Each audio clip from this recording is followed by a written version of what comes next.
Short Stories by Beatrix Potter. The Tale of Peter Rabbit. Once upon a time there were 4 little rabbits, and their names were Flopsy, Mopsy, Cottontail, and Peter.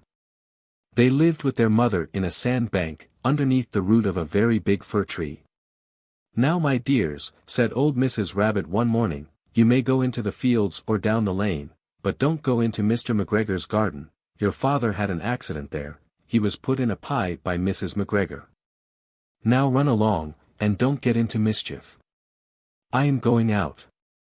Then old Mrs. Rabbit took a basket and her umbrella, and went through the wood to the baker's.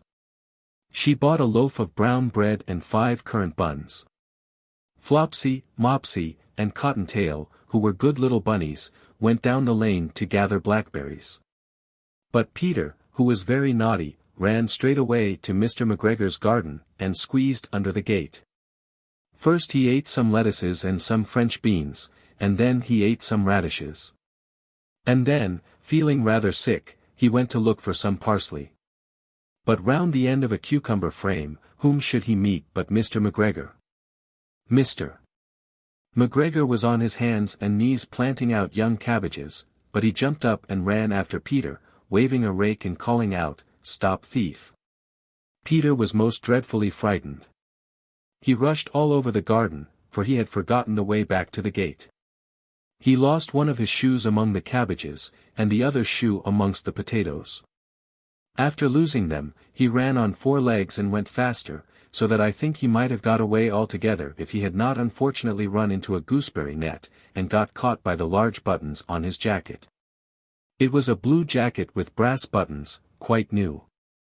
Peter gave himself up for lost, and shed big tears, but his sobs were overheard by some friendly sparrows, who flew to him in great excitement, and implored him to exert himself. Mr. McGregor came up with a sieve, which he intended to pop upon the top of Peter, but Peter wriggled out just in time, leaving his jacket behind him, and rushed into the tool shed, and jumped into a can. It would have been a beautiful thing to hide in, if it had not had so much water in it. Mr. McGregor was quite sure that Peter was somewhere in the tool shed, perhaps hidden underneath a flower pot. He began to turn them over carefully, looking under each. Presently Peter sneezed, "Curtisco." Mr. McGregor was after him in no time, and tried to put his foot upon Peter, who jumped out of a window, upsetting 3 plants. The window was too small for Mr. McGregor, and he was tired of running after Peter. He went back to his work. Peter sat down to rest. He was out of breath and trembling with fright, and he had not the least idea which way to go. Also he was very damp with sitting in that can. After a time he began to wander about, going lip-pity, not very fast, and looking all round. He found a door in a wall. But it was locked, and there was no room for a fat little rabbit to squeeze underneath. An old mouse was running in and out over the stone doorstep, carrying peas and beans to her family in the wood. Peter asked her the way to the gate, but she had such a large pea in her mouth that she could not answer. She only shook her head at him. Peter began to cry. Then he tried to find his way straight across the garden, but he became more and more puzzled. Presently, he came to a pond where Mr. McGregor filled his water cans. A white cat was staring at some goldfish. She sat very, very still, but now and then the tip of her tail twitched as if it were alive. Peter thought it best to go away without speaking to her. He had heard about cats from his cousin, little Benjamin Bunny. He went back towards the tool shed, but suddenly, quite close to him, he heard the noise of a hoe, scrrrich, scratch, scratch, scritch. Peter scuttered underneath the bushes. But presently, as nothing happened, he came out, and climbed upon a wheelbarrow and peeped over. The first thing he saw was Mr. McGregor hoeing onions. His back was turned towards Peter, and beyond him was the gate. Peter got down very quietly off the wheelbarrow, and started running as fast as he could go, along a straight walk behind some black currant bushes. Mr. McGregor caught sight of him at the corner, but Peter did not care. He slipped underneath the gate, and was safe at last in the wood outside the garden. Mr. McGregor hung up the little jacket and the shoes for a scarecrow to frighten the blackbirds. Peter never stopped running or looked behind him till he got home to the big fir tree. He was so tired that he flopped down upon the nice soft sand on the floor of the rabbit hole and shut his eyes. His mother was busy cooking. She wondered what he had done with his clothes. It was the second little jacket and pair of shoes that Peter had lost in a fortnight. I am sorry to say that Peter was not very well during the evening.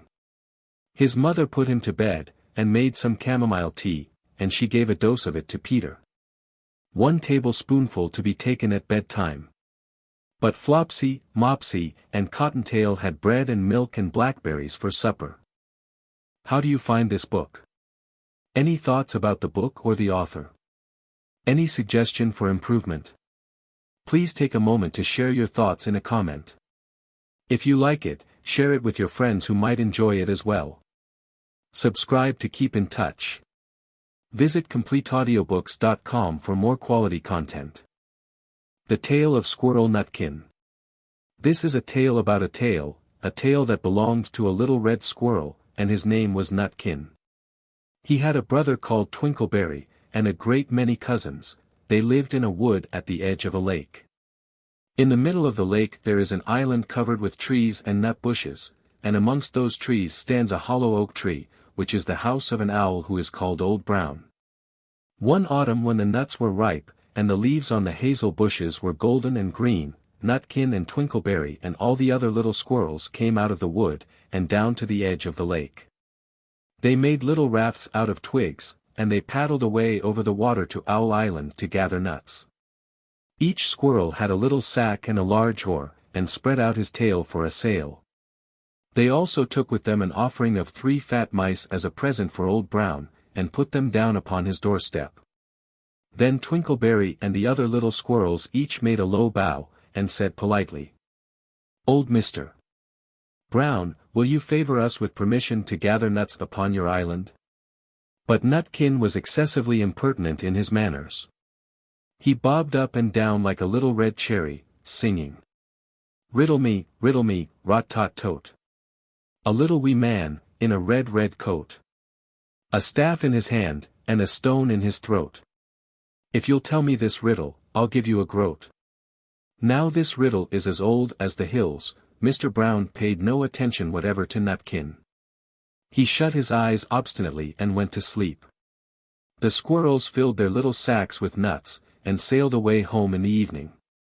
But next morning they all came back again to Owl Island.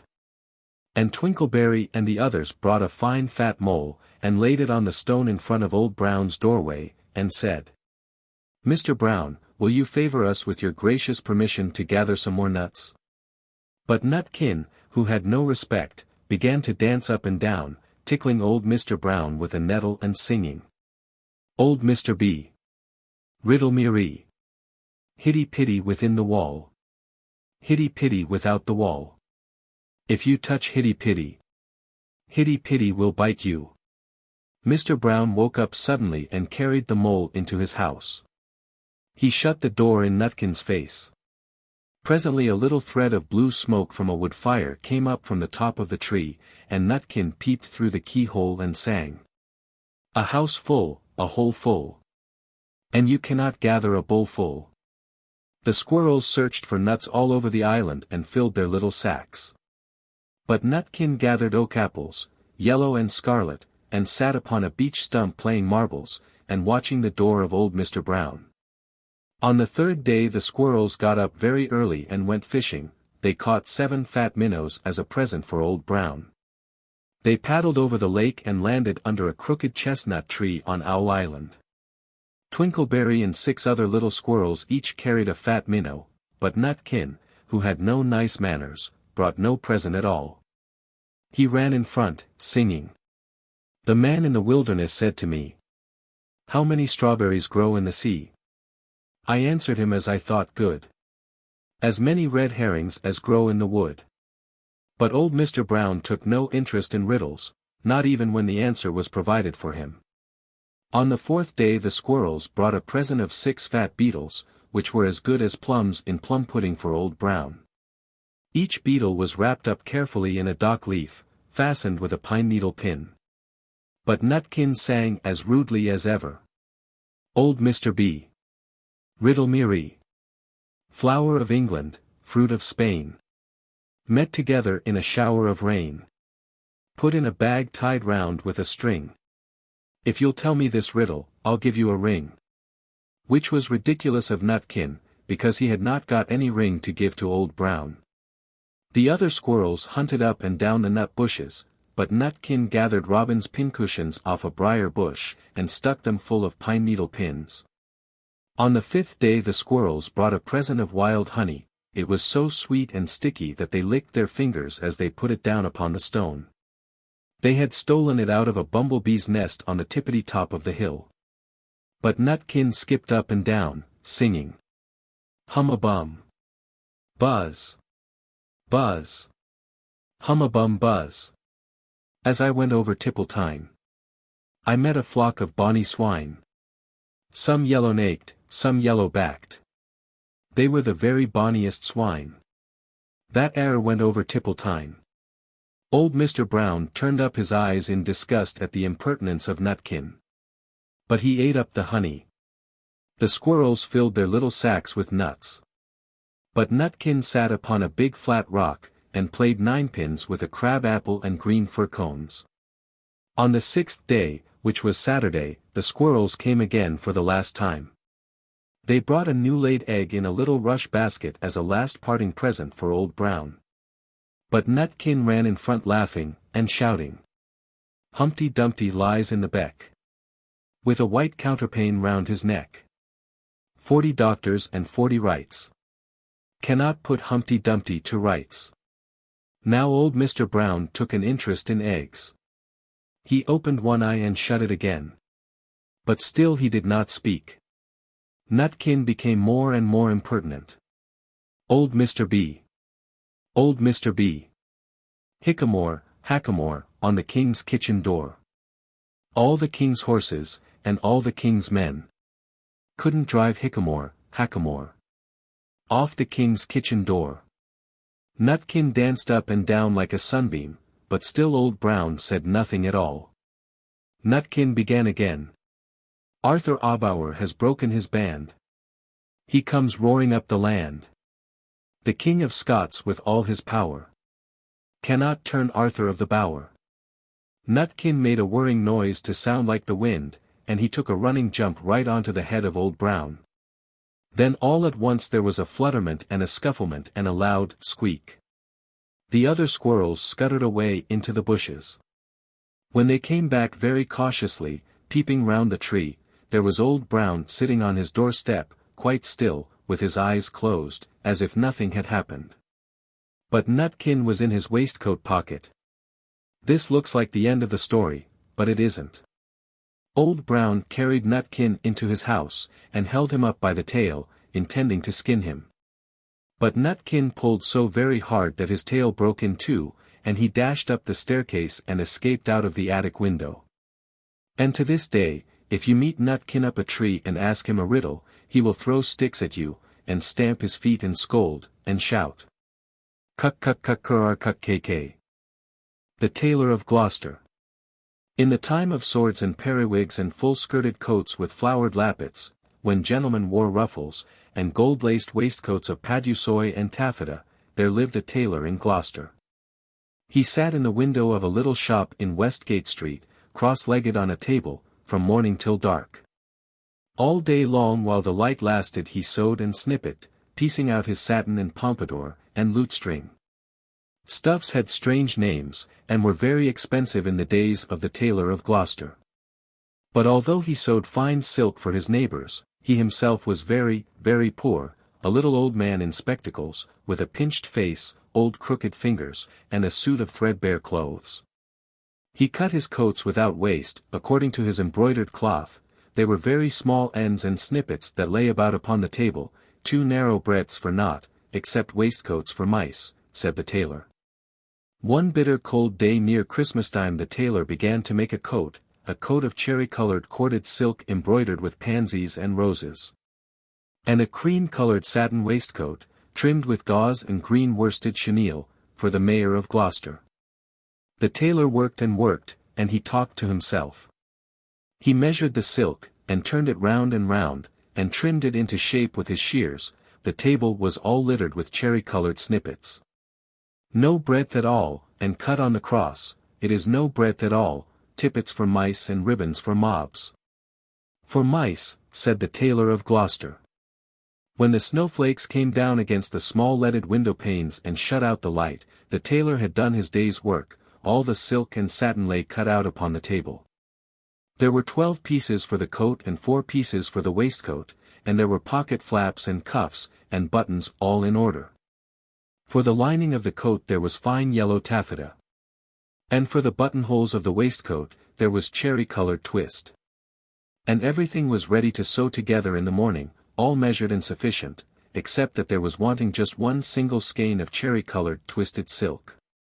The tailor came out of his shop at dark, for he did not sleep there at nights. He fastened the window and locked the door, and took away the key. No one lived there at night but little brown mice, and they run in and out without any keys. For behind the wooden wainscots of all the old houses in Gloucester, there are little mouse staircases and secret trapdoors, and the mice run from house to house through those long narrow passages. They can run all over the town without going into the streets. But the tailor came out of his shop, and shuffled home through the snow. He lived quite nearby in College Court, next the doorway to College Green. And although it was not a big house, the tailor was so poor he only rented the kitchen. He lived alone with his cat, it was called Simpkin. Now all day long while the tailor was out at work, Simpkin kept house by himself. And he also was fond of the mice, though he gave them no satin for coats. "Meow," said the cat when the tailor opened the door. "Meow." The tailor replied, "Simpkin, we shall make our fortune, but I am worn to a revelling. Take this groat, which is our last 4 pence, and Simpkin, take a china pipkin, buy a pennorth of bread, a pennorth of milk and a pennorth of sausages. And oh, Simpkin, with the last penny of our 4 pence buy me 1 pennorth of cherry-colored silk. But do not lose the last penny of the 4 pence, Simpkin, or I am undone and worn to a thread paper, for I have no more twist." Then Simpkin again said, "Meow," and took the groat and the pipkin, and went out into the dark. The tailor was very tired and beginning to be ill. He sat down by the hearth and talked to himself about that wonderful coat. "I shall make my fortune, to be cut bias. The Mayor of Gloucester is to be married on Christmas Day in the morning, and he hath ordered a coat and an embroidered waistcoat, to be lined with yellow taffeta, and the taffeta sufficeth.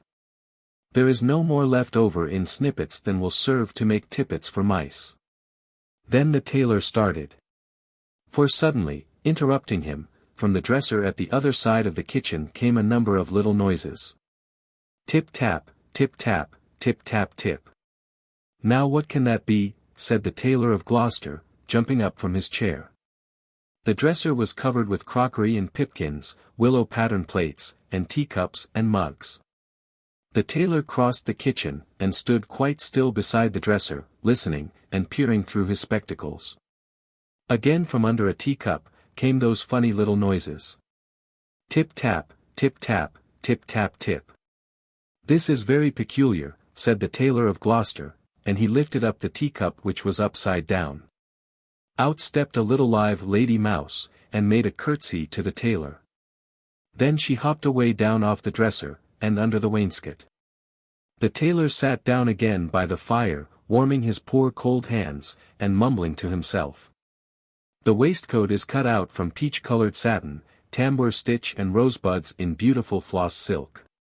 Was I wise to entrust my last 4 pence to Simpkin? 1 and 20 buttonholes of cherry-colored twist. But all at once, from the dresser, there came other little noises. Tip-tap, tip-tap, tip-tap-tip. "This is passing extraordinary," said the Tailor of Gloucester, and turned over another teacup, which was upside down. Out stepped a little gentleman mouse, and made a bow to the tailor. And then from all over the dresser came a chorus of little tappings, all sounding together, and answering one another, like watch beetles in an old worm-eaten window shutter. Tip-tap, tip-tap, tip-tap-tip. And out from under teacups and from under bowls and basins, stepped other and more little mice who hopped away down off the dresser and under the wainscot. The tailor sat down, close over the fire, lamenting, 120 buttonholes of cherry-colored silk. To be finished by noon of Saturday, and this is Tuesday evening. Was it right to let loose those mice, undoubtedly the property of Simpkin? Alack, I am undone, for I have no more twist. The little mice came out again, and listened to the tailor. They took notice of the pattern of that wonderful coat. They whispered to one another about the taffeta lining, and about little mouse tippets. And then all at once they all ran away together down the passage behind the wainscot, squeaking and calling to one another, as they ran from house to house. And not one mouse was left in the tailor's kitchen when Simpkin came back with the pipkin of milk. Simpkin opened the door and bounced in, with an angry "Gerarmeow." Like a cat that is vexed, for he hated the snow, and there was snow in his ears, and snow in his collar at the back of his neck. He put down the loaf and the sausages upon the dresser, and sniffed. "Simpkin," said the tailor, "where is my twist?" But Simpkin set down the pipkin of milk upon the dresser, and looked suspiciously at the teacups. He wanted his supper of little fat mouse.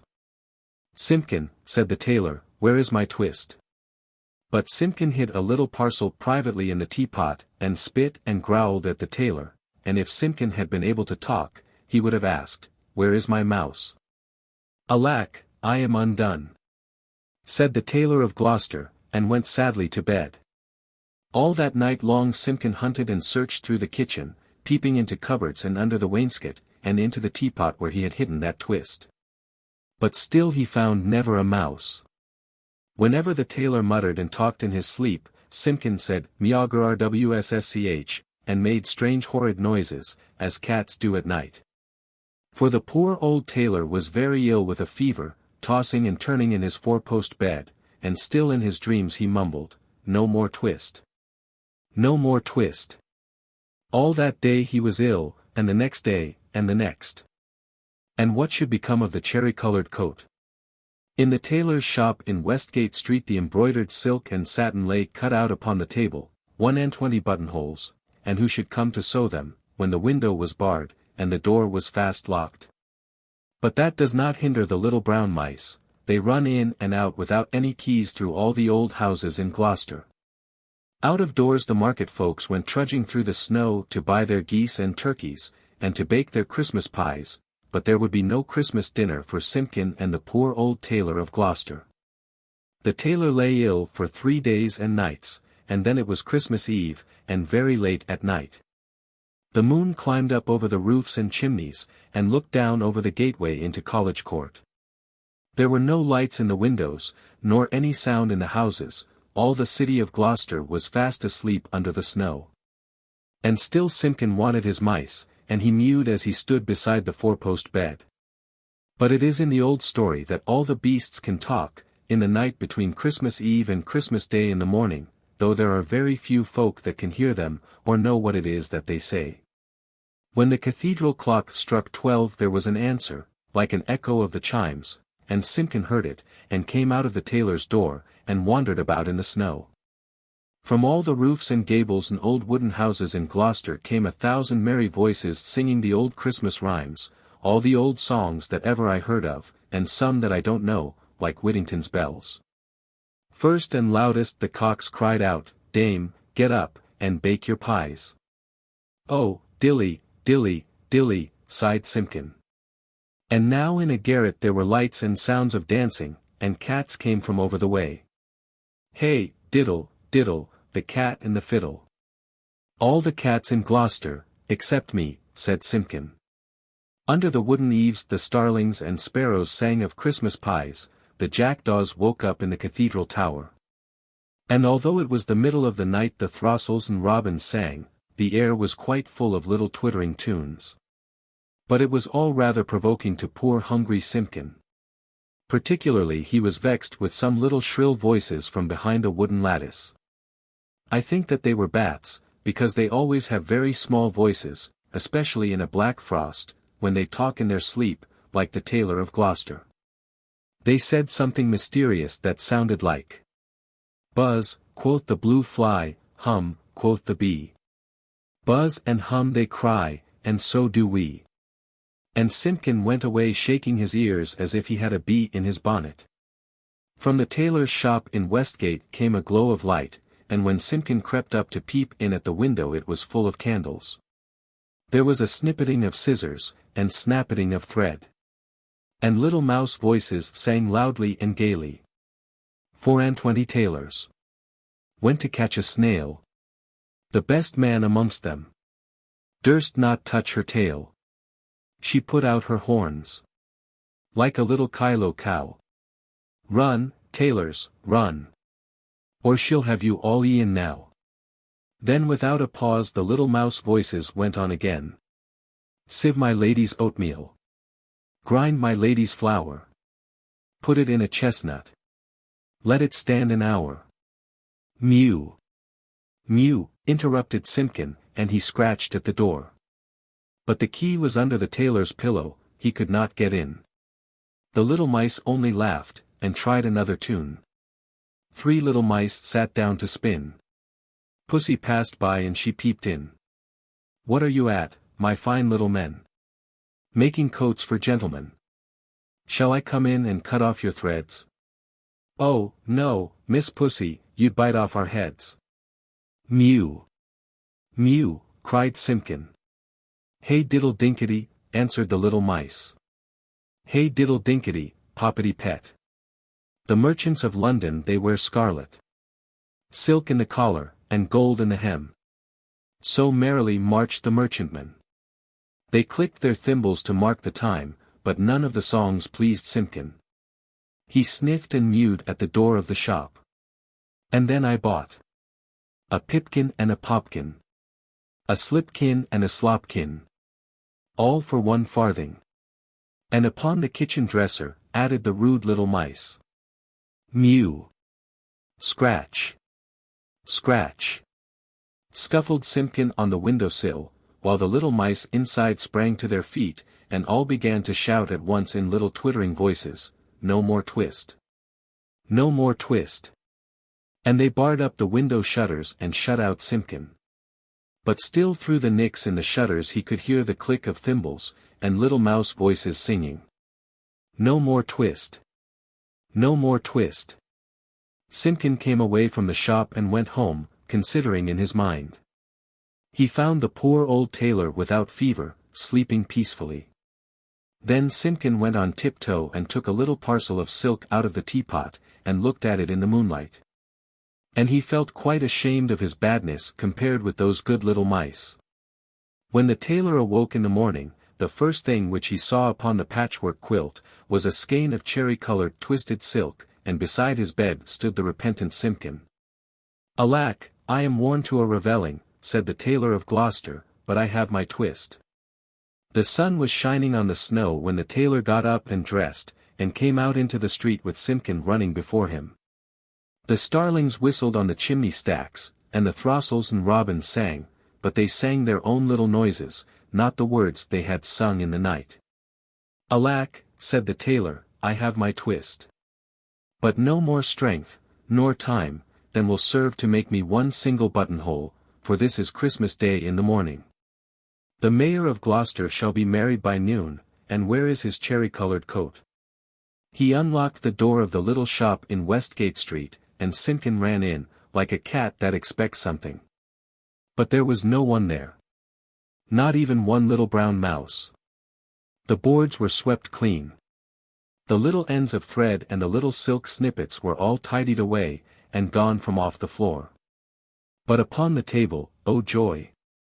The tailor gave a shout. There, where he had left plain cuttings of silk, there lay the most beautifulest coat and embroidered satin waistcoat that ever were worn by a mayor of Gloucester. There were roses and pansies upon the facings of the coat.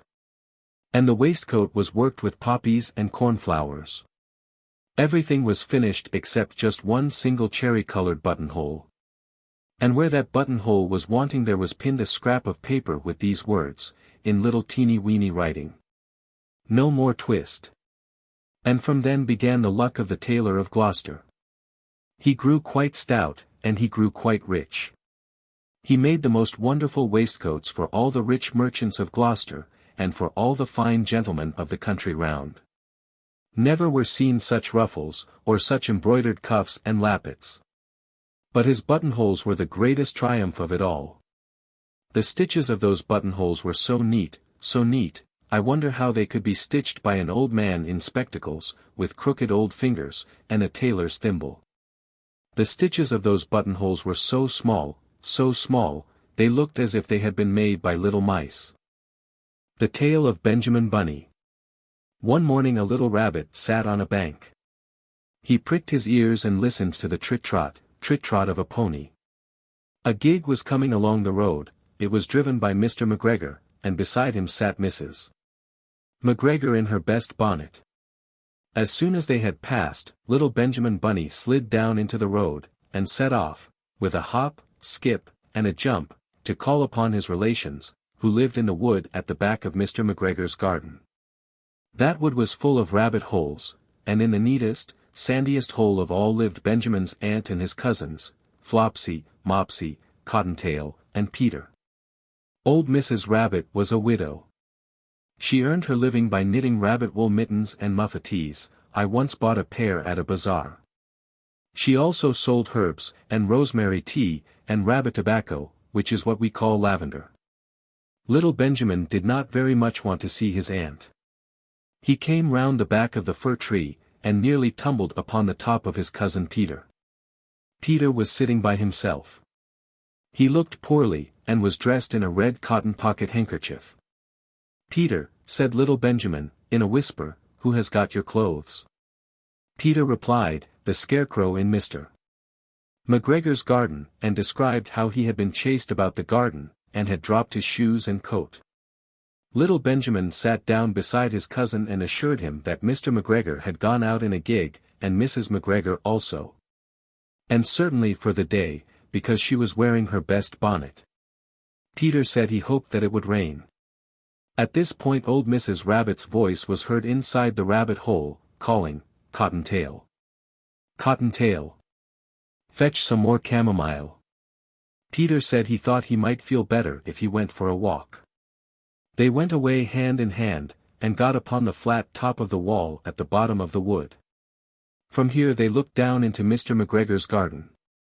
Peter's coat and shoes were plainly to be seen upon the scarecrow, topped with an old tam-o'-shanter of Mr. McGregor's. Little Benjamin said, "It spoils people's clothes to squeeze under a gate. The proper way to get in is to climb down a pear tree." Peter fell down head first, but it was of no consequence, as the bed below was newly raked and quite soft. It had been sown with lettuces. They left a great many odd little footmarks all over the bed, especially little Benjamin, who was wearing clogs. Little Benjamin said that the first thing to be done was to get back Peter's clothes, in order that they might be able to use the pocket handkerchief. They took them off the scarecrow. There had been rain during the night. There was water in the shoes, and the coat was somewhat shrunk. Benjamin tried on the tam-o'-shanter, but it was too big for him. Then he suggested that they should fill the pocket handkerchief with onions, as a little present for his aunt. Peter did not seem to be enjoying himself, he kept hearing noises. Benjamin, on the contrary, was perfectly at home, and ate a lettuce leaf. He said that he was in the habit of coming to the garden with his father to get lettuces for their Sunday dinner. The name of little Benjamin's papa was old Mr. Benjamin Bunny. The lettuces certainly were very fine. Peter did not eat anything. He said he should like to go home. Presently he dropped half the onions. Little Benjamin said that it was not possible to get back up the pear tree with a load of vegetables. He led the way boldly towards the other end of the garden. They went along a little walk on planks, under a sunny, red brick wall. The mice sat on their doorsteps cracking cherry stones. They winked at Peter Rabbit and little Benjamin Bunny. Presently Peter let the pocket handkerchief go again. They got amongst flower pots, and frames, and tubs. Peter heard noises worse than ever, his eyes were as big as lollipops. He was a step or two in front of his cousin when he suddenly stopped. This is what those little rabbits saw round that corner. Little Benjamin took one look, and then, in half a minute less than no time, he hid himself and Peter and the onions underneath a large basket. The cat got up and stretched herself, and came and sniffed at the basket. Perhaps she liked the smell of onions. Anyway, she sat down upon the top of the basket. She sat there for 5 hours. I cannot draw you a picture of Peter and Benjamin underneath the basket, because it was quite dark, and because the smell of onions was fearful. It made Peter Rabbit and little Benjamin cry. The sun got round behind the wood, and it was quite late in the afternoon, but still the cat sat upon the basket. At length there was a pitter-patter, and some bits of mortar fell from the wall above. The cat looked up and saw old Mr. Benjamin Bunny prancing along the top of the wall of the upper terrace. He was smoking a pipe of rabbit tobacco, and had a little switch in his hand. He was looking for his son. Old Mr. Bunny had no opinion whatever of cats. He took a tremendous jump off the top of the wall onto the top of the cat, and cuffed it off the basket and kicked it into the greenhouse, scratching off a handful of fur. The cat was too much surprised to scratch back.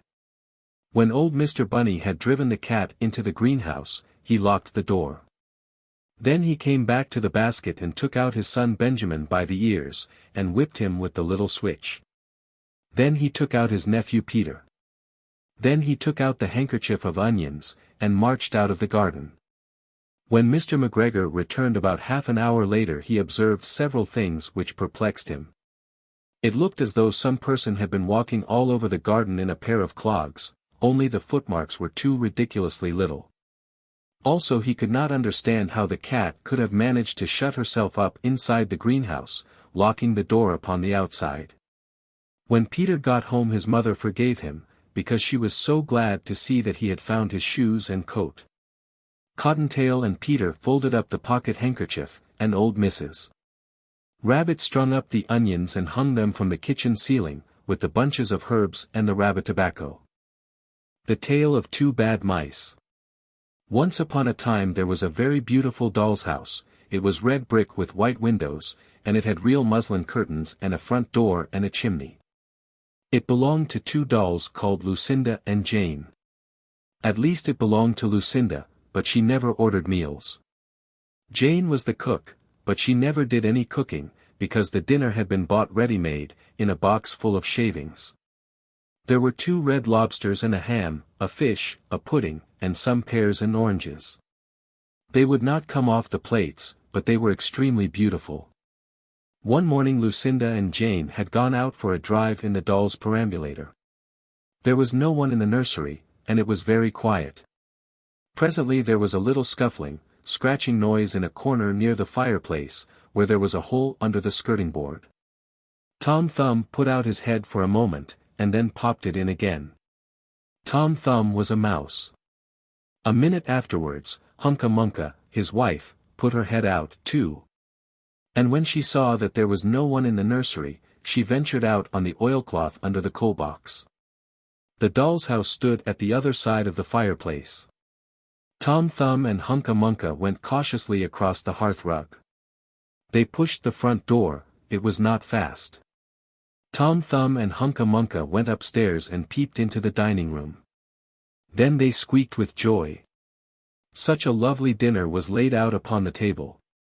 There were tin spoons, and lead knives and forks, and 2 dolly chairs, all so convenient.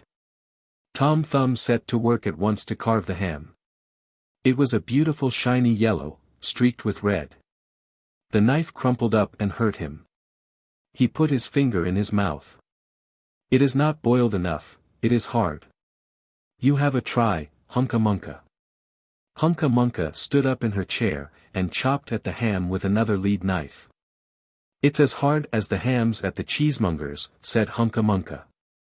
The ham broke off the plate with a jerk, and rolled under the table.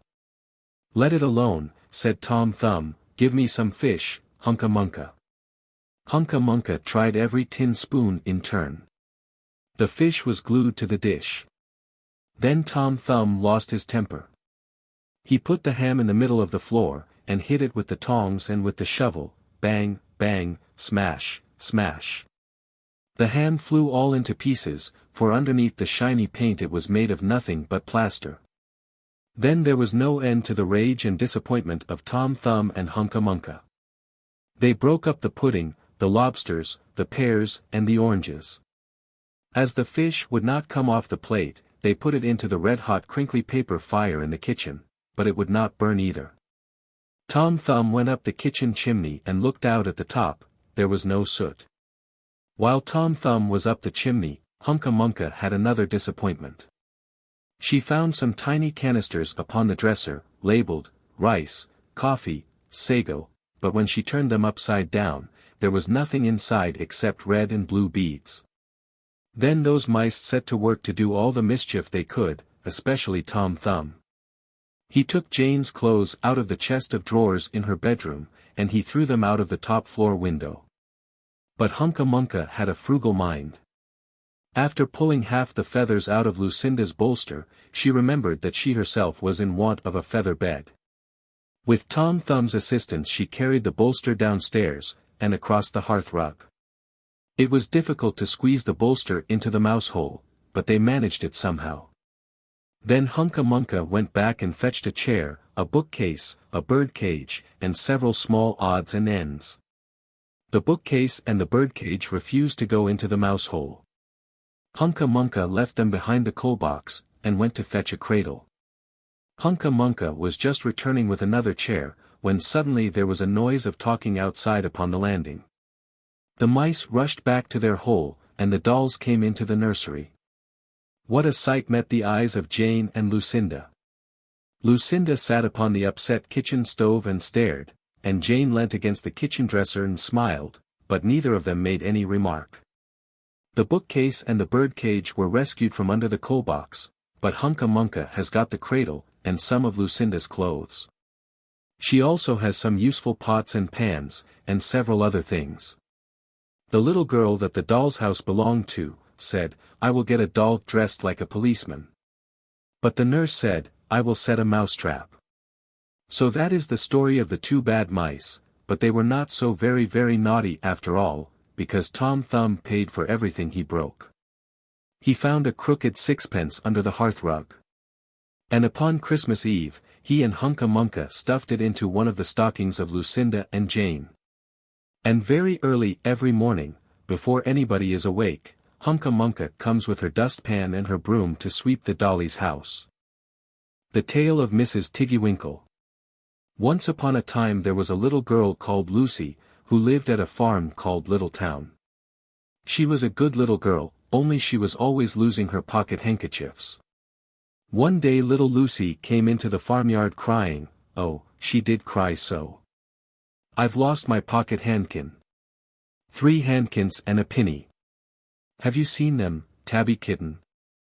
The kitten went on washing her white paws.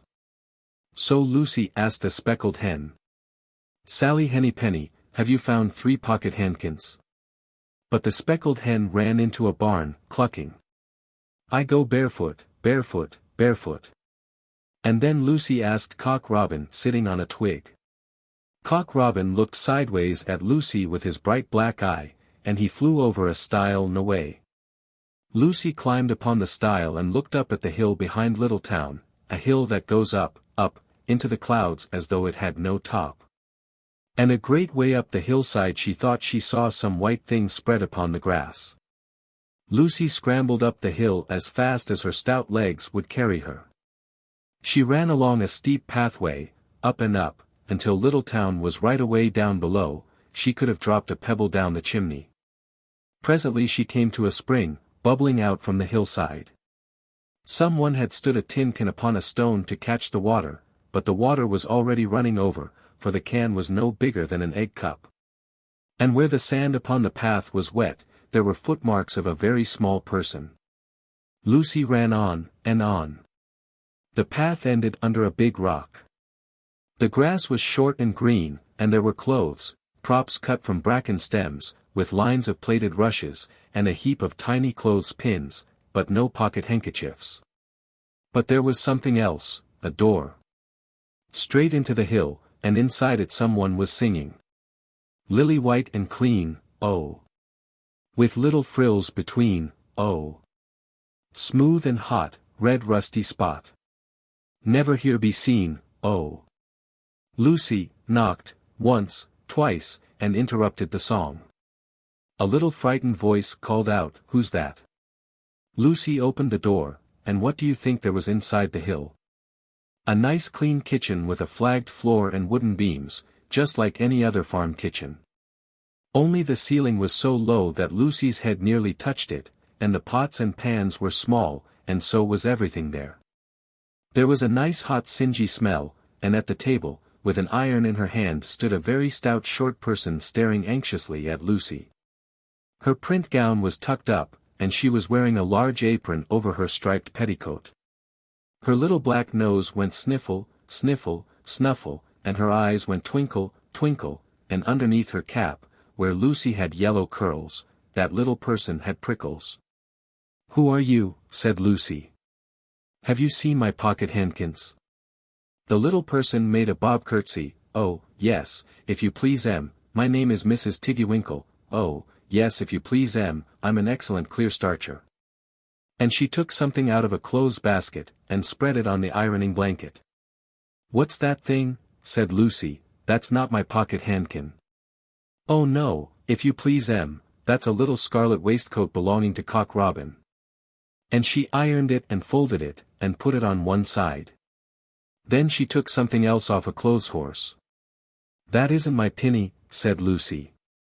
"Oh no, if you please, that's a damask tablecloth belonging to Jenny Wren. Look how it's stained with currant wine." "It's very bad to wash," said Mrs. Tiggy-Winkle. Mrs. Tiggy-Winkle's nose went sniffle, sniffle, snuffle, and her eyes went twinkle, twinkle, and she fetched another hot iron from the fire. "There's one of my pocket handkins," cried Lucy, "and there's my pinny." Mrs. Tiggy-Winkle ironed it, and goffered it, and shook out the frills. "Oh, that is lovely," said Lucy. "And what are those long yellow things with fingers like gloves?" "Oh, that's a pair of stockings belonging to Sally Henny Penny. Look how she's worn the heels out with scratching in the yard." "She'll very soon go barefoot," said Mrs. Tiggy-Winkle. "Why, there's another handkersniff, but it isn't mine, it's red." "Oh no, if you please, that one belongs to old Mrs. Rabbit, and it did so smell of onions. I've had to wash it separately, I can't get out the smell." "There's another one of mine," said Lucy. "What are those funny little white things?" "That's a pair of mittens belonging to Tabby Kitten. I only have to iron them, she washes them herself." "There's my last pocket handkin," said Lucy. "And what are you dipping into the basin of starch?" "They're little dicky shirt fronts belonging to Tom Titmouse, most terrible particular," said Mrs. Tiggy-Winkle. "Now I've finished my ironing, I'm going to air some clothes." "What are these dear soft fluffy things?" said Lucy. "Oh, those are woolly coats belonging to the little lambs at Skelgill." "Will their jackets take off?" asked Lucy. "Oh yes, if you please, look at the sheep mark on the shoulder. And here's one marked for Gatesgarth, and 3 that come from Littletown." "They're always marked at washing," said Mrs. Tiggy-Winkle. And she hung up all sorts and sizes of clothes, small brown coats of mice, and one velvety black moleskin waistcoat, and a red tailcoat with no tail belonging to Squirrel Nutkin, and a very much shrunk blue jacket belonging to Peter Rabbit. And a petticoat, not marked, that had gone lost in the washing, and at last the basket was empty. Then Mrs. Tiggy-Winkle made tea, a cup for herself and a cup for Lucy. They sat before the fire on a bench and looked sideways at one another. Mrs. Tiggy-Winkle's hand, holding the teacup, was very very brown, and very very wrinkly with the soapsuds, and all through her gown and her cap, there were hairpins sticking wrong end out, so that Lucy didn't like to sit too near her. When they had finished tea, they tied up the clothes in bundles, and Lucy's pocket handkerchiefs were folded up inside her clean pinny, and fastened with a silver safety pin. And then they made up the fire with turf, and came out and locked the door, and hid the key under the doorsill. Then away down the hill trotted Lucy and Mrs. Tiggy-Winkle with the bundles of clothes. All the way down the path little animals came out of the fern to meet them. The very first that they met were Peter Rabbit and Benjamin Bunny. And she gave them their nice clean clothes. And all the little animals and birds were so very much obliged to dear Mrs. Tiggy-Winkle. So that at the bottom of the hill when they came to the stile, there was nothing left to carry except Lucy's one little bundle. Lucy scrambled up the stile with the bundle in her hand, and then she turned to say, "Good night," and to thank the washerwoman, but what a very odd thing. Mrs. Tiggy-Winkle had not waited either for thanks or for the washing bill. She was running up the hill, and where was her white frilled cap? And her shawl? And her gown, and her petticoat? And how small she had grown, and how brown, and covered with prickles. Why? Mrs. Tiggy-Winkle was nothing but a hedgehog. Now some people say that little Lucy had been asleep upon the stile, but then how could she have found 3 clean pocket handkins and a penny, pinned with a silver safety pin? And besides, I have seen that door into the back of the hill called Cat Bells, and besides I am very well acquainted with dear Mrs. Tiggy-Winkle. The tale of the pie and the patty pan. Pussycat sits by the fire, how should she be fair? In walks the little dog, says, "Pussy, are you there? How do you do, Mistress Pussy? Mistress Pussy, how do you do? I thank you kindly, little dog. I fare as well as you." Old Rhyme. Once upon a time there was a pussy cat called Ribby, who invited a little dog called Duchess, to tea. "Come in good time, my dear Duchess," said Ribby's letter, "and we will have something so very nice. I am baking it in a pie dish with a pink rim. You never tasted anything so good. And you shall eat it all." "I will eat muffins, my dear Duchess," wrote Ribby. Duchess read the letter and wrote an answer, "I will come with much pleasure at 4:15. But it is very strange. I was just going to invite you to come here, to supper, my dear Ribby, to eat something most delicious." "I will come very punctually, my dear Ribby," wrote Duchess, and then at the end she added, "I hope it isn't mouse." And then she thought that did not look quite polite.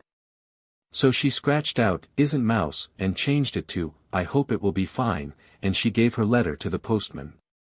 But she thought a great deal about Ribby's pie, and she read Ribby's letter over and over again. "I am dreadfully afraid it will be mouse," said Duchess to herself, "I really couldn't eat mouse pie. And I shall have to eat it, because it is a party. And my pie was going to be veal and ham. A pink and white pie dish. And so is mine. Just like Ribby's dishes, they were both bought at Tabitha Twitchit's." Duchess went into her larder and took the pie off a shelf and looked at it. "It is all ready to put into the oven. Such lovely pie crust. And I put in a little tin patty pan to hold up the crust, and I made a hole in the middle with a fork to let out the steam. Oh, I do wish I could eat my own pie, instead of a pie made of mouse." Duchess considered and read Ribby's letter again. "A pink and white pie dish, and you shall eat it all. You means me, then Ribby is not going to even taste the pie herself. A pink and white pie dish. Ribby is sure to go out to buy the muffins. Oh, what a good idea. Why shouldn't I rush along and put my pie into Ribby's oven when Ribby isn't there?" Duchess was quite delighted with her own cleverness. Ribby in the meantime had received Duchess's answer, and as soon as she was sure that the little dog could come, she popped her pie into the oven. There were 2 ovens, one above the other. Some other knobs and handles were only ornamental and not intended to open. Ribby put the pie into the lower oven, the door was very stiff. "The top oven bakes too quickly," said Ribby to herself. "It is a pie of the most delicate and tender mouse minced up with bacon. And I have taken out all the bones, because Duchess did nearly choke herself with a fish bone last time I gave a party. She eats a little fast, rather big mouthfuls.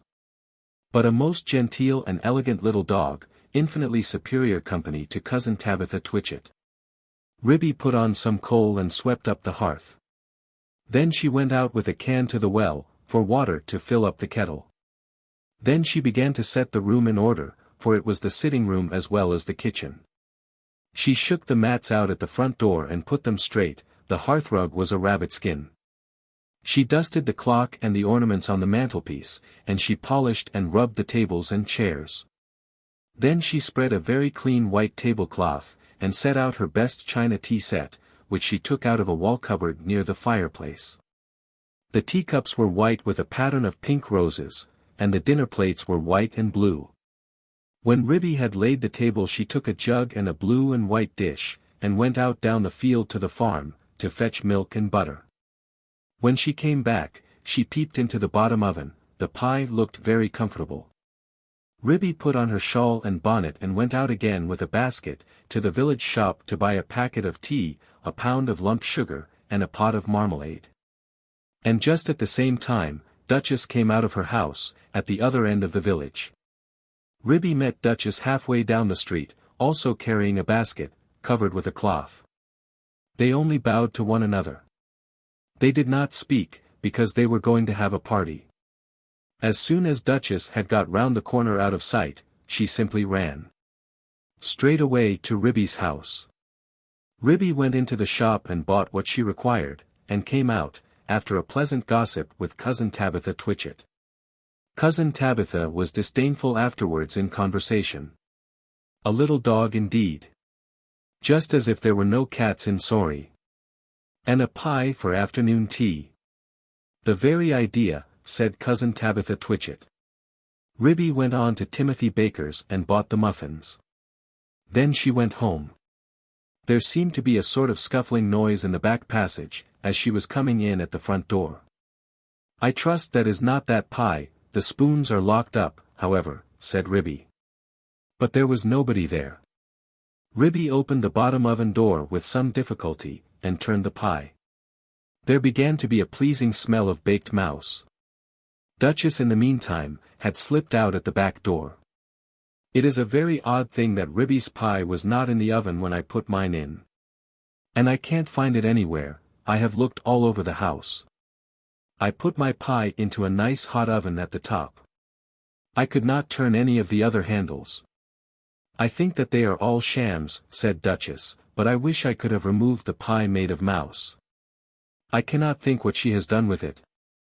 I heard Ribby coming and I had to run out by the back door. Duchess went home and brushed her beautiful black coat, and then she picked a bunch of flowers in her garden as a present for Ribby, and passed the time until the clock struck 4.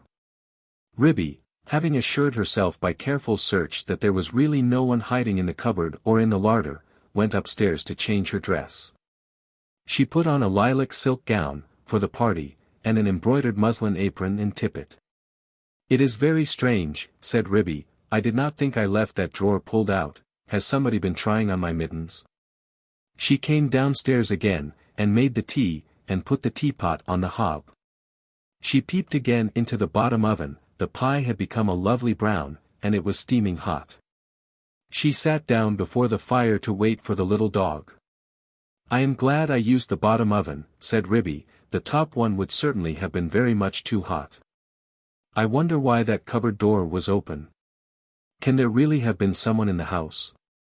Very punctually at 4 o'clock, Duchess started to go to the party. She ran so fast through the village that she was too early, and she had to wait a little while in the lane that leads down to Ribby's house. I wonder if Ribby has taken my pie out of the oven yet, said Duchess, and whatever can have become of the other pie made of mouse.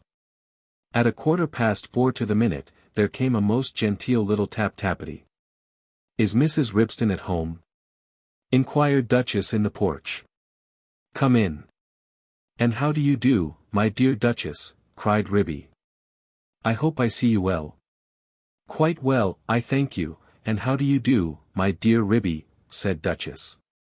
I've brought you some flowers. What a delicious smell of pie. Oh, what lovely flowers. Yes, it is mouse and bacon. Do not talk about food, my dear Ribby, said Duchess, what a lovely white tea cloth. Is it done to a turn? Is it still in the oven? I think it wants another 5 minutes, said Ribby. Just a shade longer, I will pour out the tea, while we wait. Do you take sugar, my dear Duchess? Oh yes, please.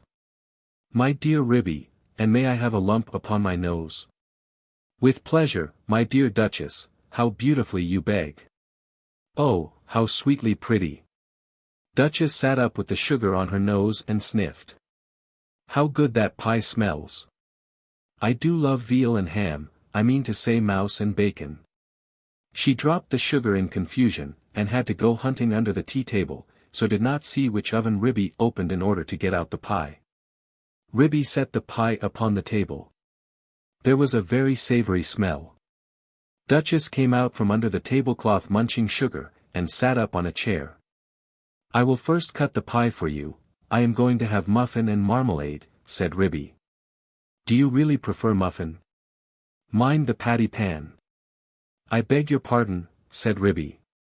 May I pass you the marmalade, said Duchess hurriedly. The pie proved extremely toothsome, and the muffins light and hot.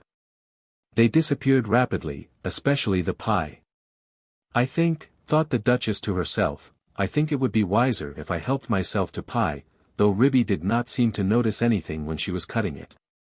What very small fine pieces it has cooked into. I did not remember that I had minced it up so fine, I suppose this is a quicker oven than my own. How fast Duchess is eating, thought Ribby to herself, as she buttered her fifth muffin. The pie dish was emptying rapidly. Duchess had had 4 helps already, and was fumbling with the spoon. A little more bacon, my dear Duchess, said Ribby. Thank you, my dear Ribby, I was only feeling for the patty pan. The patty pan? My dear Duchess?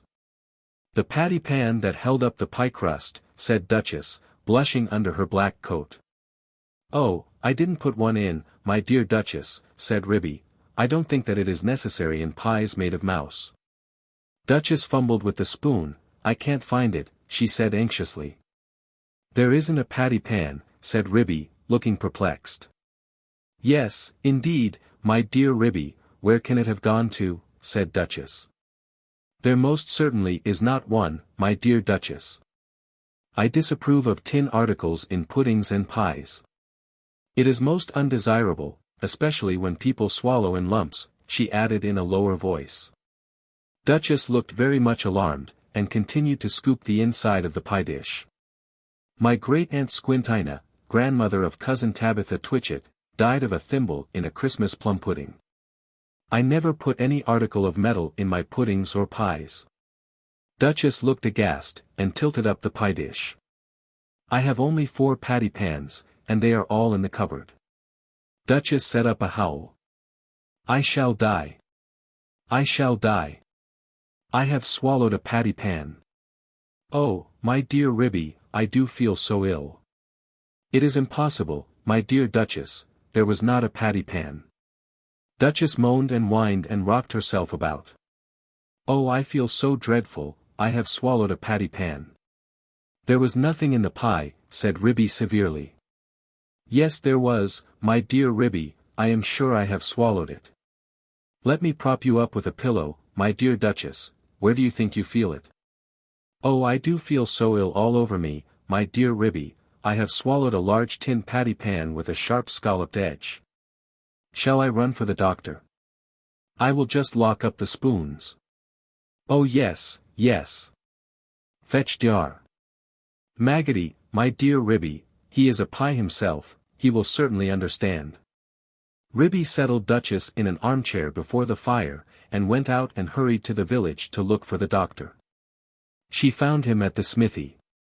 He was occupied in putting rusty nails into a bottle of ink, which he had obtained at the post office. Gammon. Ha! Itcha, said he, with his head on one side.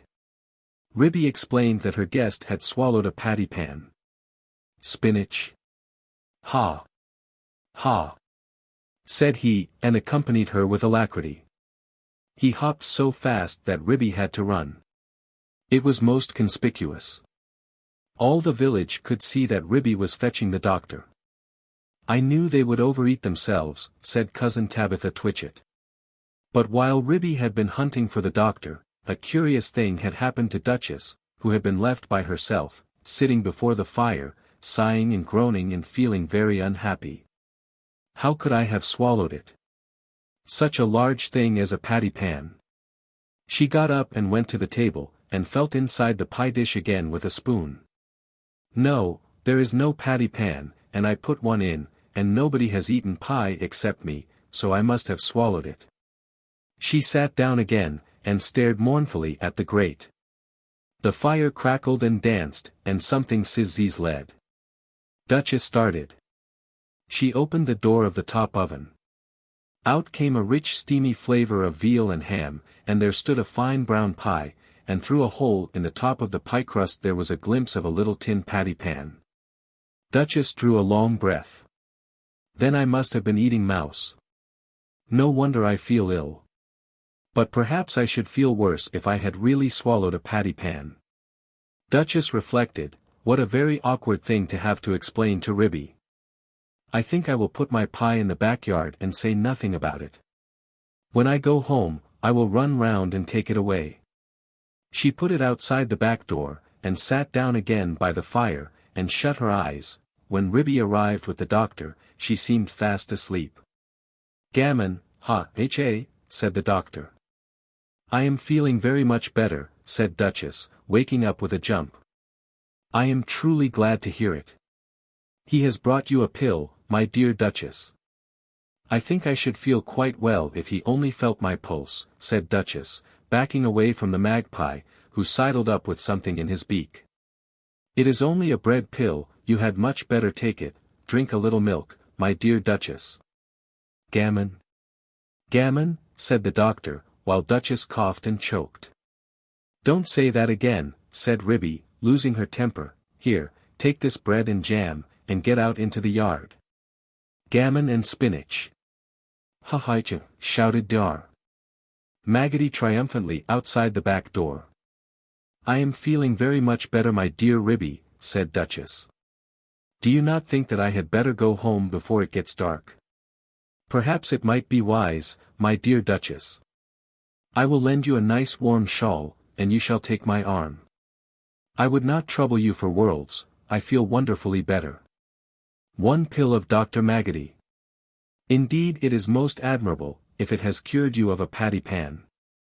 I will call directly after breakfast to ask how you have slept. Ribby and Duchess said goodbye affectionately, and Duchess started home.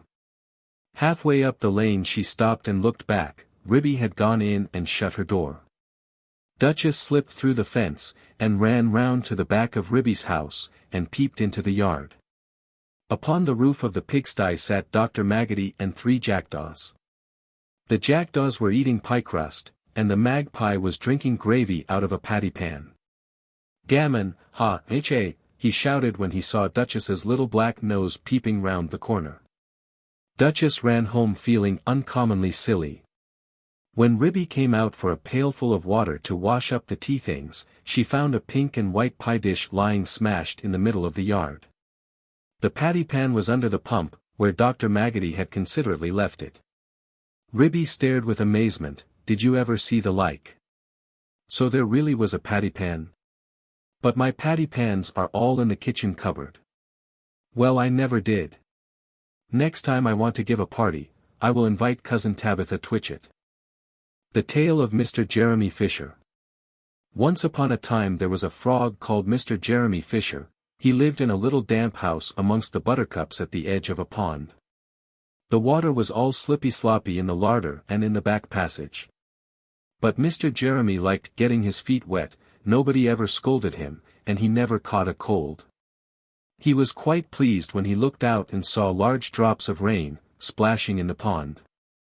I will get some worms and go fishing and catch a dish of minnows for my dinner, said Mr. Jeremy Fisher. If I catch more than 5 fish, I will invite my friends Mr. Alderman Ptolemy Tortoise and Sir Isaac Newton. The alderman, however, eats salad. Mr. Jeremy put on a mackintosh, and a pair of shiny galoshes.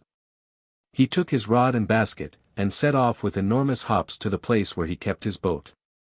The boat was round and green, and very like the other lily leaves. It was tied to a water plant in the middle of the pond. Mr. Jeremy took a reed pole, and pushed the boat out into open water. "I know a good place for minnows," said Mr. Jeremy Fisher. Mr. Jeremy stuck his pole into the mud and fastened the boat to it. Then he settled himself cross-legged and arranged his fishing tackle. He had the dearest little red float. His rod was a tough stalk of grass, his line was a fine long white horsehair, and he tied a little wriggling worm at the end. The rain trickled down his back, and for nearly an hour he stared at the float. "This is getting tiresome, I think I should like some lunch," said Mr. Jeremy Fisher. He punted back again amongst the water plants, and took some lunch out of his basket. "I will eat a butterfly sandwich and wait till the shower is over," said Mr. Jeremy Fisher. A great big water beetle came up underneath the lily leaf and tweaked the toe of one of his galoshes. Mr. Jeremy crossed his legs up shorter, out of reach, and went on eating his sandwich. Once or twice something moved about with a rustle and a splash amongst the rushes at the side of the pond. "I trust that is not a rat," said Mr. Jeremy Fisher. "I think I had better get away from here." Mr. Jeremy shoved the boat out again a little way, and dropped in the bait. There was a bite almost directly, the float gave a tremendous bobbit. "A minnow! A minnow! I have him by the nose," cried Mr. Jeremy Fisher, jerking up his rod. But what a horrible surprise! Instead of a smooth fat minnow, Mr. Jeremy landed little Jack Sharp the stickleback, covered with spines. The stickleback floundered about the boat, pricking and snapping until he was quite out of breath. Then he jumped back into the water. And a shoal of other little fishes put their heads out, and laughed at Mr. Jeremy Fisher. And while Mr. Jeremy sat disconsolately on the edge of his boat, sucking his sore fingers and peering down into the water, a much worse thing happened, a really frightful thing it would have been, if Mr. Jeremy had not been wearing a mackintosh. A great big enormous trout came up, kerplop ppp. With a splash, and it seized Mr. Jeremy with a snap, ow! Ow! Ow! And then it turned and dived down to the bottom of the pond. But the trout was so displeased with the taste of the mackintosh, that in less than half a minute it spat him out again, and the only thing it swallowed was Mr. Jeremy's galoshes. Mr. Jeremy bounced up to the surface of the water, like a cork and the bubbles out of a soda water bottle, and he swam with all his might to the edge of the pond. He scrambled out on the first bank he came to, and he hopped home across the meadow with his mackintosh all in tatters. "What a mercy that was not a pike," said Mr. Jeremy Fisher. "I have lost my rod and basket. But it does not much matter, for I am sure I should never have dared to go fishing again." He put some sticking plaster on his fingers, and his friends both came to dinner. He could not offer them fish, but he had something else in his larder. Sir Isaac Newton wore his black and gold waistcoat. And Mr. Alderman Ptolemy Tortoise brought a salad with him in a string bag. And instead of a nice dish of minnows, they had a roasted grasshopper with ladybird sauce. Which frogs consider a beautiful treat, but I think it must have been nasty. The story of a fierce bad rabbit. This is a fierce bad rabbit, look at his savage whiskers, and his claws and his turned-up tail. This is a nice gentle rabbit. His mother has given him a carrot. The bad rabbit would like some carrot. He doesn't say, please. He takes it. And he scratches the good rabbit very badly. The good rabbit creeps away, and hides in a hole. It feels sad. This is a man with a gun. He sees something sitting on a bench. He thinks it is a very funny bird. He comes creeping up behind the trees. And then he shoots, bang. This is what happens. But this is all he finds on the bench, when he rushes up with his gun. The good rabbit peeps out of its hole. And it sees the bad rabbit tearing past, without any tail or whiskers. The story of Miss Moppet. This is a pussy called Miss Moppet, she thinks she has heard a mouse. This is the mouse peeping out behind the cupboard, and making fun of Miss Moppet. He is not afraid of a kitten. This is Miss Moppet jumping just too late, she misses the mouse and hits her own head. She thinks it is a very hard cupboard. The mouse watches Miss Moppet from the top of the cupboard. Miss Moppet ties up her head in a duster, and sits before the fire. The mouse thinks she is looking very ill. He comes sliding down the bell pull. Miss Moppet looks worse and worse. The mouse comes a little nearer. Miss Moppet holds her poor head in her paws, and looks at him through a hole in the duster. The mouse comes very close. And then all of a sudden, Miss Moppet jumps upon the mouse. And because the mouse has teased Miss Moppet thinks she will tease the mouse, which is not at all nice of Miss Moppet. She ties him up in the duster, and tosses it about like a ball. But she forgot about that hole in the duster. And when she untied it, there was no mouse. He has wriggled out and run away, and he is dancing a jig on the top of the cupboard. The Tale of Tom Kitten. Once upon a time there were 3 little kittens, and their names were Mittens, Tom Kitten, and Moppet. They had dear little fur coats of their own, and they tumbled about the doorstep and played in the dust. But one day their mother, Mrs. Tabitha Twitchit, expected friends to tea, so she fetched the kittens indoors, to wash and dress them, before the fine company arrived. First she scrubbed their faces, this one is Moppet. Then she brushed their fur, this one is Mittens. Then she combed their tails and whiskers, this is Tom Kitten. Tom was very naughty, and he scratched. Mrs. Tabitha dressed Moppet and Mittens in clean pinafores and tuckers. And then she took all sorts of elegant uncomfortable clothes out of a chest of drawers, in order to dress up her son Thomas. Tom Kitten was very fat, and he had grown, several buttons burst off. His mother sewed them on again. When the 3 kittens were ready, Mrs. Tabitha unwisely turned them out into the garden, to be out of the way while she made hot buttered toast. Now keep your frocks clean, children. You must walk on your hind legs. Keep away from the dirty ash pit, and from Sally Henny Penny, and from the pigsty and the Puddle-Ducks. Moppet and Mittens walked down the garden path unsteadily. Presently they trod upon their pinafores and fell on their noses. When they stood up there were several green smears. "Let us climb up the rockery, and sit on the garden wall," said Moppet. They turned their pinafores back to front, and went up with a skip and a jump. Moppet's white tucker fell down into the road. Tom Kitten was quite unable to jump when walking upon his hind legs in trousers. He came up the rockery by degrees, breaking the ferns, and shedding buttons right and left. He was all in pieces when he reached the top of the wall. Moppet and Mittens tried to pull him together, his hat fell off, and the rest of his buttons burst. While they were in difficulties, there was a pit-pat-paddle-pat. And the 3 Puddle-Ducks came along the hard high road, marching one behind the other and doing the goose step, pit-pat-paddle-pat. Pit-pat-waddle-pat. They stopped and stood in a row, and stared up at the kittens. They had very small eyes and looked surprised. Then the 2 duck birds, Rebecca and Jemima Puddle-Duck, picked up the hat and tucker and put them on. Mittens laughed so that she fell off the wall. Moppet and Tom descended after her. The pinafores and all the rest of Tom's clothes came off on the way down. "Come, Mr. Drake Puddle-Duck," said Moppet, "come and help us to dress him. Come and button up Tom." Mr. Drake Puddle-Duck advanced in a slow sideways manner, and picked up the various articles. But he put them on himself. They fitted him even worse than Tom Kitten. "It's a very fine morning," said Mr. Drake Puddle-Duck.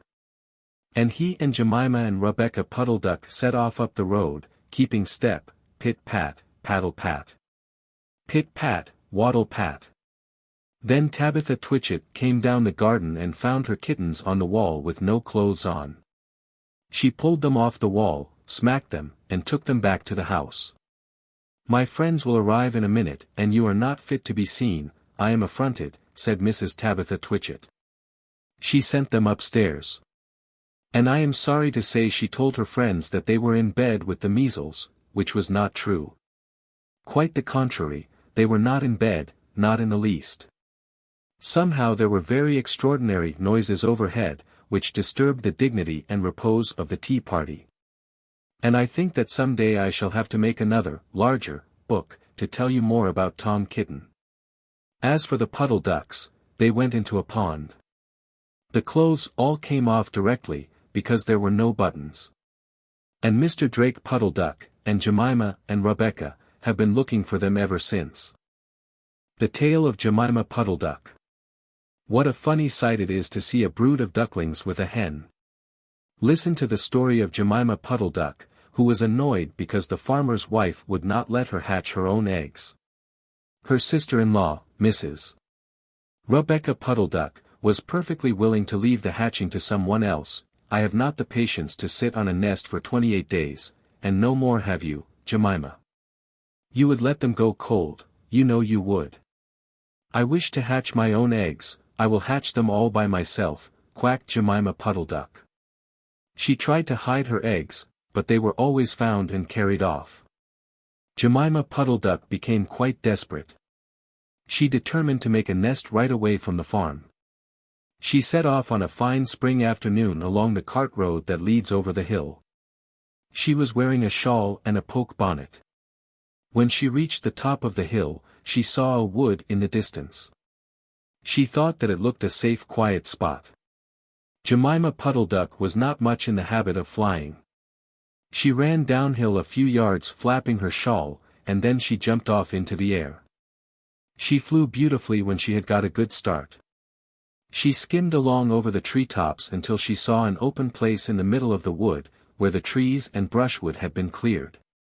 Jemima alighted rather heavily, and began to waddle about in search of a convenient dry nesting place. She rather fancied a tree stump amongst some tall foxgloves. But, seated upon the stump, she was startled to find an elegantly dressed gentleman reading a newspaper. He had black prick ears and sandy-colored whiskers. "Quack," said Jemima Puddle-Duck, with her head and her bonnet on one side, "quack." The gentleman raised his eyes above his newspaper and looked curiously at Jemima. "Madam, have you lost your way?" said he. He had a long bushy tail which he was sitting upon, as the stump was somewhat damp. Jemima thought him mighty civil and handsome. She explained that she had not lost her way, but that she was trying to find a convenient dry nesting place. "Ah!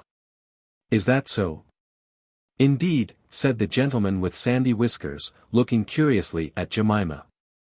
He folded up the newspaper, and put it in his coat-tail pocket. Jemima complained of the superfluous hen. "Indeed. How interesting. I wish I could meet with that fowl. I would teach it to mind its own business. But as to a nest, there is no difficulty, I have a sackful of feathers in my woodshed." "No, my dear madam, you will be in nobody's way. You may sit there as long as you like," said the bushy long-tailed gentleman. He led the way to a very retired, dismal-looking house amongst the foxgloves. It was built of faggots and turf, and there were 2 broken pails, one on top of another, by way of a chimney. "This is my summer residence, you would not find my winter house, so convenient," said the hospitable gentleman.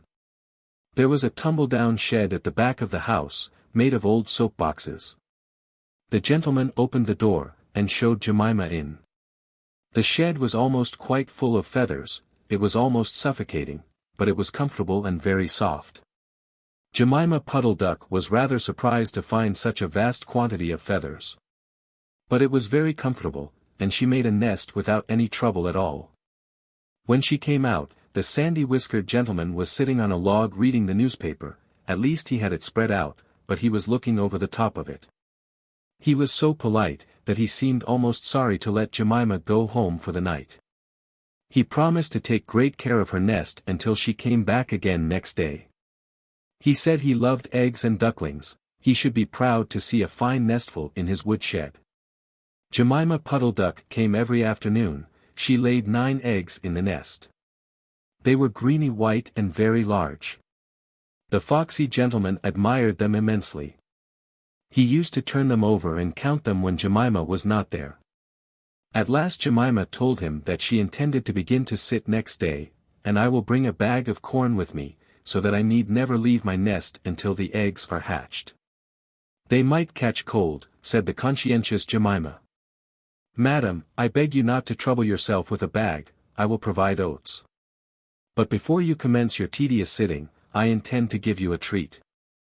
Let us have a dinner party all to ourselves. May I ask you to bring up some herbs from the farm garden to make a savory omelette? Sage and thyme, and mint and 2 onions, and some parsley. I will provide lard for the stuff, lard for the omelette, said the hospitable gentleman with sandy whiskers. Jemima Puddle-Duck was a simpleton, not even the mention of sage and onions made her suspicious. She went round the farm garden, nibbling off snippets of all the different sorts of herbs that are used for stuffing roast duck. And she waddled into the kitchen, and got 2 onions out of a basket.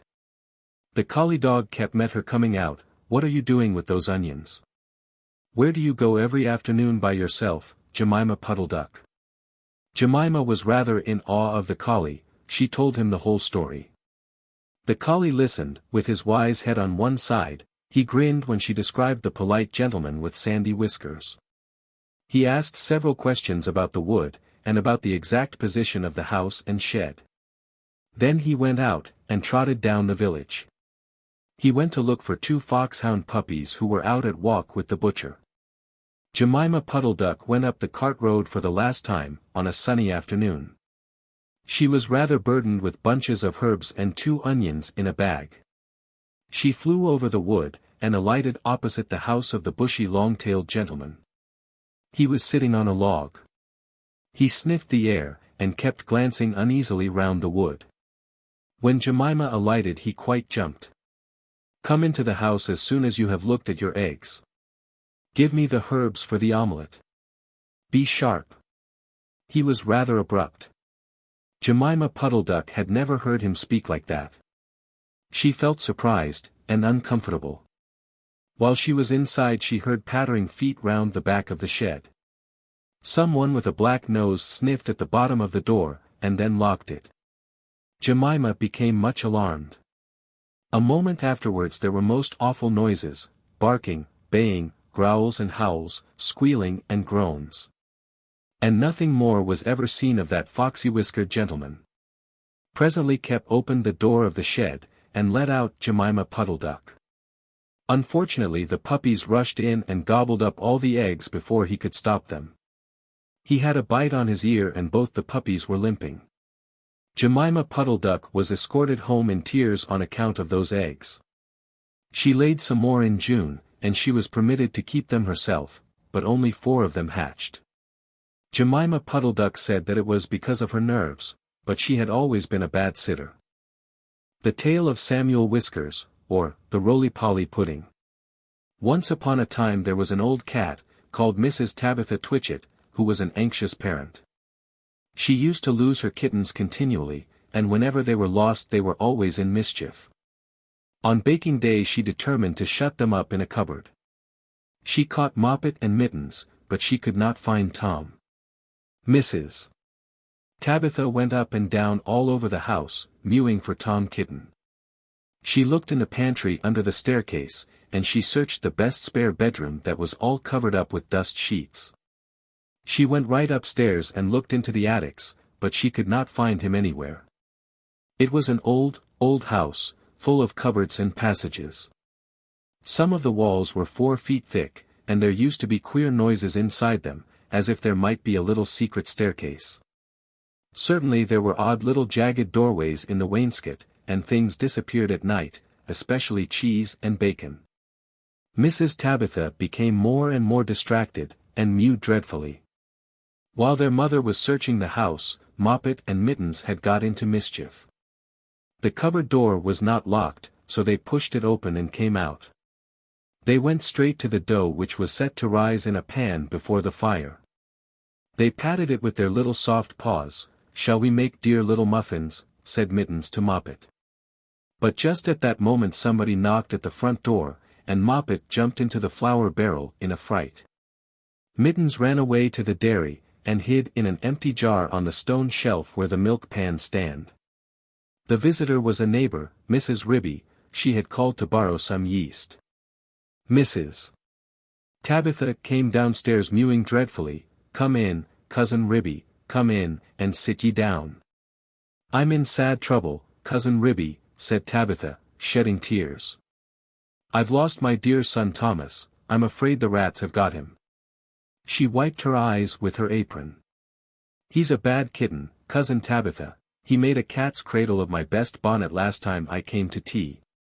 "Where have you looked for him?" "All over the house. The rats are too many for me." "What a thing it is to have an unruly family," said Mrs. Tabitha Twitchit. "I'm not afraid of rats. I will help you to find him, and whip him too. What is all that soot in the fender?" "The chimney wants sweeping. Oh, dear me, Cousin Ribby, now Moppet and Mittens are gone. They have both got out of the cupboard." Ribby and Tabitha set to work to search the house thoroughly again. They poked under the beds with Ribby's umbrella, and they rummaged in cupboards. They even fetched a candle, and looked inside a clothes chest in one of the attics.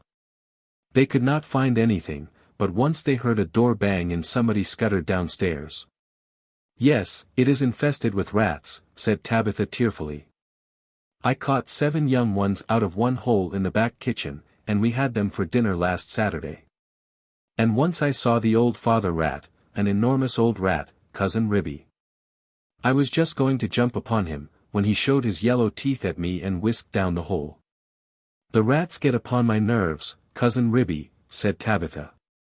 Ribby and Tabitha searched and searched. They both heard a curious roly-poly noise under the attic floor. But there was nothing to be seen. They returned to the kitchen. "Here's one of your kittens at least," said Ribby, dragging Moppet out of the flour barrel. They shook the flour off her and set her down on the kitchen floor. She seemed to be in a terrible fright. "Oh! Mother, mother," said Moppet, "there's been an old woman rat in the kitchen, and she's stolen some of the dough." The 2 cats ran to look at the dough pan. Sure enough, there were marks of little scratching fingers, and a lump of dough was gone. "Which way did she go, Moppet?" But Moppet had been too much frightened to peep out of the barrel again. Ribby and Tabitha took her with them to keep her safely in sight, while they went on with their search. They went into the dairy. The first thing they found was Mittens, hiding in an empty jar. They tipped up the jar, and she scrambled out. "Oh, mother, mother," said Mittens. "Oh! Mother, mother, there has been an old man rat in the dairy, a dreadful, 'normous big rat, mother, and he's stolen a pat of butter and the rolling pin." Ribby and Tabitha looked at one another. "A rolling pin and butter! Oh, my poor son Thomas," exclaimed Tabitha, wringing her paws. "A rolling pin?" said Ribby. "Did we not hear a roly-poly noise in the attic when we were looking into that chest?" Ribby and Tabitha rushed upstairs again. Sure enough, the roly-poly noise was still going on quite distinctly under the attic floor. "This is serious, Cousin Tabitha," said Ribby. "We must send for John Joiner at once, with a saw."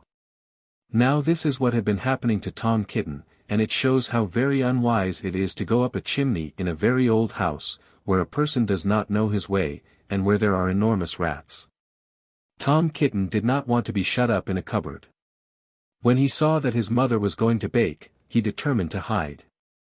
He looked about for a nice convenient place, and he fixed upon the chimney. The fire had only just been lighted, and it was not hot, but there was a white choky smoke from the green sticks. Tom Kitten got upon the fender and looked up. It was a big old-fashioned fireplace. The chimney itself was wide enough inside for a man to stand up and walk about. So there was plenty of room for a little Tom Cat. He jumped right up into the fireplace, balancing himself upon the iron bar where the kettle hangs.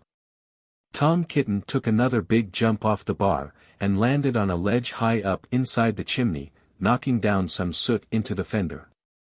Tom Kitten coughed and choked with the smoke. And he could hear the sticks beginning to crackle and burn in the fireplace down below.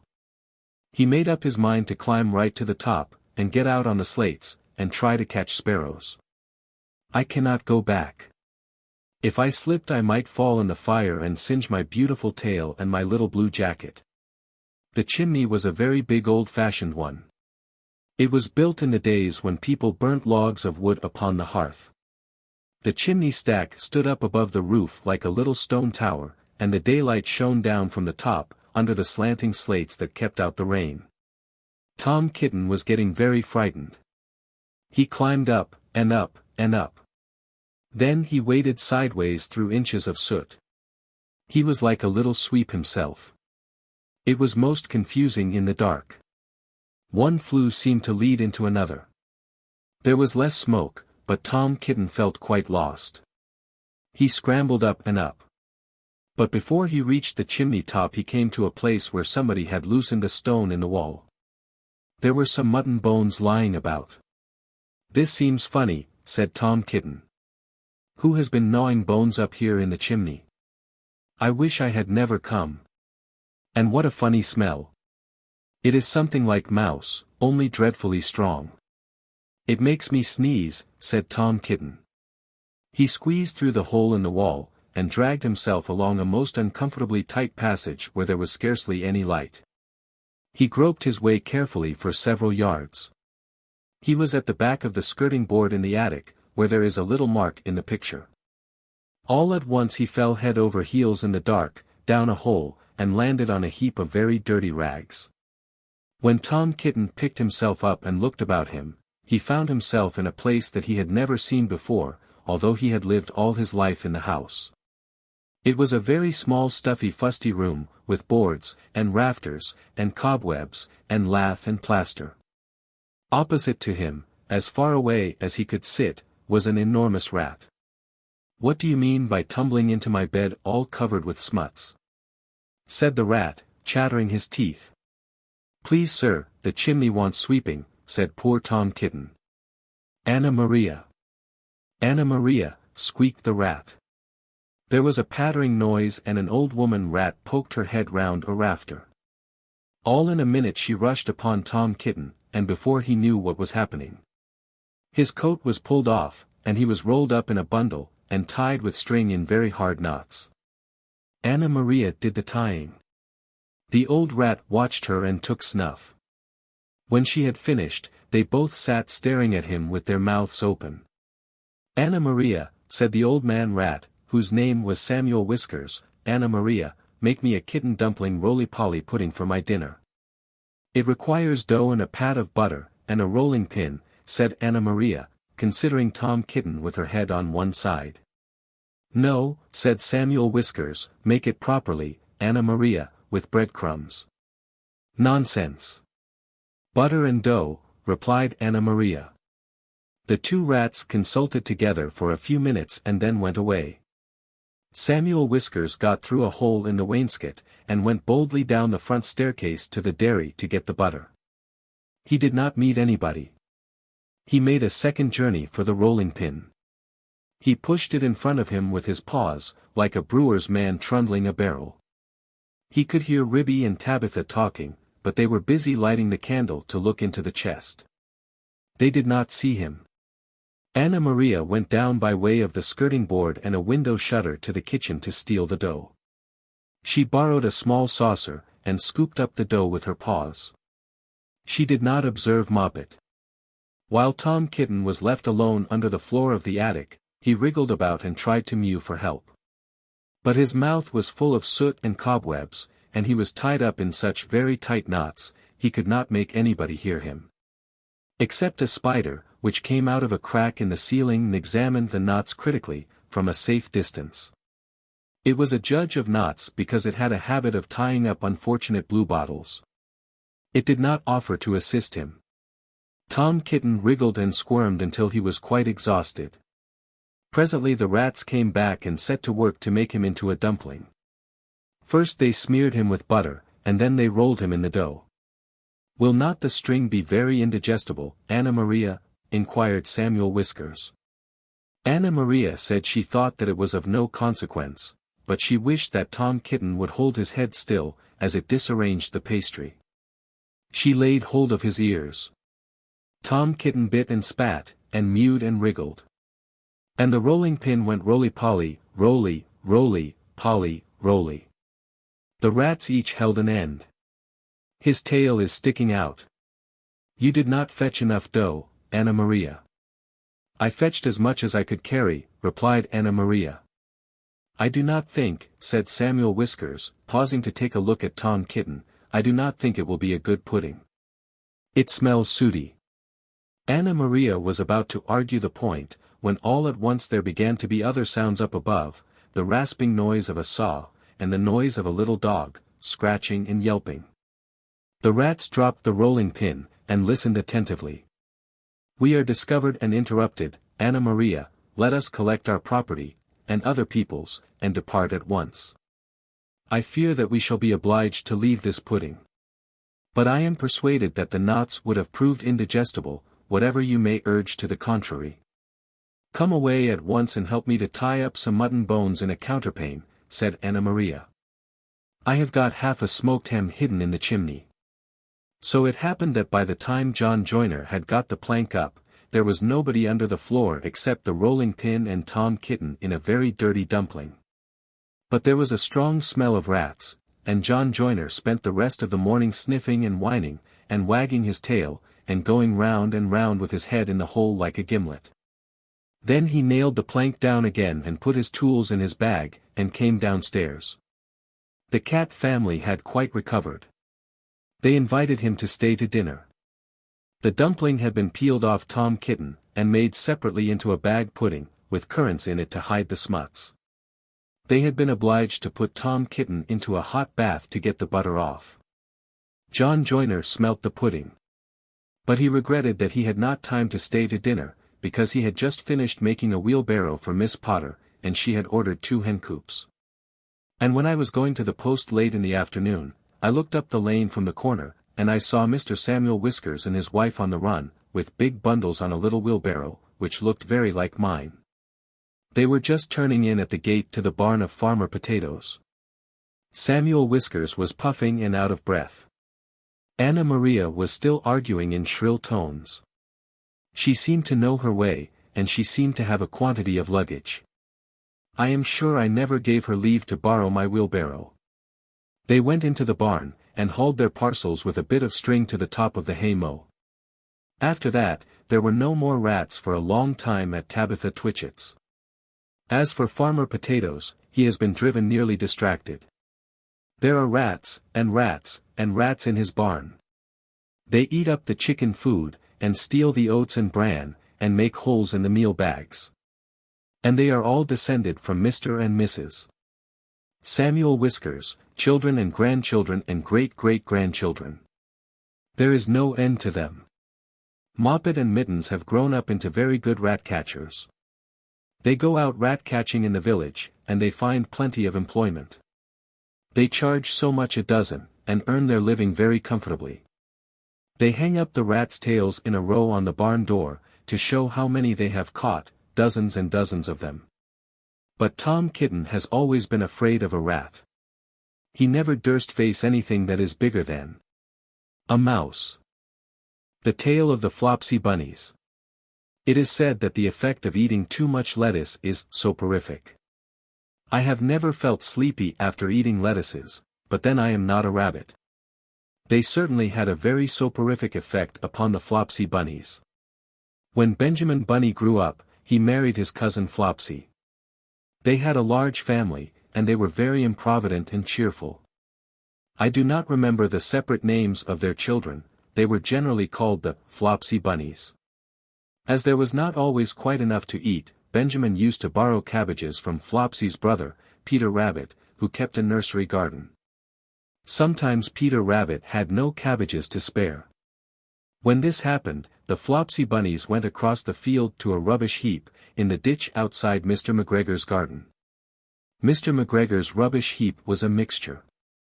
There were jam pots and paper bags, and mountains of chopped grass from the mowing machine, which always tasted oily, and some rotten vegetable marrows and an old boot or 2.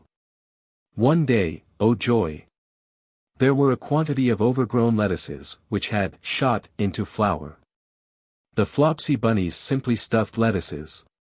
By degrees, one after another, they were overcome with slumber, and lay down in the mown grass. Benjamin was not so much overcome as his children. Before going to sleep he was sufficiently wide awake to put a paper bag over his head to keep off the flies. The little Flopsy bunnies slept delightfully in the warm sun. From the lawn beyond the garden came the distant clackety sound of the mowing machine. The bluebottles buzzed about the wall, and a little old mouse picked over the rubbish among the jam pots.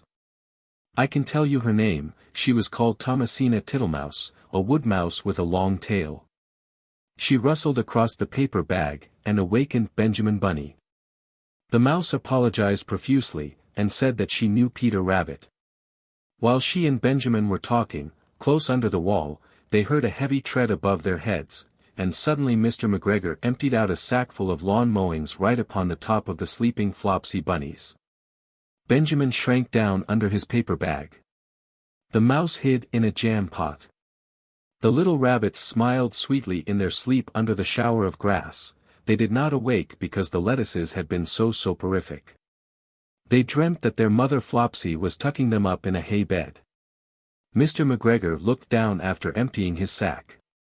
He saw some funny little brown tips of ears sticking up through the lawn mowings. He stared at them for some time. Presently a fly settled on one of them and it moved. Mr. McGregor climbed down on to the rubbish heap.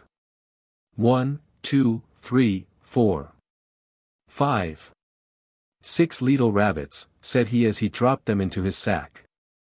The Flopsy bunnies dreamt that their mother was turning them over in bed. They stirred a little in their sleep, but still they did not wake up. Mr. McGregor tied up the sack and left it on the wall. He went to put away the mowing machine. While he was gone, Mrs. Flopsy Bunny, who had remained at home, came across the field. She looked suspiciously at the sack and wondered where everybody was. Then the mouse came out of her jam pot, and Benjamin took the paper bag off his head, and they told the doleful tale. Benjamin and Flopsy were in despair, they could not undo the string. But Mrs. Tittlemouse was a resourceful person. She nibbled a hole in the bottom corner of the sack. The little rabbits were pulled out and pinched to wake them. Their parents stuffed the empty sack with 3 rotten vegetable marrows, an old blacking brush and 2 decayed turnips. Then they all hid under a bush and watched for Mr. McGregor. Mr. McGregor came back and picked up the sack, and carried it off. He carried it hanging down, as if it were rather heavy. The Flopsy bunnies followed at a safe distance. They watched him go into his house. And then they crept up to the window to listen. Mr. McGregor threw down the sack on the stone floor in a way that would have been extremely painful to the Flopsy bunnies, if they had happened to have been inside it. They could hear him drag his chair on the flags, and chuckle. 1, 2, 3, 4, 5, 6 little rabbits, said Mr. McGregor. Eh? What's that? What have they been spoiling now? Inquired Mrs. McGregor. 1, 2, 3, 4, 5, 6 little fat rabbits, repeated Mr. McGregor, counting on his fingers. 1, 2, 3. Don't you be silly, what do you mean, you silly old man? In the sack. 1, 2, 3, 4, 5, 6, replied Mr. McGregor. The youngest Flopsy bunny got upon the windowsill. Mrs. McGregor took hold of the sack and felt it.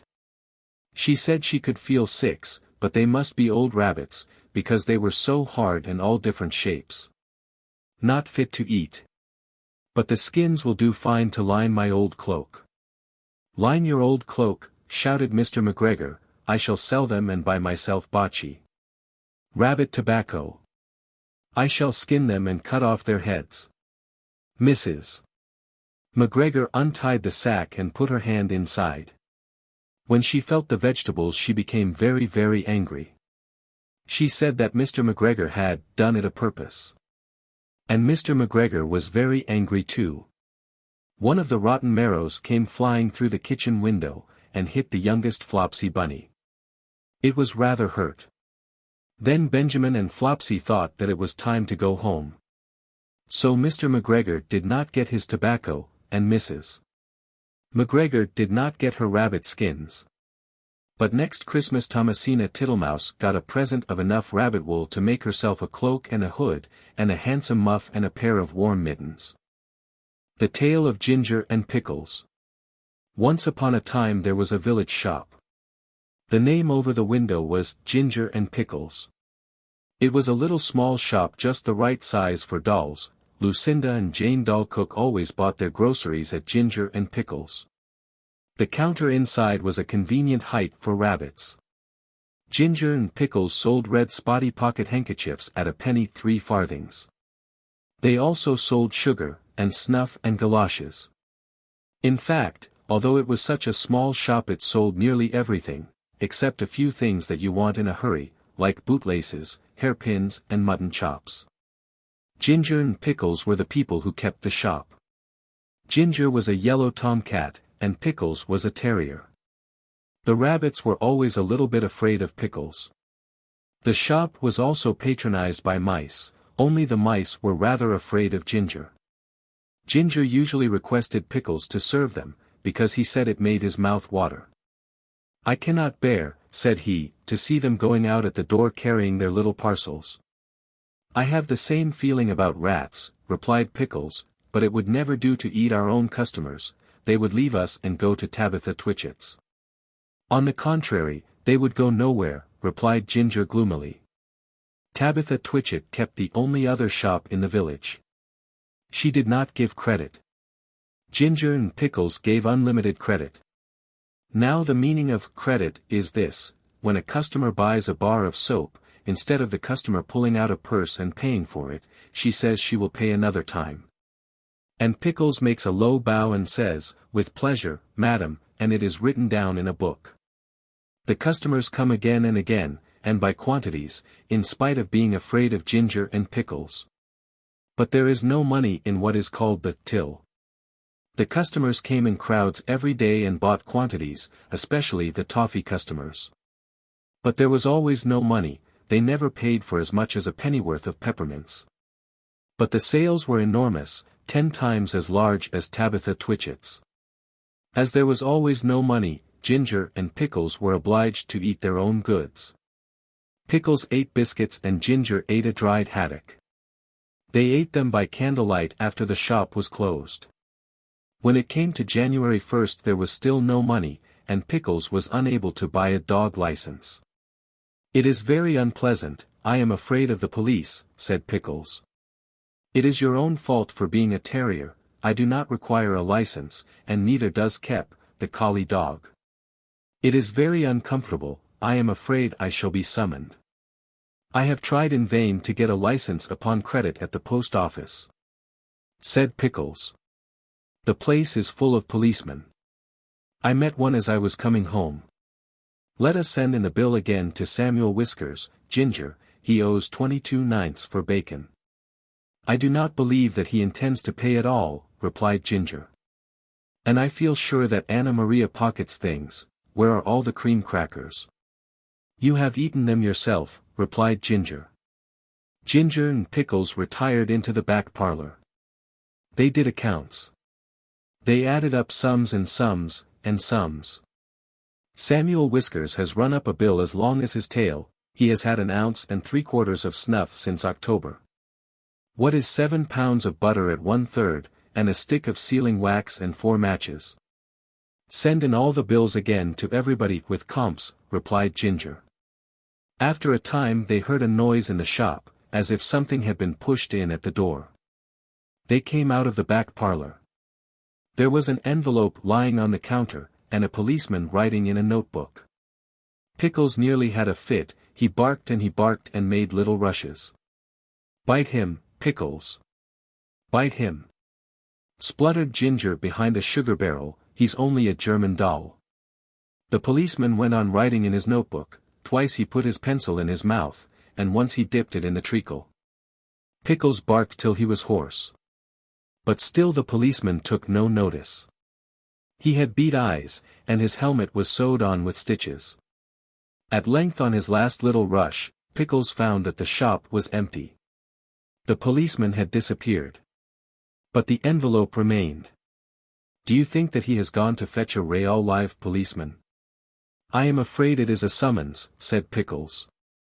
"No," replied Ginger, who had opened the envelope, "it is the rates and taxes, £3 1911 3/4. "This is the last straw," said Pickles, "let us close the shop." They put up the shutters, and left. But they have not removed from the neighborhood. In fact, some people wish they had gone further. Ginger is living in the warren. I do not know what occupation he pursues, he looks stout and comfortable. Pickles is at present a gamekeeper. The closing of the shop caused great inconvenience. Tabitha Twitchit immediately raised the price of everything a halfpenny. And she continued to refuse to give credit. Of course there are the tradesmen's carts, the butcher, the fishman and Timothy Baker. But a person cannot live on seed wigs and sponge cake and butter buns, not even when the sponge cake is as good as Timothy's. After a time Mr. John Dormouse and his daughter began to sell peppermints and candles. But they did not keep self-fitting sixes, and it takes 5 mice to carry one 7-inch candle. Besides, the candles which they sell behave very strangely in warm weather. And Miss Dormouse refused to take back the ends when they were brought back to her with complaints. And when Mr. John Dormouse was complained to, he stayed in bed, and would say nothing but "very snug." Which is not the way to carry on a retail business. So everybody was pleased when Sally Hennypenny sent out a printed poster to say that she was going to reopen the shop, Henny's opening sale. Grand cooperative jumble. Penny's penny prices. Come buy, come try, come buy. The poster really was most enticing. There was a rush upon the opening day. The shop was crammed with customers, and there were crowds of mice upon the biscuit canisters. Sally Hennypenny gets rather flustered when she tries to count out change, and she insists on being paid cash, but she is quite harmless. And she has laid in a remarkable assortment of bargains. There is something to please everybody. The Tale of Mrs. Tittlemouse. Once upon a time there was a wood mouse, and her name was Mrs. Tittlemouse. She lived in a bank under a hedge. Such a funny house. There were yards and yards of sandy passages, leading to storerooms and nut cellars and seed cellars, all amongst the roots of the hedge. There was a kitchen, a parlor, a pantry, and a larder. Also, there was Mrs. Tittlemouse's bedroom, where she slept in a little box bed. Mrs. Tittlemouse was a most terribly tidy particular little mouse, always sweeping and dusting the soft sandy floors. Sometimes a beetle lost its way in the passages. "Shoo! Shoo! Little dirty feet," said Mrs. Tittlemouse, clattering her dustpan. And one day a little old woman ran up and down in a red spotty cloak. "Your house is on fire, Mother Ladybird. Fly away home to your children." Another day, a big fat spider came in to shelter from the rain. "Beg pardon, is this not Miss Muffet's? Go away, you bold bad spider. Leaving ends of cobweb all over my nice clean house." She bundled the spider out at a window. He let himself down the hedge with a long thin bit of string. Mrs. Tittlemouse went on her way to a distant storeroom, to fetch cherry stones and thistledown seed for dinner. All along the passage she sniffed, and looked at the floor. "I smell a smell of honey, is it the cowslips outside, in the hedge?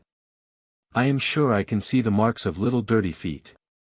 Suddenly round a corner, she met Babbity Bumble. "Ziz, biz, biz," said the bumblebee. Mrs. Tittlemouse looked at her severely. She wished that she had a broom. "Good day, Babbity Bumble, I should be glad to buy some beeswax. But what are you doing down here? Why do you always come in at a window, and say ziz, biz, biz?" Mrs. Tittlemouse began to get cross. "Ziz, whiz, whiz," replied Babbity Bumble in a peevish squeak. She sidled down a passage, and disappeared into a storeroom which had been used for acorns. Mrs. Tittlemouse had eaten the acorns before Christmas. The storeroom ought to have been empty.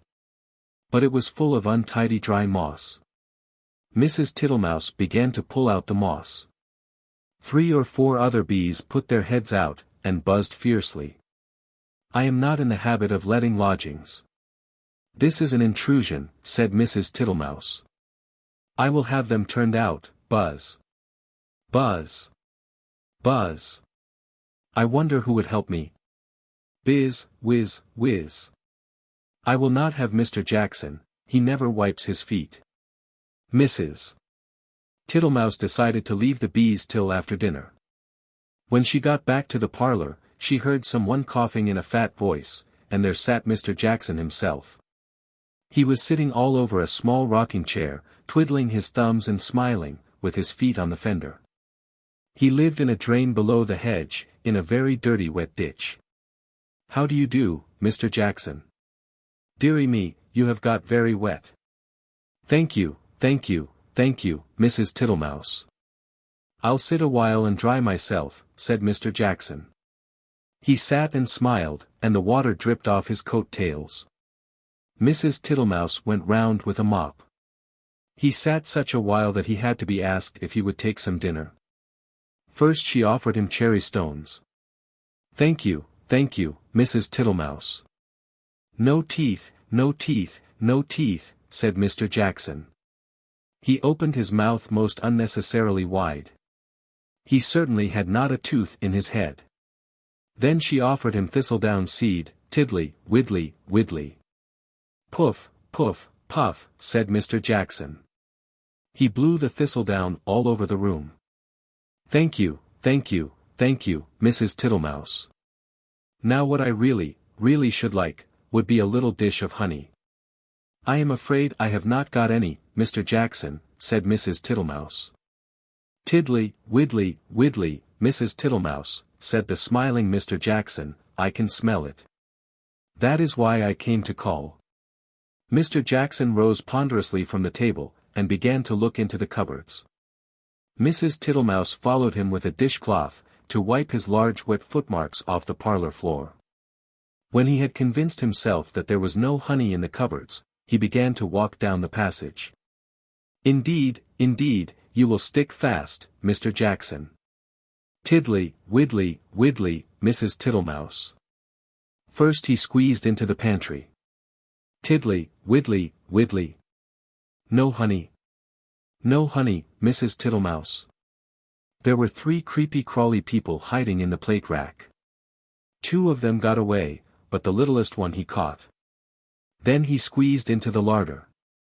Miss Butterfly was tasting the sugar, but she flew away out of the window. Tiddly, widdly, widdly, Mrs. Tittlemouse, you seem to have plenty of visitors. And without any invitation, said Mrs. Thomasina Tittlemouse. They went along the sandy passage. Tiddly widdly, buzz. Whiz. Whiz. He met Babbity round a corner, and snapped her up, and put her down again. I do not like bumblebees. They are all over bristles, said Mr. Jackson, wiping his mouth with his coat sleeve. Get out, you nasty old toad, shrieked Babbity Bumble. I shall go distracted, scolded Mrs. Tittlemouse. She shut herself up in the nut cellar while Mr. Jackson pulled out the bee's nest. He seemed to have no objection to stings. When Mrs. Tittlemouse ventured to come out, everybody had gone away. But the untidiness was something dreadful, never did I see such a mess, smears of honey. And moss, and thistledown, and marks of big and little dirty feet, all over my nice clean house. She gathered up the moss and the remains of the beeswax. Then she went out and fetched some twigs, to partly close up the front door. I will make it too small for Mr. Jackson. She fetched soft soap, and flannel, and a new scrubbing brush from the storeroom. But she was too tired to do any more. First she fell asleep in her chair, and then she went to bed. Will it ever be tidy again, said poor Mrs. Tittlemouse. Next morning she got up very early and began a spring cleaning which lasted a fortnight. She swept, and scrubbed, and dusted. And she rubbed up the furniture with beeswax, and polished her little tin spoons. When it was all beautifully neat and clean, she gave a party to 5 other little mice, without Mr. Jackson. He smelt the party and came up the bank, but he could not squeeze in at the door. So they handed him out acorn cupfuls of honey-dew through the window, and he was not at all offended. He sat outside in the sun, and said, "Tiddly, widdly, widdly. Your very good health, Mrs. Tittlemouse." The Tale of Timmy Tiptoes. Once upon a time there was a little fat comfortable gray squirrel, called Timmy Tiptoes. He had a nest thatched with leaves in the top of a tall tree, and he had a little squirrel wife called Goody. Timmy Tiptoes sat out, enjoying the breeze. He whisked his tail and chuckled, "Little wife Goody, the nuts are ripe, we must lay up a store for winter and spring." Goody Tiptoes was busy pushing moss under the thatch. "The nest is so snug, we shall be sound asleep all winter. Then we shall wake up all the thinner, when there is nothing to eat in springtime," replied prudent Timothy. When Timmy and Goody Tiptoes came to the nut thicket, they found other squirrels were there already.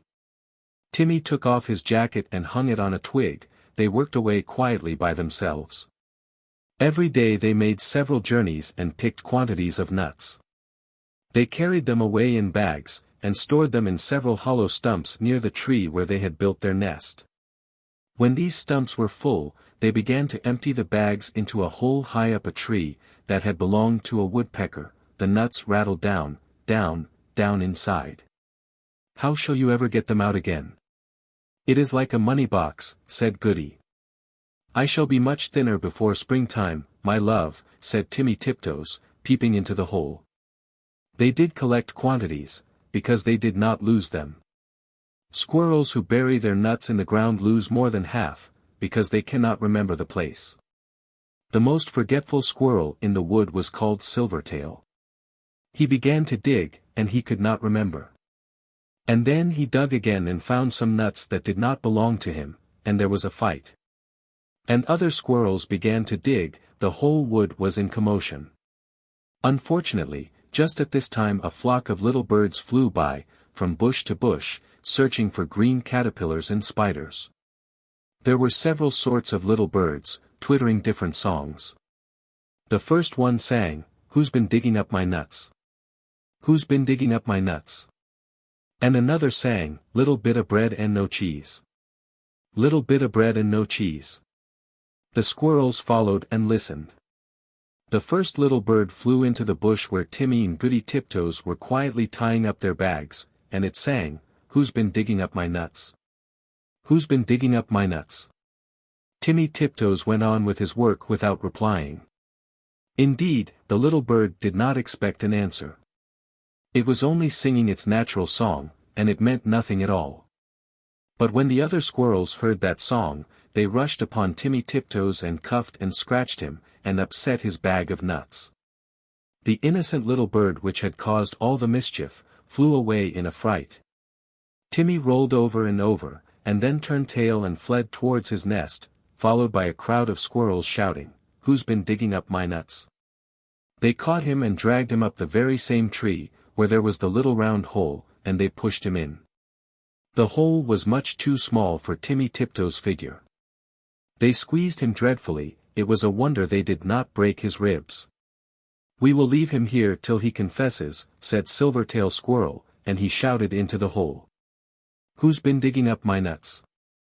Timmy Tiptoes made no reply. He had tumbled down inside the tree, upon half a peck of nuts belonging to himself. He lay quite stunned and still. Goody Tiptoes picked up the nut bags and went home. She made a cup of tea for Timmy, but he didn't come and didn't come. Goody Tiptoes passed a lonely and unhappy night. Next morning she ventured back to the nut bushes to look for him, but the other unkind squirrels drove her away. She wandered all over the wood, calling, "Timmy Tiptoes! Timmy Tiptoes! Oh, where is Timmy Tiptoes?" In the meantime Timmy Tiptoes came to his senses. He found himself tucked up in a little moss bed, very much in the dark, feeling sore. It seemed to be underground. Timmy coughed and groaned, because his ribs hurted him. There was a chirpy noise, and a small striped chipmunk appeared with a night light, and hoped he felt better. It was most kind to Timmy Tiptoes. It lent him its nightcap, and the house was full of provisions. The chipmunk explained that it had rained nuts through the top of the tree. Besides, I found a few buried. It laughed and chuckled when it heard Timmy's story. While Timmy was confined to bed, it enticed him to eat quantities, but how shall I ever get out through that hole unless I thin myself? My wife will be anxious. Just another nut, or 2 nuts, let me crack them for you, said the chipmunk. Timmy Tiptoes grew fatter and fatter. Now Goody Tiptoes had set to work again by herself. She did not put any more nuts into the woodpecker's hole, because she had always doubted how they could be got out again. She hid them under a tree root. They rattled down, down, down. Once when Goody emptied an extra big bagful, there was a decided squeak, and next time Goody brought another bagful, a little striped chipmunk scrambled out in a hurry. It is getting perfectly full up downstairs. The sitting room is full, and they are rolling along the passage, and my husband, Chippy Hackey, has run away and left me. What is the explanation of these showers of nuts? I am sure I beg your pardon. I did not know that anybody lived here, said Mrs. Goody Tiptoes, but where is Chippy Hackey? My husband, Timmy Tiptoes, has run away too. I know where Chippy is, a little bird told me, said Mrs. Chippy Hackey. She led the way to the woodpecker's tree, and they listened at the hole. Down below there was a noise of nut crackers, and a fat squirrel voice and a thin squirrel voice were singing together. My little old man and I fell out. How shall we bring this matter about? Bring it about as well as you can. And get you gone, you little old man. You could squeeze in, through that little round hole, said Goody Tiptoes. Yes, I could, said the chipmunk, but my husband, Chippy Hackey, bites. Down below there was a noise of cracking nuts and nibbling, and then the fat squirrel voice and the thin squirrel voice sang. For the diddlum day. Day diddle dum dee. Day diddle diddle dum day. Then Goody peeped in at the hole, and called down, Timmy Tiptoes. Oh fie, Timmy Tiptoes. And Timmy replied, is that you, Goody Tiptoes? Why, certainly. He came up and kissed Goody through the hole, but he was so fat that he could not get out. Chippy Hackey was not too fat, but he did not want to come, he stayed down below and chuckled. And so it went on for a fortnight, till a big wind blew off the top of the tree, and opened up the hole and let in the rain. Then Timmy Tiptoes came out, and went home with an umbrella. But Chippy Hackey continued to camp out for another week, although it was uncomfortable. At last a large bear came walking through the wood. Perhaps he also was looking for nuts. He seemed to be sniffing around. Chippy Hackey went home in a hurry. And when Chippy Hackey got home, he found he had caught a cold in his head, and he was more uncomfortable still. And now Timmy and Goody Tiptoes keep their nut store fastened up with a little padlock. And whenever that little bird sees the chipmunks, he sings, who's been digging up my nuts? Who's been digging up my nuts? But nobody ever answers. The Tale of Mr. Todd. I have made many books about well-behaved people. Now, for a change, I am going to make a story about 2 disagreeable people, called Tommy Brock and Mr. Todd. Nobody could call Mr. Todd nice. The rabbits could not bear him. They could smell him half a mile off. He was of a wandering habit and he had foxy whiskers, they never knew where he would be next. One day he was living in a stick house in the coppice, causing terror to the family of old Mr. Benjamin Bouncer. Next day he moved into a pollard willow near the lake, frightening the wild ducks and the water rats. In winter and early spring he might generally be found in an earth amongst the rocks at the top of Bull Banks, under Oatmeal Crag. He had half a dozen houses, but he was seldom at home. The houses were not always empty when Mr. Todd moved out, because sometimes Tommy Brock moved in, without asking leave. Tommy Brock was a short bristly fat waddling person with a grin. He grinned all over his face. He was not nice in his habits. He ate wasp nests and frogs and worms, and he waddled about by moonlight, digging things up. His clothes were very dirty. And as he slept in the daytime, he always went to bed in his boots. And the bed which he went to bed in, was generally Mr. Tod's. Now Tommy Brock did occasionally eat rabbit pie. But it was only very little young ones occasionally, when other food was really scarce. He was friendly with old Mr. Bouncer, they agreed in disliking the wicked otters and Mr. Tod, they often talked over that painful subject. Old Mr. Bouncer was stricken in years. He sat in the spring sunshine outside the burrow, in a muffler, smoking a pipe of rabbit tobacco. He lived with his son Benjamin Bunny and his daughter-in-law Flopsy, who had a young family. Old Mr.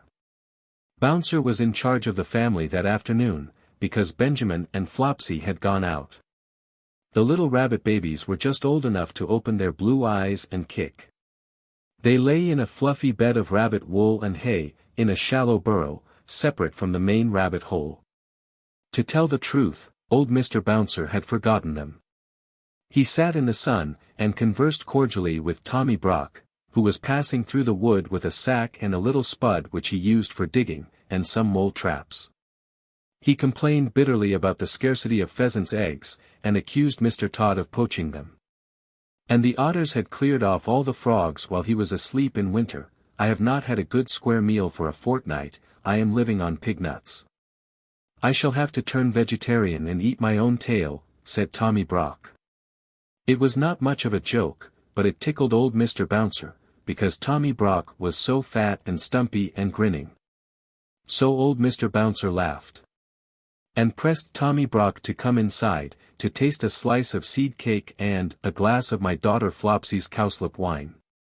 Tommy Brock squeezed himself into the rabbit hole with alacrity. Then old Mr. Bouncer smoked another pipe, and gave Tommy Brock a cabbage leaf cigar which was so very strong that it made Tommy Brock grin more than ever, and the smoke filled the burrow. Old Mr. Bouncer coughed and laughed, and Tommy Brock puffed and grinned. And Mr. Bouncer laughed and coughed, and shut his eyes because of the cabbage smoke. When Flopsy and Benjamin came back, old Mr. Bouncer woke up. Tommy Brock and all the young rabbit babies had disappeared. Mr. Bouncer would not confess that he had admitted anybody into the rabbit hole. But the smell of badger was undeniable, and there were round heavy footmarks in the sand. He was in disgrace. Flopsy wrung her ears, and slapped him. Benjamin Bunny set off at once after Tommy Brock. There was not much difficulty in tracking him, he had left his footmark and gone slowly up the winding footpath through the wood. Here he had rooted up the moss and wood sorrel. There he had dug quite a deep hole for dog Darnell, and had set a mole trap. A little stream crossed the way. Benjamin skipped lightly over Dryfoot, the badger's heavy steps showed plainly in the mud. The path led to a part of the thicket where the trees had been cleared, there were leafy oak stumps, and a sea of blue hyacinths, but the smell that made Benjamin stop, was not the smell of flowers. Mr.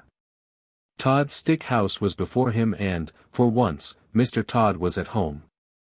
There was not only a foxy flavor in proof of it, there was smoke coming out of the broken pail that served as a chimney. Benjamin Bunny sat up, staring, his whiskers twitched. Inside the stick house somebody dropped a plate, and said something. Benjamin stamped his foot, and bolted. He never stopped till he came to the other side of the wood. Apparently Tommy Brock had turned the same way. Upon the top of the wall, there were again the marks of badger, and some ravelings of a sack had caught on a briar. Benjamin climbed over the wall, into a meadow. He found another mole trap newly set, he was still upon the track of Tommy Brock. It was getting late in the afternoon. Other rabbits were coming out to enjoy the evening air. One of them in a blue coat by himself, was busily hunting for dandelions. Cousin Peter. Peter Rabbit, shouted Benjamin Bunny. The blue-coated rabbit sat up with pricked ears. Whatever is the matter, Cousin Benjamin? Is it a cat? Or John Stoat Ferret? No. He's bagged my family, Tommy Brock, in a sack, have you seen him? Tommy Brock. How many, Cousin Benjamin? 7, Cousin Peter, and all of them twins. Did he come this way? Please tell me quick. Yes, yes, not 10 minutes since, he said they were caterpillars. I did think they were kicking rather hard, for caterpillars. Which way? Which way has he gone, Cousin Peter? He had a sack with something live in it. I watched him set a mole trap. Let me use my mind, Cousin Benjamin, tell me from the beginning. Benjamin did so. My Uncle Bouncer has displayed a lamentable want of discretion for his years, said Peter reflectively, but there are two hopeful circumstances. Your family is alive and kicking, and Tommy Brock has had refreshment. He will probably go to sleep, and keep them for breakfast. Which way? Cousin Benjamin, compose yourself. I know very well which way. Because Mr. Todd was at home in the stick house, he has gone to Mr. Todd's other house, at the top of Bull Banks. I partly know, because he offered to leave any message at Sister Cottontail's. He said he would be passing. Cottontail had married a black rabbit, and gone to live on the hill. Peter hid his dandelions, and accompanied the afflicted parent, who was all of a twitter. They crossed several fields and began to climb the hill. The tracks of Tommy Brock were plainly to be seen. He seemed to have put down the sack every dozen yards, to rest. He must be very puffed. We are close behind him, by the scent. What a nasty person, said Peter. The sunshine was still warm and slanting on the hill pastures. Halfway up, Cottontail was sitting in her doorway, with 4 or 5 half-grown little rabbits playing about her, one black and the others brown. Cottontail had seen Tommy Brock passing in the distance. Asked whether her husband was at home, she replied that Tommy Brock had rested twice while she watched him. He had nodded, and pointed to the sack, and seemed doubled up with laughing. Come away, Peter, he will be cooking them, come quicker, said Benjamin Bunny. They climbed up and up. He was at home. I saw his black ears peeping out of the hole. They lived too near the rocks to quarrel with their neighbors. Come on, Cousin Benjamin. When they came near the wood at the top of Bull Banks, they went cautiously. The trees grew amongst heaped-up rocks, and there, beneath a crag, Mr. Todd had made one of his homes. It was at the top of a steep bank. The rocks and bushes overhung it. The rabbits crept up carefully, listening and peeping. This house was something between a cave, a prison, and a tumble-down pigsty. There was a strong door, which was shut and locked. The setting sun made the window panes glow like red flame. But the kitchen fire was not alight. It was neatly laid with dry sticks, as the rabbits could see, when they peeped through the window. Benjamin sighed with relief. But there were preparations upon the kitchen table which made him shudder. There was an immense empty pie dish of blue willow pattern, and a large carving knife and fork, and a chopper. At the other end of the table was a partly unfolded tablecloth, a plate, a tumbler, a knife and fork, salt cellar, mustard and a chair, in short, preparations for one person's supper. No person was to be seen, and no young rabbits. The kitchen was empty and silent. The clock had run down. Peter and Benjamin flattened their noses against the window, and stared into the dusk. Then they scrambled round the rocks to the other side of the house. It was damp and smelly, and overgrown with thorns and briars. The rabbits shivered in their shoes. Oh, my poor rabbit babies! What a dreadful place! I shall never see them again, sighed Benjamin. They crept up to the bedroom window. It was closed and bolted like the kitchen. But there were signs that this window had been recently open. The cobwebs were disturbed, and there were fresh dirty footmarks upon the windowsill. The room inside was so dark, that at first they could make out nothing, but they could hear a noise, a slow deep regular snoring grunt. And as their eyes became accustomed to the darkness, they perceived that somebody was asleep on Mr. Todd's bed, curled up under the blanket. He has gone to bed in his boots, whispered Peter. Benjamin, who was all of a twitter, pulled Peter off the windowsill. Tommy Brock's snores continued, grunty and regular from Mr. Todd's bed. Nothing could be seen of the young family. The sun had set. An owl began to hoot in the wood. There were many unpleasant things lying about, that had much better have been buried, rabbit bones and skulls, and chickens' legs and other horrors. It was a shocking place, and very dark. They went back to the front of the house, and tried in every way to move the bolt of the kitchen window. They tried to push up a rusty nail between the window sashes. But it was of no use, especially without a light. They sat side by side outside the window, whispering and listening. In half an hour the moon rose over the wood. It shone full and clear and cold, upon the house amongst the rocks, and in at the kitchen window. But alas, no little rabbit babies were to be seen. The moonbeams twinkled on the carving knife and the pie dish, and made a path of brightness across the dirty floor. The light showed a little door in a wall beside the kitchen fireplace, a little iron door belonging to a brick oven, of that old-fashioned sort that used to be heated with faggots of wood. And presently at the same moment Peter and Benjamin noticed that whenever they shook the window, the little door opposite shook in answer. The young family were alive, shut up in the oven. Benjamin was so excited that it was a mercy he did not awake Tommy Brock, whose snores continued solemnly in Mr. Tod's bed. But there really was not very much comfort in the discovery. They could not open the window. And although the young family was alive, the little rabbits were quite incapable of letting themselves out, they were not old enough to crawl. After much whispering, Peter and Benjamin decided to dig a tunnel. They began to burrow a yard or two lower down the bank. They hoped that they might be able to work between the large stones under the house. The kitchen floor was so dirty that it was impossible to say whether it was made of earth or flags. They dug and dug for hours. They could not tunnel straight on account of stones, but by the end of the night they were under the kitchen floor. Benjamin was on his back, scratching upwards. Peter's claws were worn down. He was outside the tunnel, shuffling sand away. He called out that it was morning, sunrise, and that the jays were making a noise down below in the woods. Benjamin Bunny came out of the dark tunnel, shaking the sand from his ears. He cleaned his face with his paws. Every minute the sun shone warmer on the top of the hill. In the valley there was a sea of white mist, with golden tops of trees showing through. Again from the fields down below in the mist there came the angry cry of a jay, followed by the sharp yelping bark of a fox. Then those two rabbits lost their heads completely. They did the most foolish thing that they could have done. They rushed into their short new tunnel, and hid themselves at the top end of it, under Mr. Tod's kitchen floor. Mr. Tod was coming up Bull Banks, and he was in the very worst of tempers. First he had been upset by breaking the plate. It was his own fault, but it was a china plate, the last of the dinner service that had belonged to his grandmother, old Vixen Tod. Then the midges had been very bad. And he had failed to catch a hen pheasant on her nest. And it had contained only 5 eggs, 2 of them addled. Mr. Tod had had an unsatisfactory night. As usual, when out of humor, he determined to move house.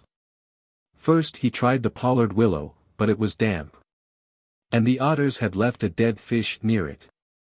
Mr. Tod likes nobody's leavings but his own.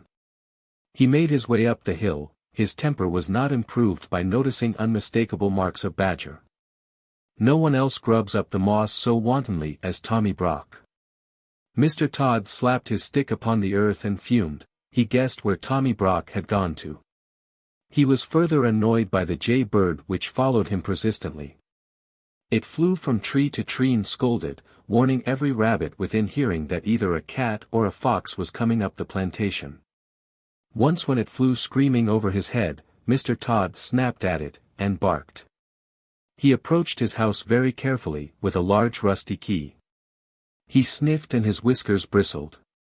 The house was locked up, but Mr. Tod had his doubts whether it was empty. He turned the rusty key in the lock. The rabbits below could hear it. Mr. Tod opened the door cautiously and went in.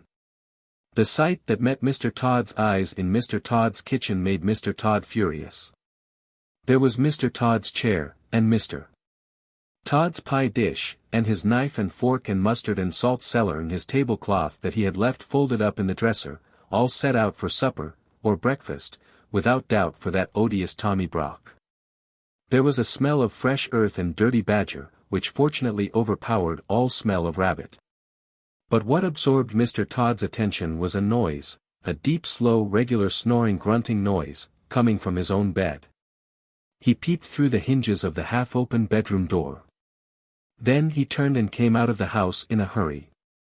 His whiskers bristled and his coat collar stood on end with rage. For the next 20 minutes Mr. Tod kept creeping cautiously into the house, and retreating hurriedly out again. By degrees he ventured further in, right into the bedroom. When he was outside the house, he scratched up the earth with fury. But when he was inside, he did not like the look of Tommy Brock's teeth. He was lying on his back with his mouth open, grinning from ear to ear.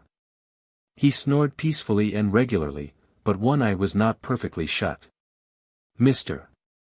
Tod came in and out of the bedroom. Twice he brought in his walking stick, and once he brought in the coal scuttle. But he thought better of it, and took them away. When he came back after removing the coal scuttle, Tommy Brock was lying a little more sideways, but he seemed even sounder asleep. He was an incurably indolent person, he was not in the least afraid of Mr. Tod. He was simply too lazy and comfortable to move. Mr. Tod came back yet again into the bedroom with a clothesline. He stood a minute watching Tommy Brock and listening attentively to the snores. They were very loud indeed, but seemed quite natural. Mr. Tod turned his back towards the bed, and undid the window. It creaked, he turned round with a jump. Tommy Brock, who had opened one eye, shut it hastily. The snores continued. Mr. Tod's proceedings were peculiar, and rather uneasy, because the bed was between the window and the door of the bedroom. He opened the window a little way, and pushed out the greater part of the clothes line on to the window sill. The rest of the line, with a hook at the end, remained in his hand. Tommy Brock snored conscientiously. Mr. Tod stood and looked at him for a minute, then he left the room again. Tommy Brock opened both eyes, and looked at the rope and grinned.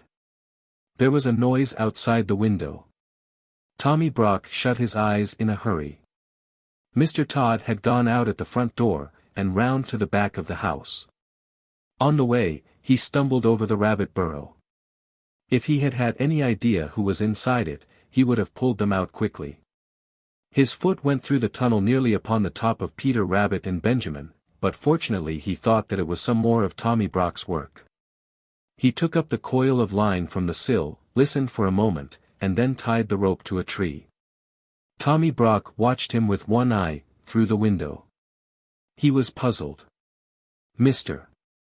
Tod fetched a large heavy pailful of water from the spring, and staggered with it through the kitchen into his bedroom. Tommy Brock snored industriously, with rather a snort.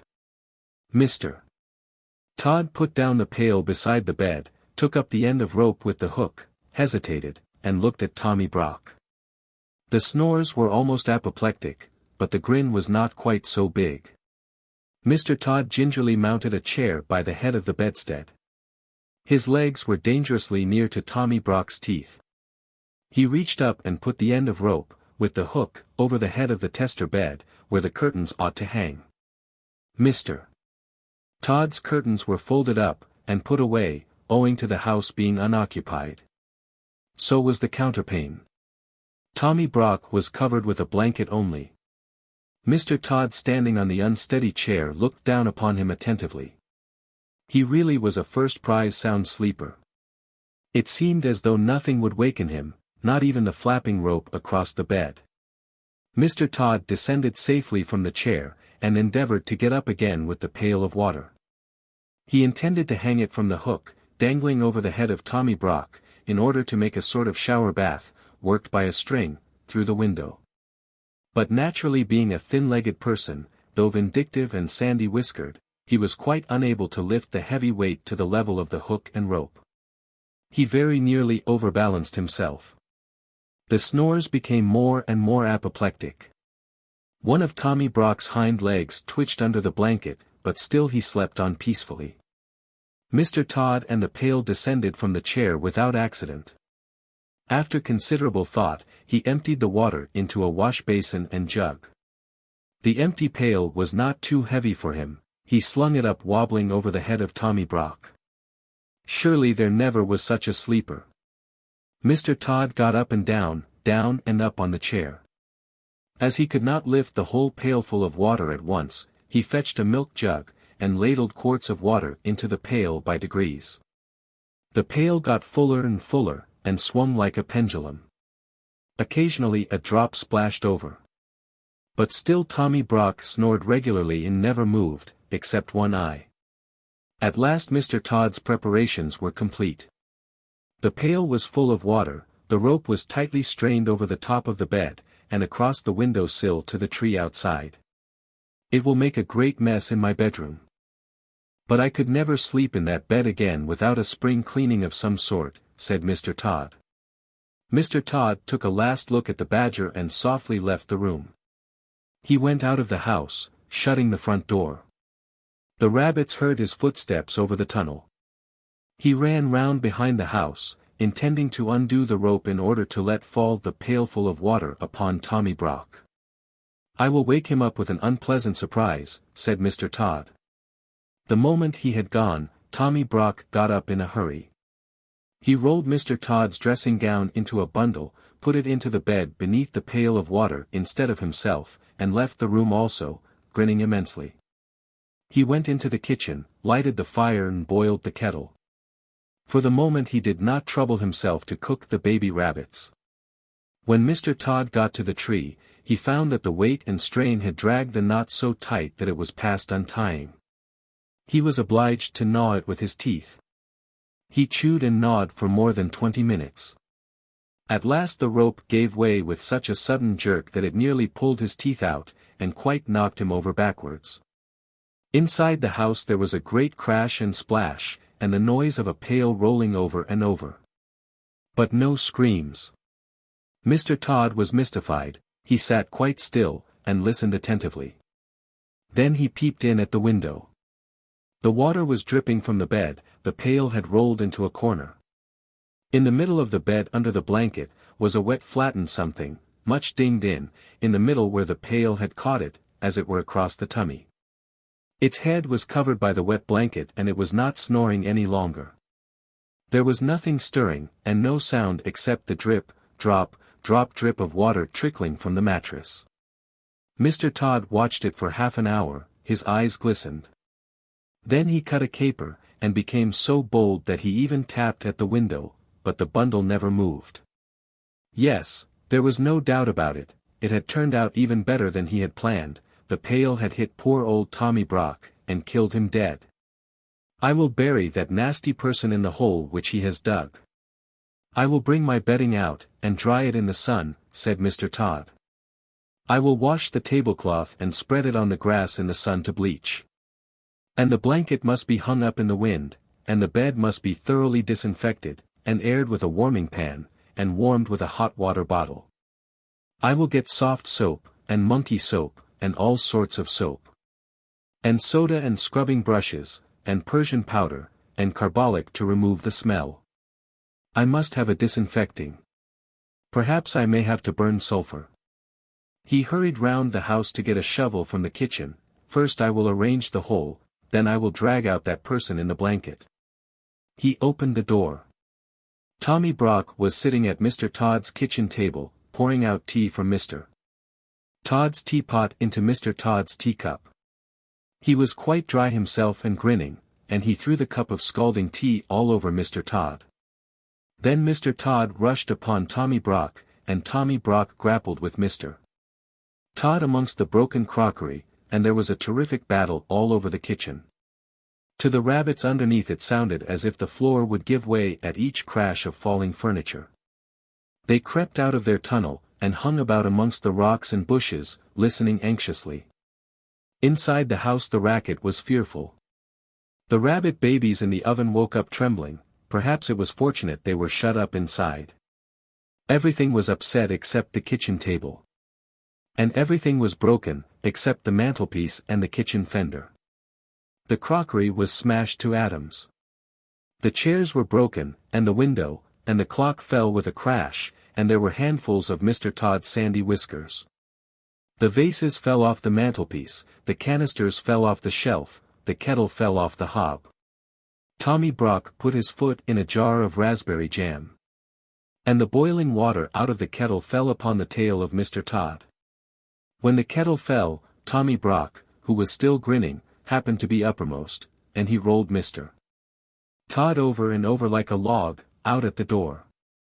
Then the snarling and worrying went on outside, and they rolled over the bank, and downhill, bumping over the rocks.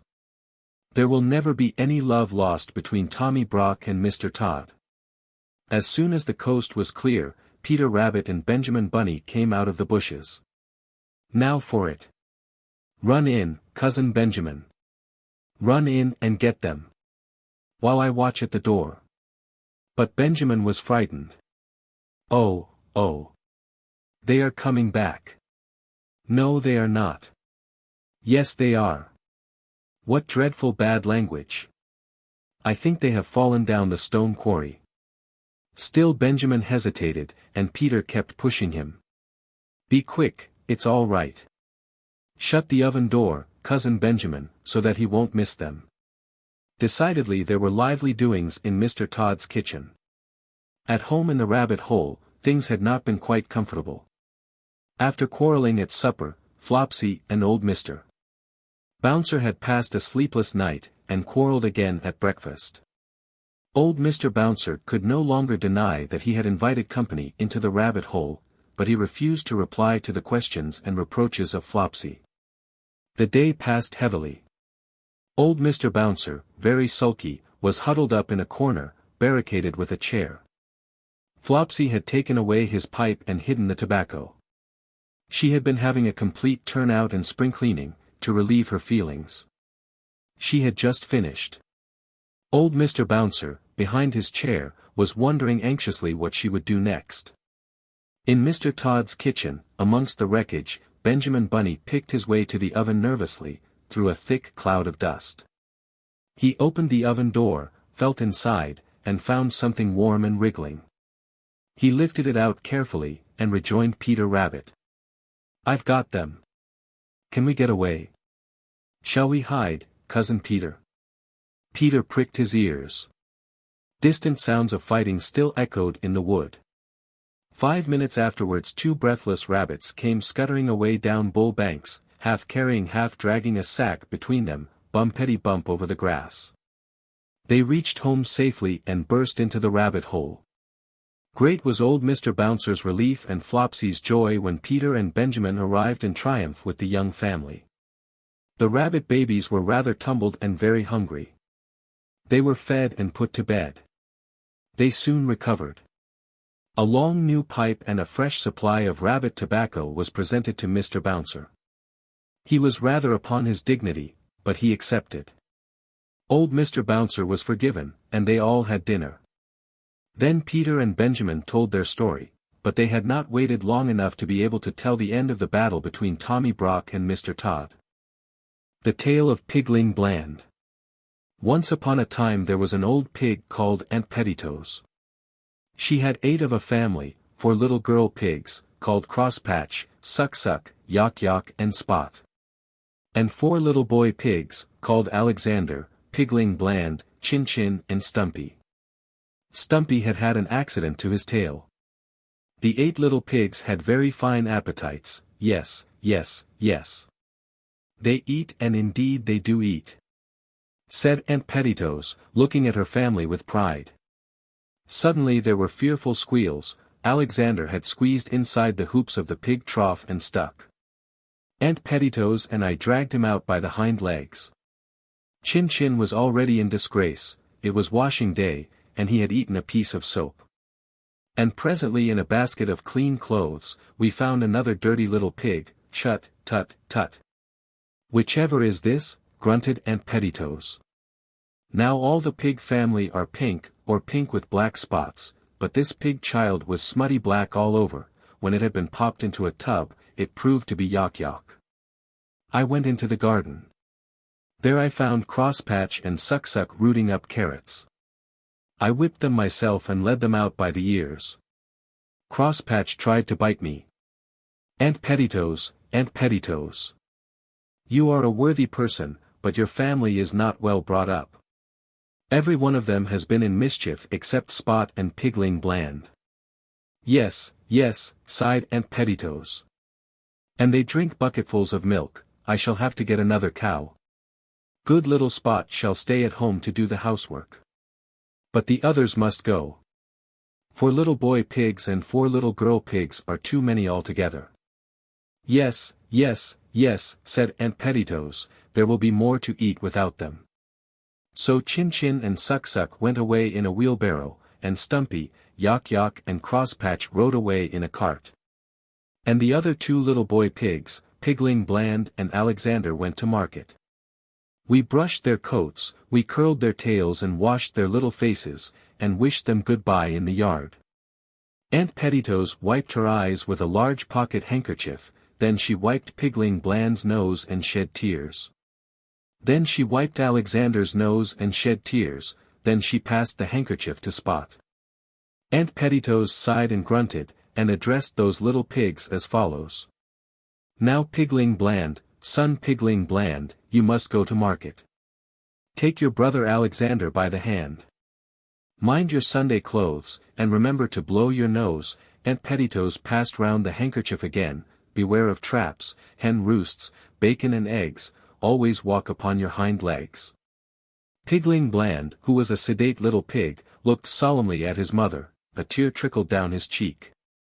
Aunt Petitoes turned to the other, now, son Alexander, take the hand, we.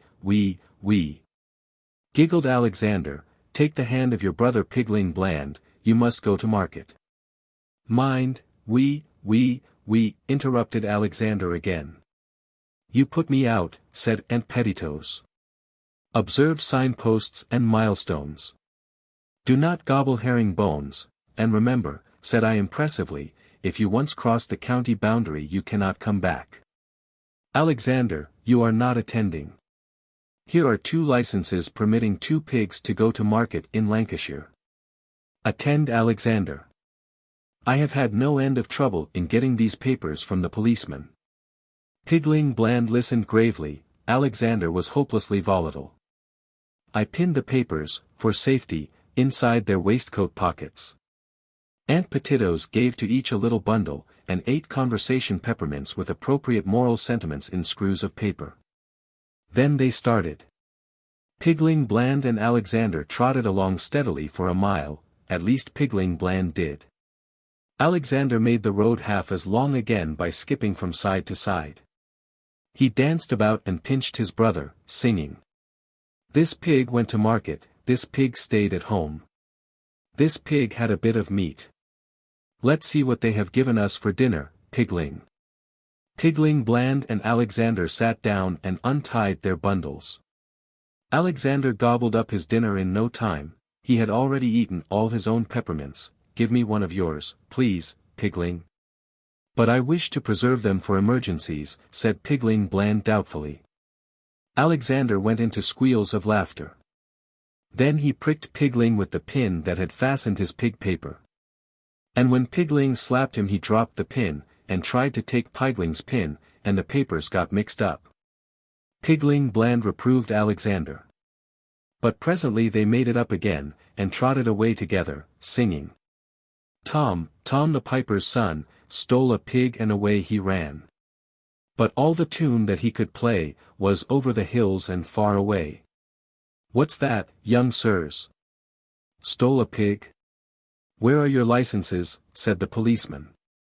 They had nearly run against him round a corner. Pigling Bland pulled out his paper. Alexander, after fumbling, handed over something scrumply. To 2½ ounce. Conversation sweeties at 3 farthings, what's this? This ain't a license. Alexander's nose lengthened visibly, he had lost it. I had one, indeed I had, Mr. Policeman. It's not likely they let you start without. I am passing the farm. You may walk with me.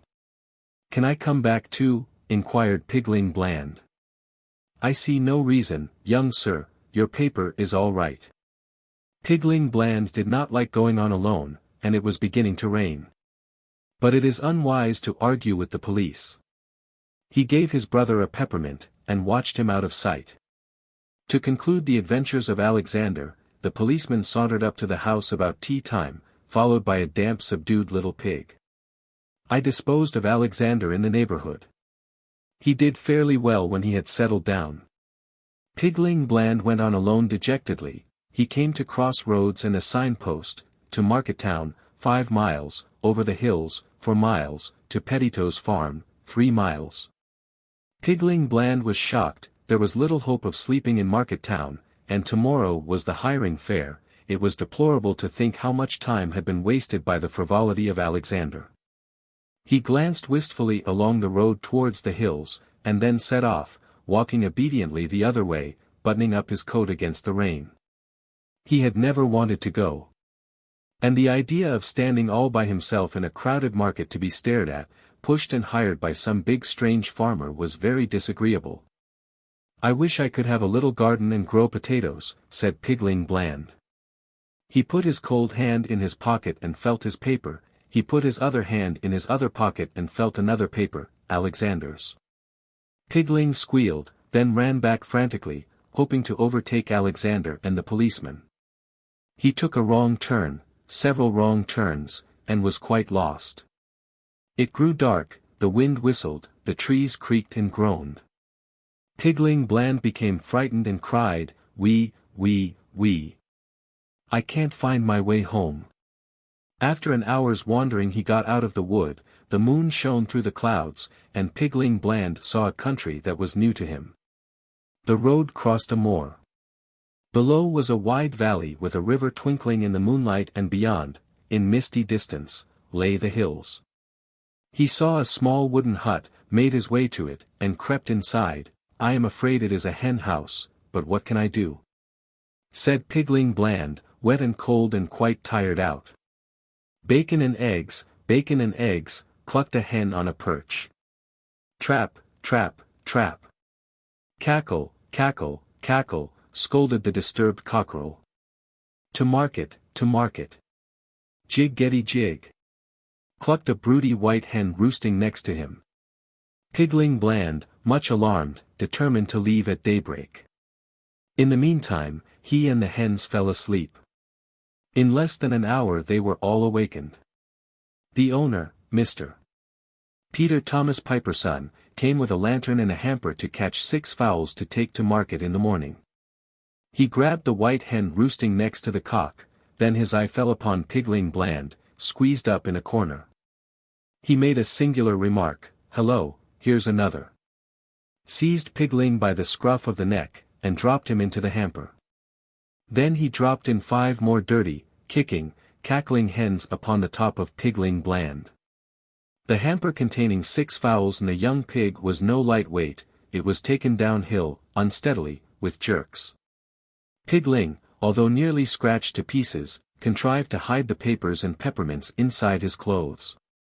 At last the hamper was bumped down upon a kitchen floor, the lid was opened, and Pigling was lifted out.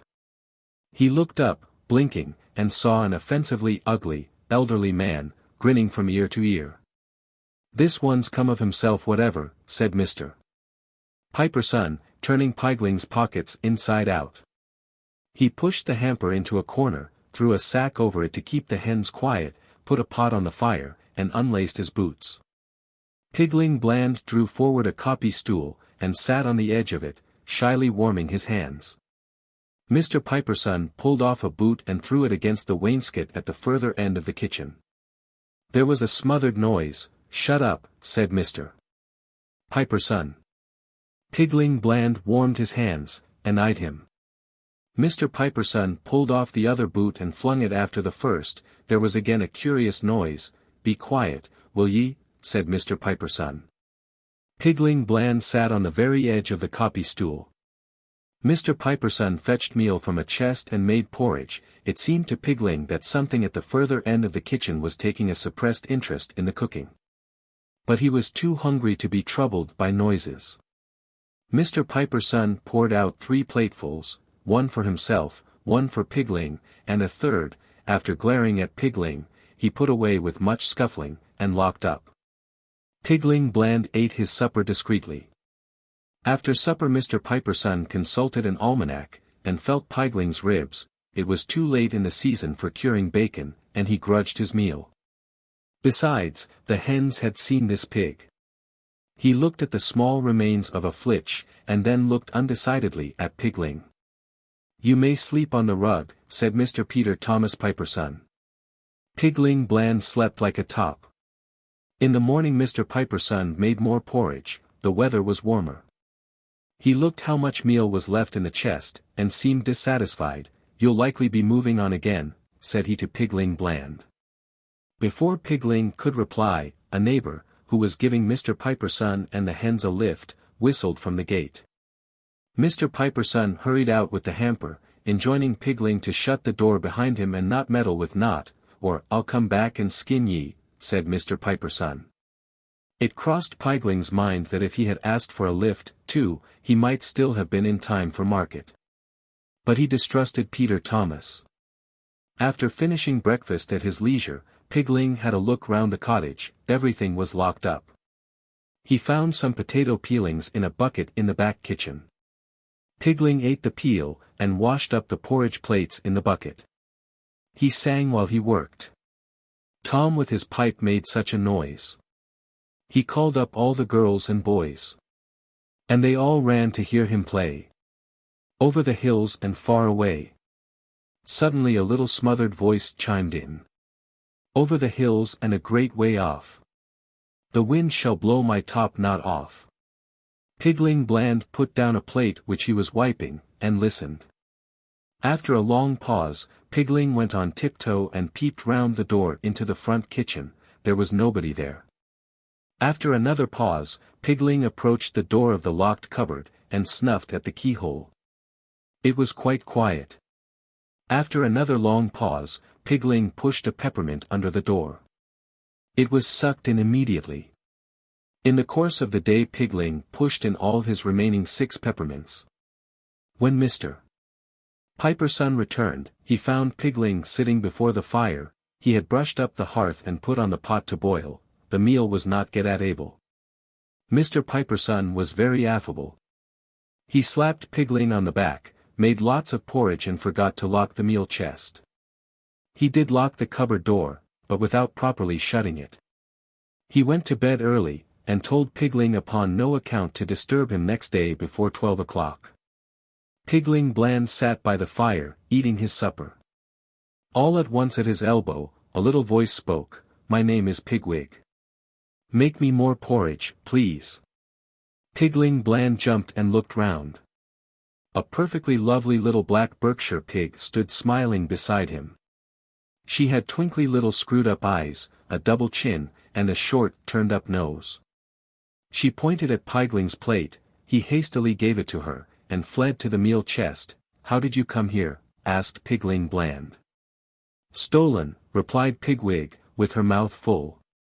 Pigling helped himself to meal without scruple. "What for?" "Bacon, hams," replied Pigwig cheerfully.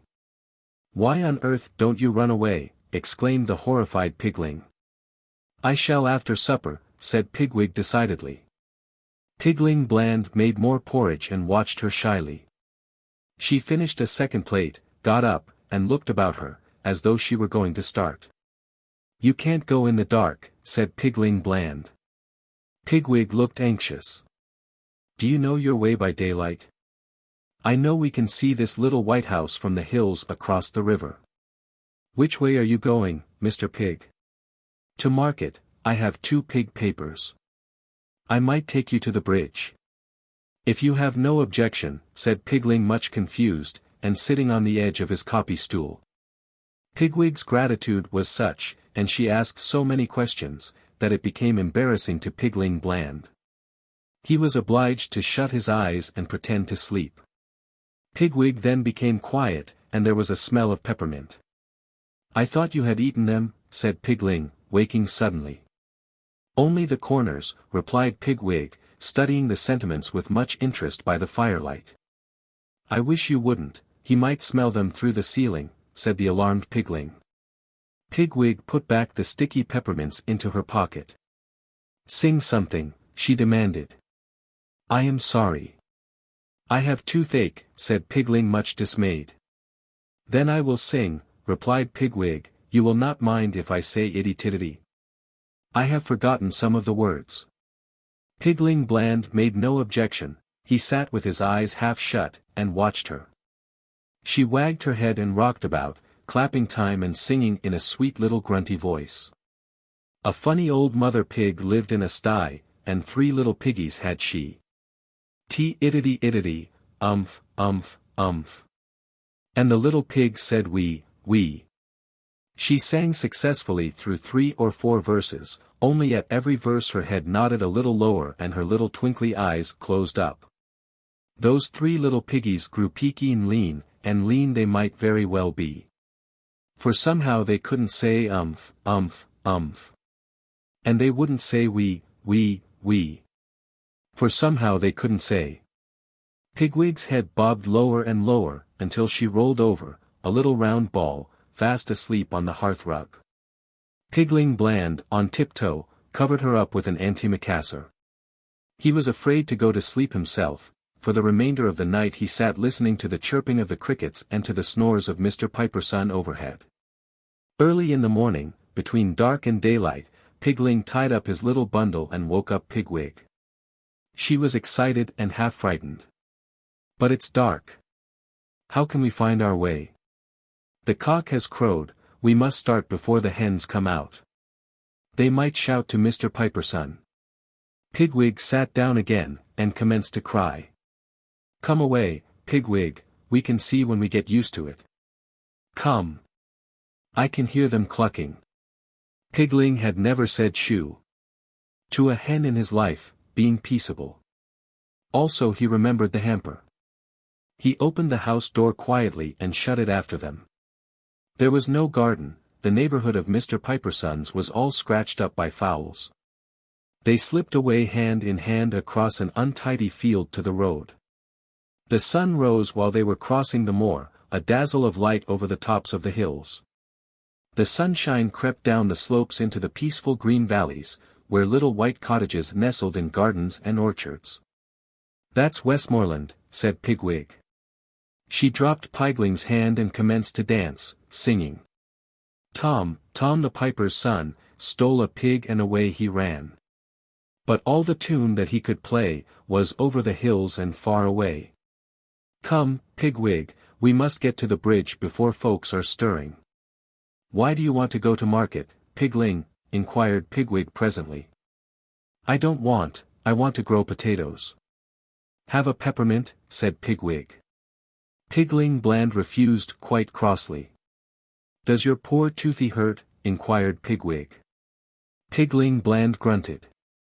Pigwig ate the peppermint herself and followed the opposite side of the road. Pigwig. Keep under the wall, there's a man plowing. Pigwig crossed over, they hurried downhill towards the county boundary. Suddenly Pigling stopped, he heard wheels. Slowly jogging up the road below them came a tradesman's cart. The reins flapped on the horse's back. The grocer was reading a newspaper. Take that peppermint out of your mouth, Pigwig, we may have to run. Don't say one word. Leave it to me. And in sight of the bridge, said poor Pigling, nearly crying. He began to walk frightfully lame, holding Pigwig's arm. The grocer, intent upon his newspaper, might have passed them if his horse had not shied and snorted. He pulled the cart crossways and held down his whip. Hullo! Where are you going to? Pigling Bland stared at him vacantly. Are you deaf? Are you going to market? Pigling nodded slowly. I thought as much. It was yesterday. Show me your license. Pigling stared at the off hind shoe of the grocer's horse, which had picked up a stone. The grocer flicked his whip. Papers. Pig license. Pigling fumbled in all his pockets, and handed up the papers. The grocer read them, but still seemed dissatisfied. This here pig is a young lady, is her name Alexander? Pigwig opened her mouth and shut it again, Pigling coughed asthmatically. The grocer ran his finger down the advertisement column of his newspaper, lost, stolen or strayed, 10 shillings reward, he looked suspiciously at Pigwig. Then he stood up in the trap, and whistled to the ploughman. "You wait here while I drive on and speak to him," said the grocer, gathering up the reins. He knew that pigs are slippery, but surely, such a very lame pig could never run. "Not yet, Pigwig, he will look back." The grocer did so. He saw the two pigs standing stock-still in the middle of the road. Then he looked over at his horse's heels, it was lame also, the stone took some time to knock out after he got to the ploughman. "Now, Pigwig, now," said Pigling bland. Never did pigs run as these pigs ran. They raced and squealed and pelted down the long white hill towards the bridge. Little fat Pigwig's petticoats fluttered, and her feet went pitter, patter, pitter, as she bounded and jumped. They ran, and they ran, and they ran down the hill, and across a short cut on level green turf at the bottom, between pebble beds and rushes. They came to the river, they came to the bridge, they crossed it hand in hand, then over the hills and far away she danced with Pigling bland. Appley Dapply's Nursery Rhymes. Appley Dapply, a little brown mouse, goes to the cupboard in somebody's house. In somebody's cupboard. There's everything nice. Cake, cheese, jam, biscuits. All charming for mice. Appley Dapply has little sharp eyes. And Appley Dapply is so fond of pies. Now who is this knocking? At Cottontail's door. Tap tap pit. Tap tap pit. She's heard it before. And when she peeps out, there is nobody there. But a present of carrots. Put down on the stair. Hark! I hear it again. Tap, tap, tap pit. Tap tap pit. Why, I really believe it's a little black rabbit. Old Mr. Pricklepin has never a cushion to stick his pins in. His nose is black and his beard is grey. And he lives in an ash stump. Over the way. You know the old woman who lived in a shoe and had so many children. She didn't know what to do. I think if she lived in a little shoe house, that little old woman was surely a mouse. Diggory diggory delvet. A little old man in black velvet. He digs and he delves. You can see for yourselves. The mounds dug by Diggory Delvet. Gravy and potatoes. In a good brown pot. Put them in the oven. And serve them very hot. There once was an amiable guinea pig, who brushed back his hair like a periwig. He wore a sweet tie, as blue as the sky. And his whiskers and buttons were very big. The Tale of Johnny Town Mouse. Johnny Town Mouse was born in a cupboard. Timmy Willie was born in a garden. Timmy Willie was a little country mouse who went to town by mistake in a hamper. The gardener sent vegetables to town once a week by carrier, he packed them in a big hamper. The gardener left the hamper by the garden gate, so that the carrier could pick it up when he passed. Timmy Willie crept in through a hole in the wickerwork, and after eating some peas, Timmy Willie fell fast asleep. He awoke in a fright, while the hamper was being lifted into the carrier's cart. Then there was a jolting, and a clattering of horses' feet, other packages were thrown in, for miles and miles, jolt, jolt, jolt. And Timmy Willie trembled amongst the jumbled-up vegetables. At last the cart stopped at a house, where the hamper was taken out, carried in, and set down. The cook gave the carrier sixpence, the back door banged, and the cart rumbled away. But there was no quiet. There seemed to be hundreds of carts passing. Dogs barked, boys whistled in the street, the cook laughed, the parlor maid ran up and down stairs, and a canary sang like a steam engine. Timmy Willie, who had lived all his life in a garden, was almost frightened to death. Presently the cook opened the hamper and began to unpack the vegetables. Out sprang the terrified Timmy Willie. Up jumped the cook on a chair, exclaiming, "A mouse! A mouse! Call the cat!" Fetch me the poker, Sarah. Timmy Willie did not wait for Sarah with the poker, he rushed along the skirting board till he came to a little hole, and in he popped. He dropped half a foot, and crashed into the middle of a mouse dinner party, breaking 3 glasses. Who in the world is this? Inquired Johnny Town Mouse. But after the first exclamation of surprise he instantly recovered his manners. With the utmost politeness he introduced Timmy Willie to 9 other mice, all with long tails and white neckties. Timmy Willie's own tail was insignificant. Johnny Town Mouse and his friends noticed it. But they were too well bred to make personal remarks. Only one of them asked Timmy Willie if he had ever been in a trap.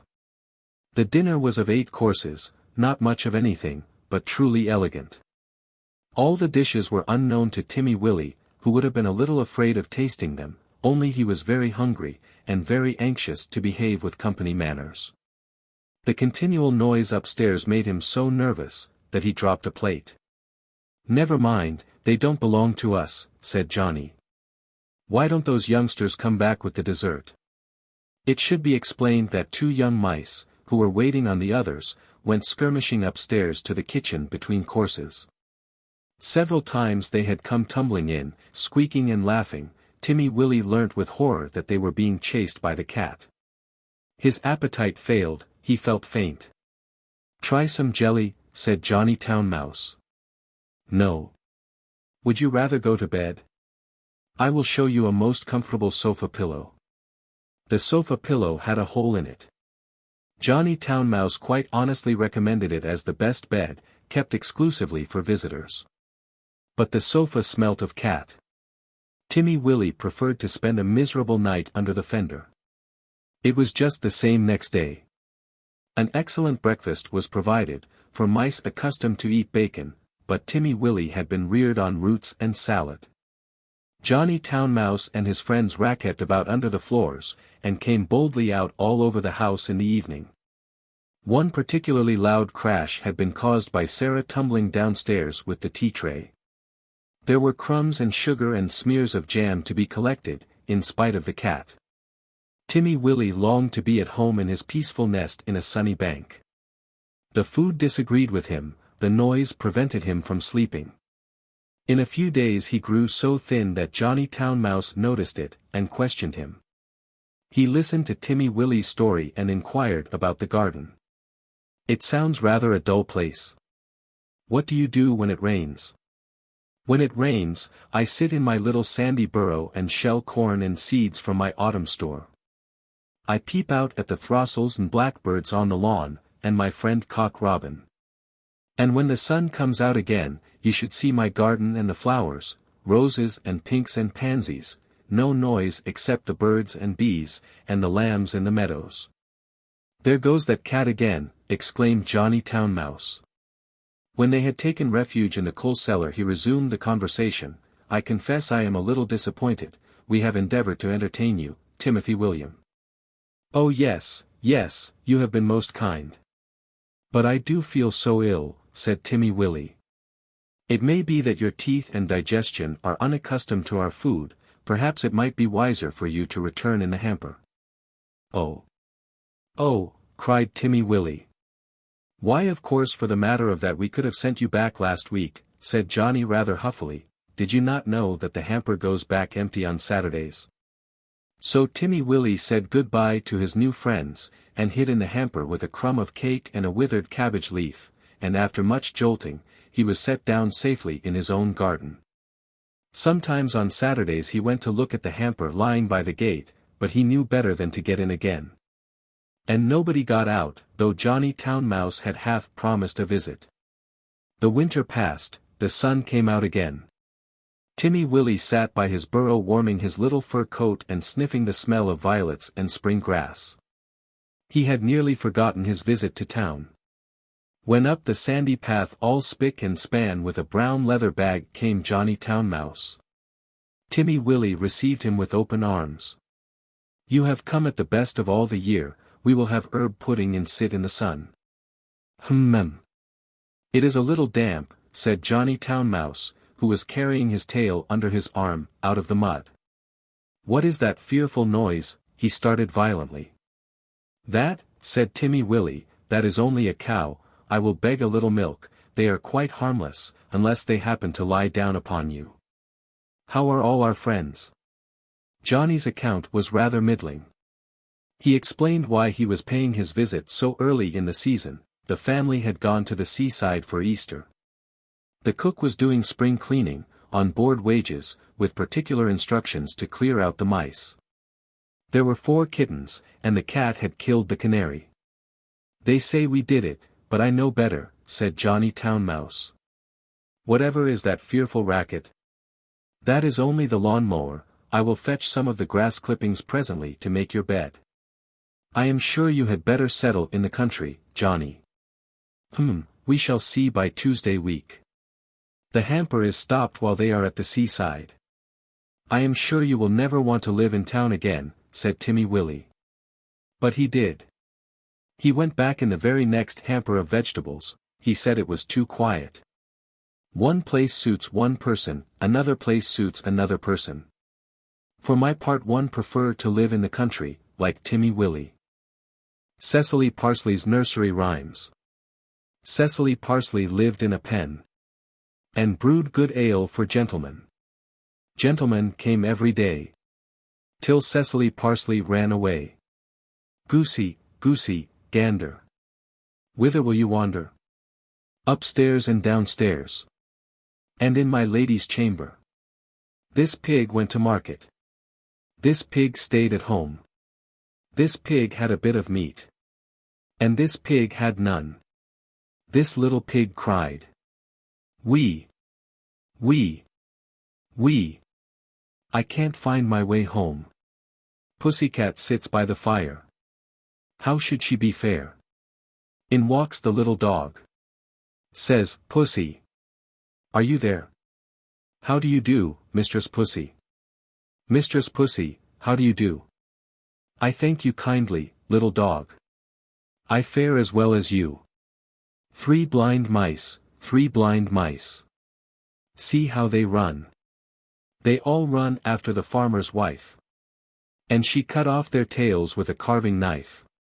Did you ever see such a thing in your life? As 3 blind mice. Bow, wow, wow. Whose dog art thou? I'm little Tom Tinker's dog. Bow, wow, wow. We have a little garden. A garden of our own. And every day we water there the seeds that we have sown. We love our little garden, and tend it with such care. You will not find a faded leaf, or blighted blossom there.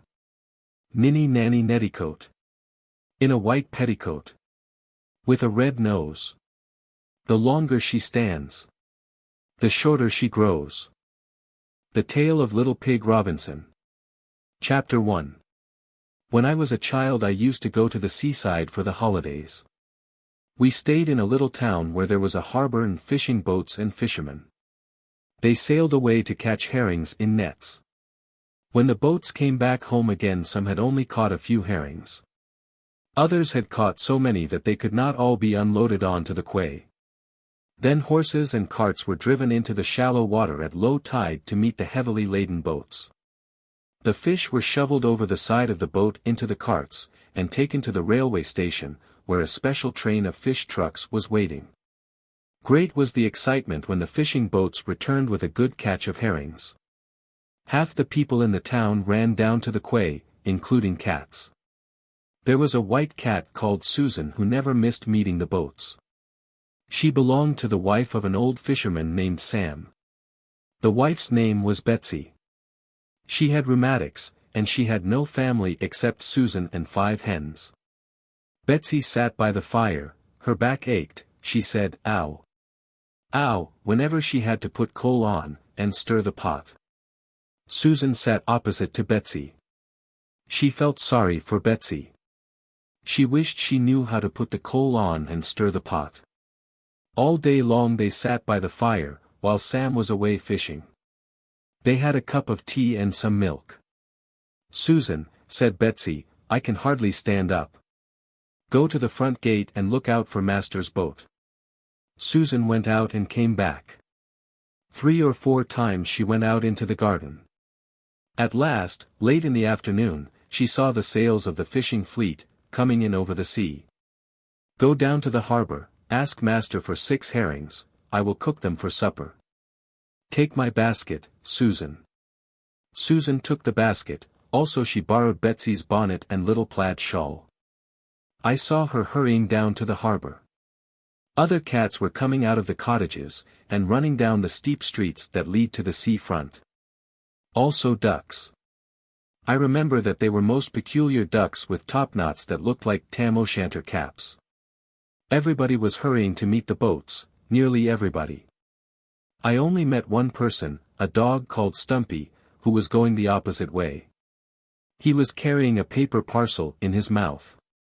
Some dogs do not care for fish. Stumpy had been to the butcher's to buy mutton chops for himself and Bob and Percy and Miss Rose. Stumpy was a large, serious, well-behaved brown dog with a short tail. He lived with Bob the retriever and Percy the cat and Miss Rose who kept house. Stumpy had belonged to a very rich old gentleman, and when the old gentleman died he left money to Stumpy, 10 shillings a week for the rest of Stumpy's life. So that was why Stumpy and Bob and Percy the cat all lived together in a pretty little house. Susan with her basket met Stumpy at the corner of Broad Street. Susan made a curtsy. She would have stopped to inquire after Percy, only she was in a hurry to meet the boat. Percy was lame, he had hurt his foot. It had been trapped under the wheel of a milk cart. Stumpy looked at Susan out of the corner of his eye. He wagged his tail, but he did not stop. He could not bow or say, "Good afternoon," for fear of dropping the parcel of mutton chops. He turned out of Broad Street into Woodbine Lane, where he lived. He pushed open the front door and disappeared into a house. Presently there was a smell of cooking, and I have no doubt that Stumpy and Bob and Miss Rose enjoyed their mutton chops. Percy could not be found at dinner time. He had slipped out of the window, and, like all the other cats in the town, he had gone to meet the fishing boats. Susan hurried along Broad Street and took the short cut to the harbor, down a steep flight of steps. The ducks had wisely gone another way, round by the sea front. The steps were too steep and slippery for anyone less sure-footed than a cat. Susan went down quickly and easily. There were 43 steps, rather dark and slimy, between high backs of houses. A smell of ropes and pitch and a good deal of noise came up from below. At the bottom of the steps was the quay, or landing place, beside the inner harbor. The tide was out, there was no water, the vessels rested on the dirty mud. Several ships were moored beside the quay, others were anchored inside the breakwater.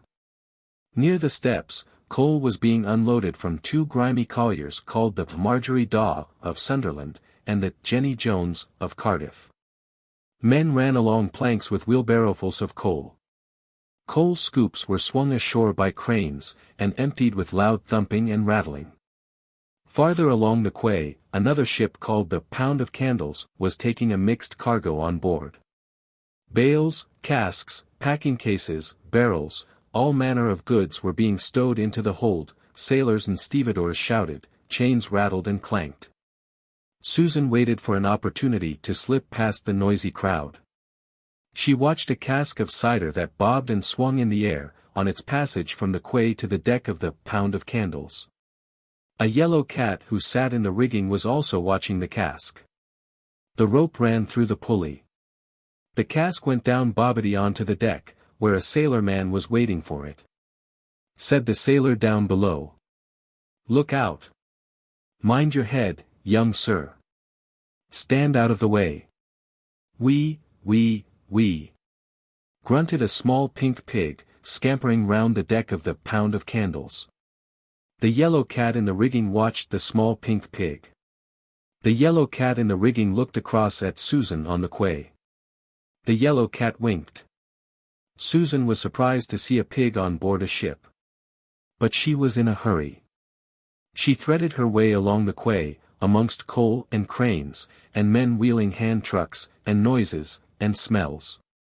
She passed the fish auction, and fish boxes, and fish sorters, and barrels that women were filling with herrings and salt.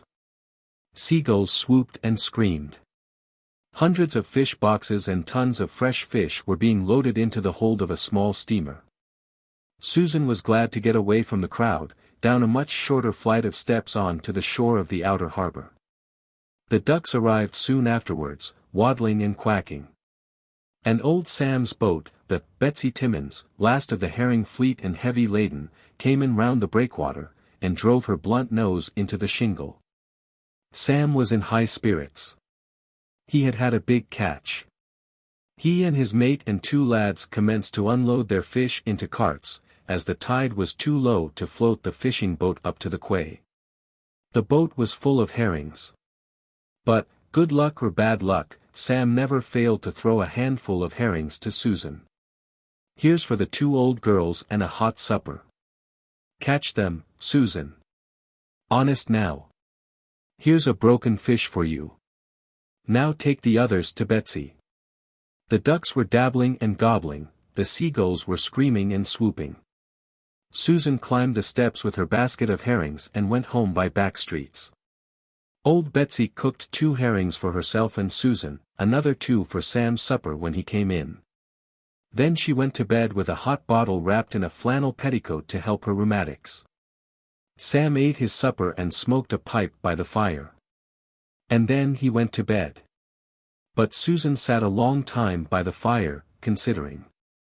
She considered many things, fish, and ducks, and Percy with a lame foot, and dogs that eat mutton chops, and the yellow cat on the ship, and the pig. Susan thought it strange to see a pig upon a ship called the Pound of Candles. The mice peeped out under the cupboard door. The cinders fell together on the hearth. Susan purred gently in her sleep and dreamed of fish and pigs. She could not understand that pig on board a ship. But I know all about him. Chapter 2. You remember the song about the owl and the pussy cat and their beautiful pea-green boat? How they took some honey and plenty of money, wrapped up in a 5-pound note. They sailed away, for a year and a day. To the land where the bong tree grows, and, there in a wood, a piggy-wig stood. With a ring at the end of his nose, With a ring at the end of his nose. Now I am going to tell you the story of that pig, and why he went to live in the land of the bong tree. When that pig was little he lived in Devonshire, with his aunts, Miss Dorcas and Miss Porcass, at a farm called Piggery Porkum. Their cosy thatched cottage was in an orchard at the top of a steep red Devonshire lane. The soil was red, the grass was green, and far away below in the distance they could see red cliffs and a bit of bright blue sea. Ships with white sails sailed over the sea into the harbour of Stymouth. I have often remarked that the Devonshire farms have very strange names. If you had ever seen Piggery Porkum you would think that the people who lived there were very queer too. Aunt Dorcas was a stout speckled pig who kept hens. Aunt Porcass was a large smiling black pig who took in washing. We shall not hear very much about them in this story. They led prosperous uneventful lives, and their end was bacon. But their nephew Robinson had the most peculiar adventures that ever happened to a pig. Little Pig Robinson was a charming little fellow, pinky white with small blue eyes, fat cheeks and a double chin, and a turned-up nose, with a real silver ring in it.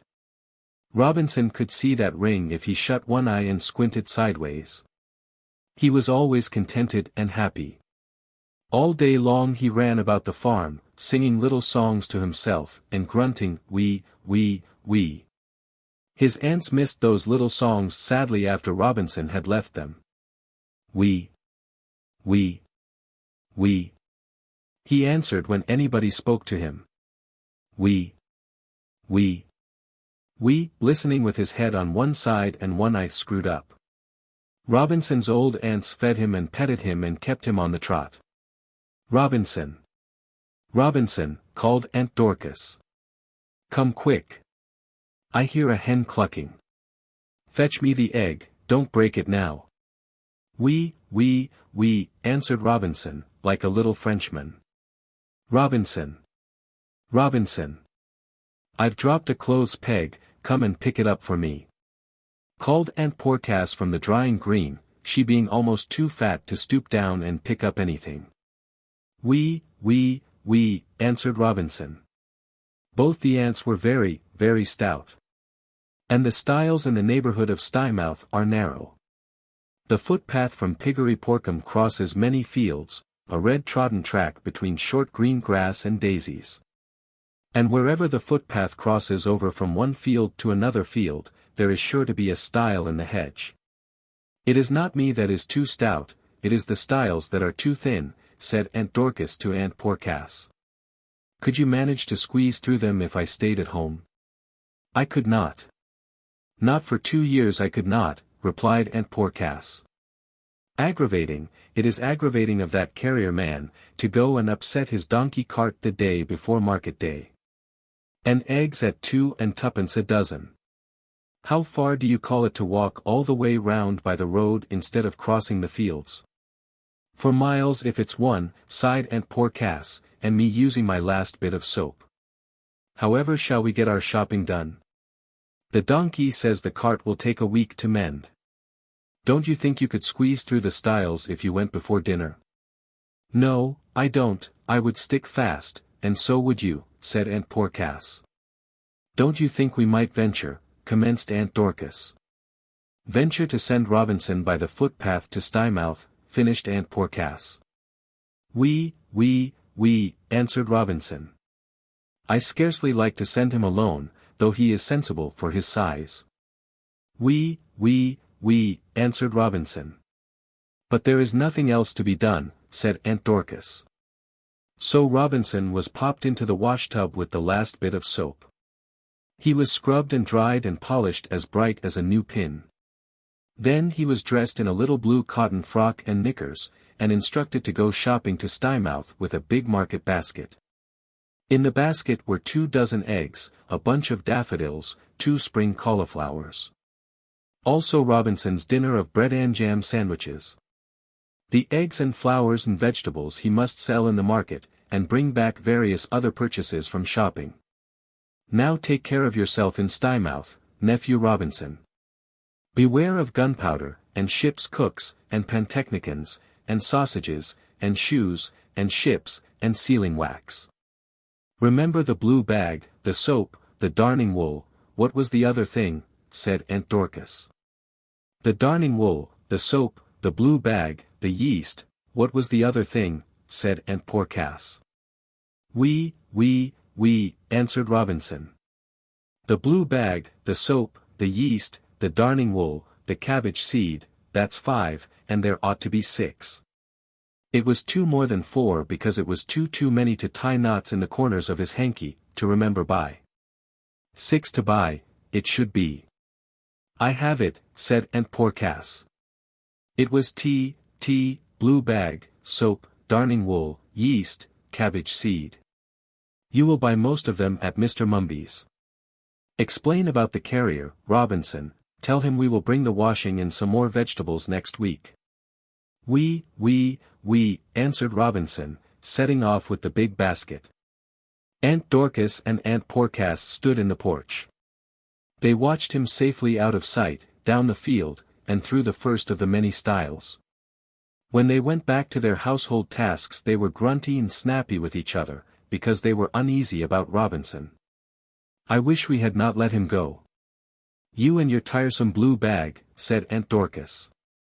"Blue bag, indeed. It was your darning wool and eggs," grumbled Aunt Porcass. "Bother that carrier man and his donkey cart. Why could not he keep out of the ditch until after market day?"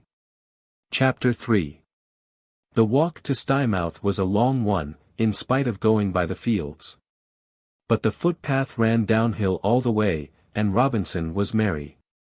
He sang his little song, for joy of the fine morning, and he chuckled, wee.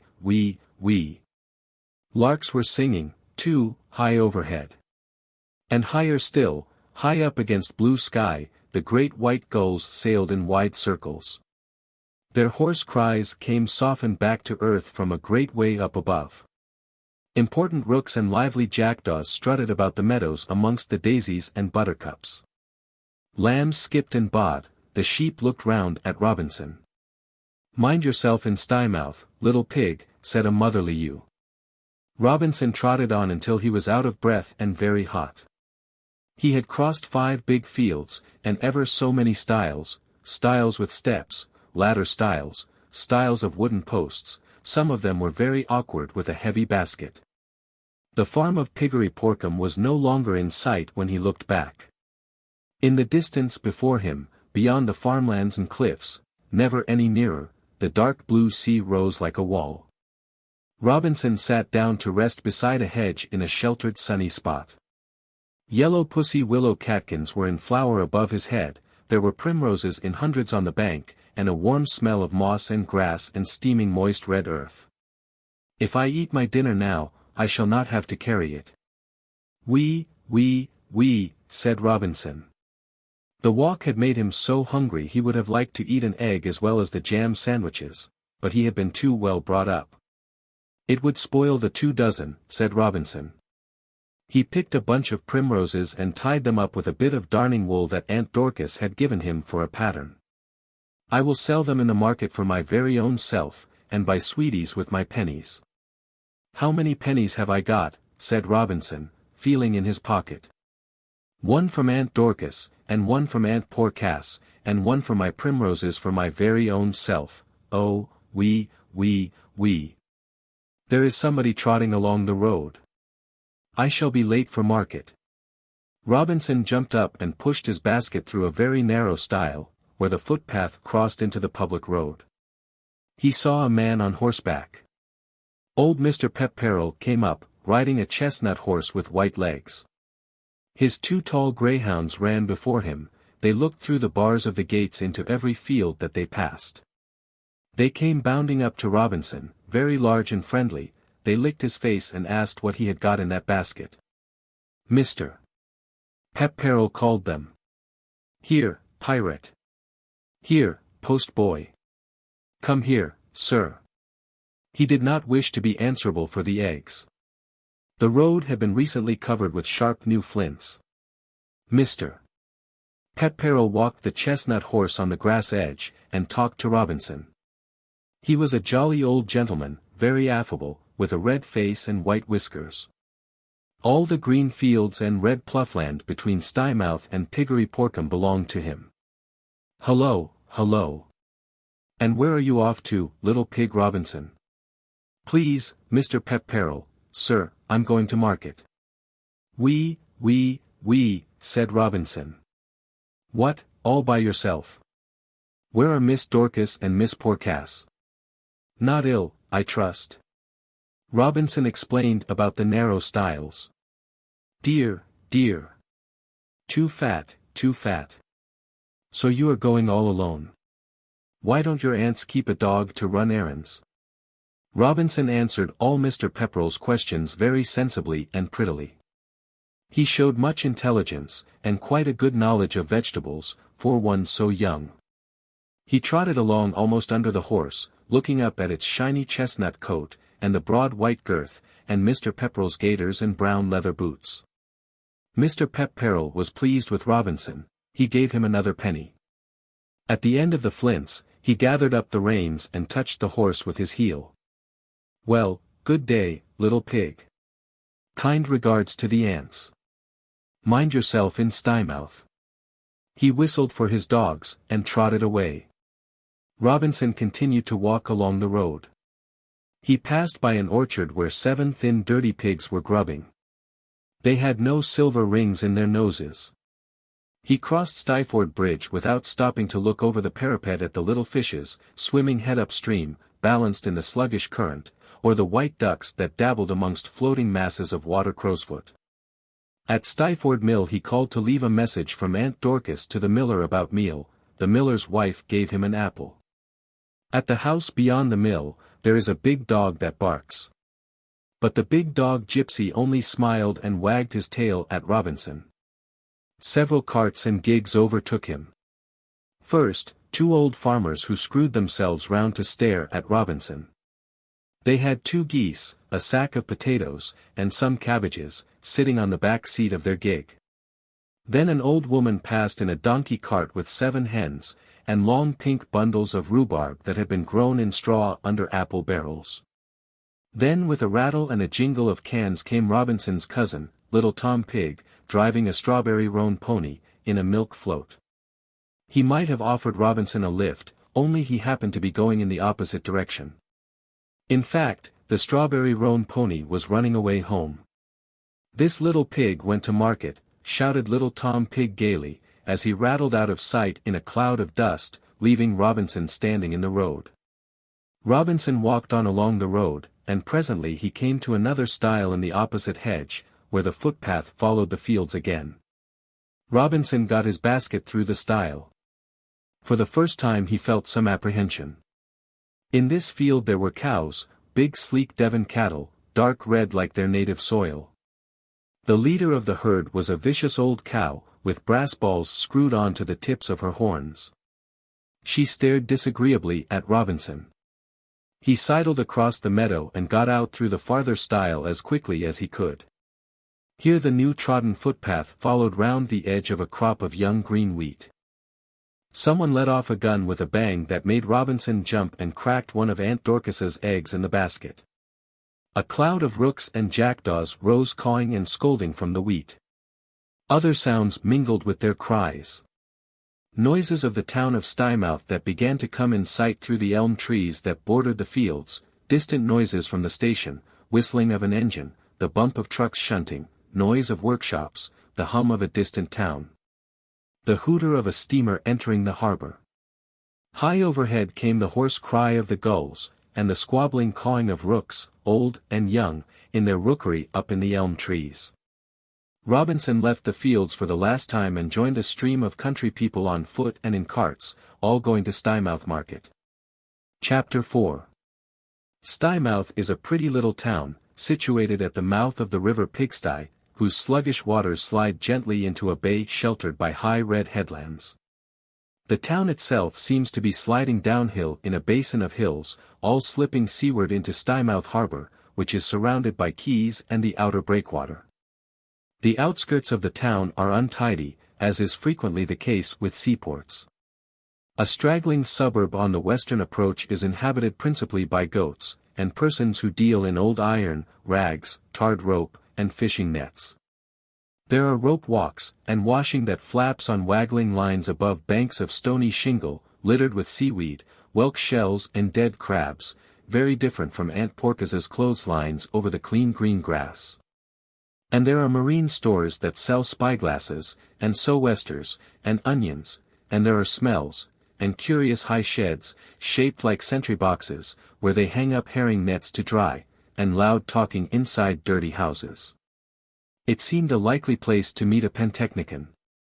Robinson kept in the middle of the road. Somebody in a public house shouted at him through the window, "Come in, fat pig." Robinson took to his heels.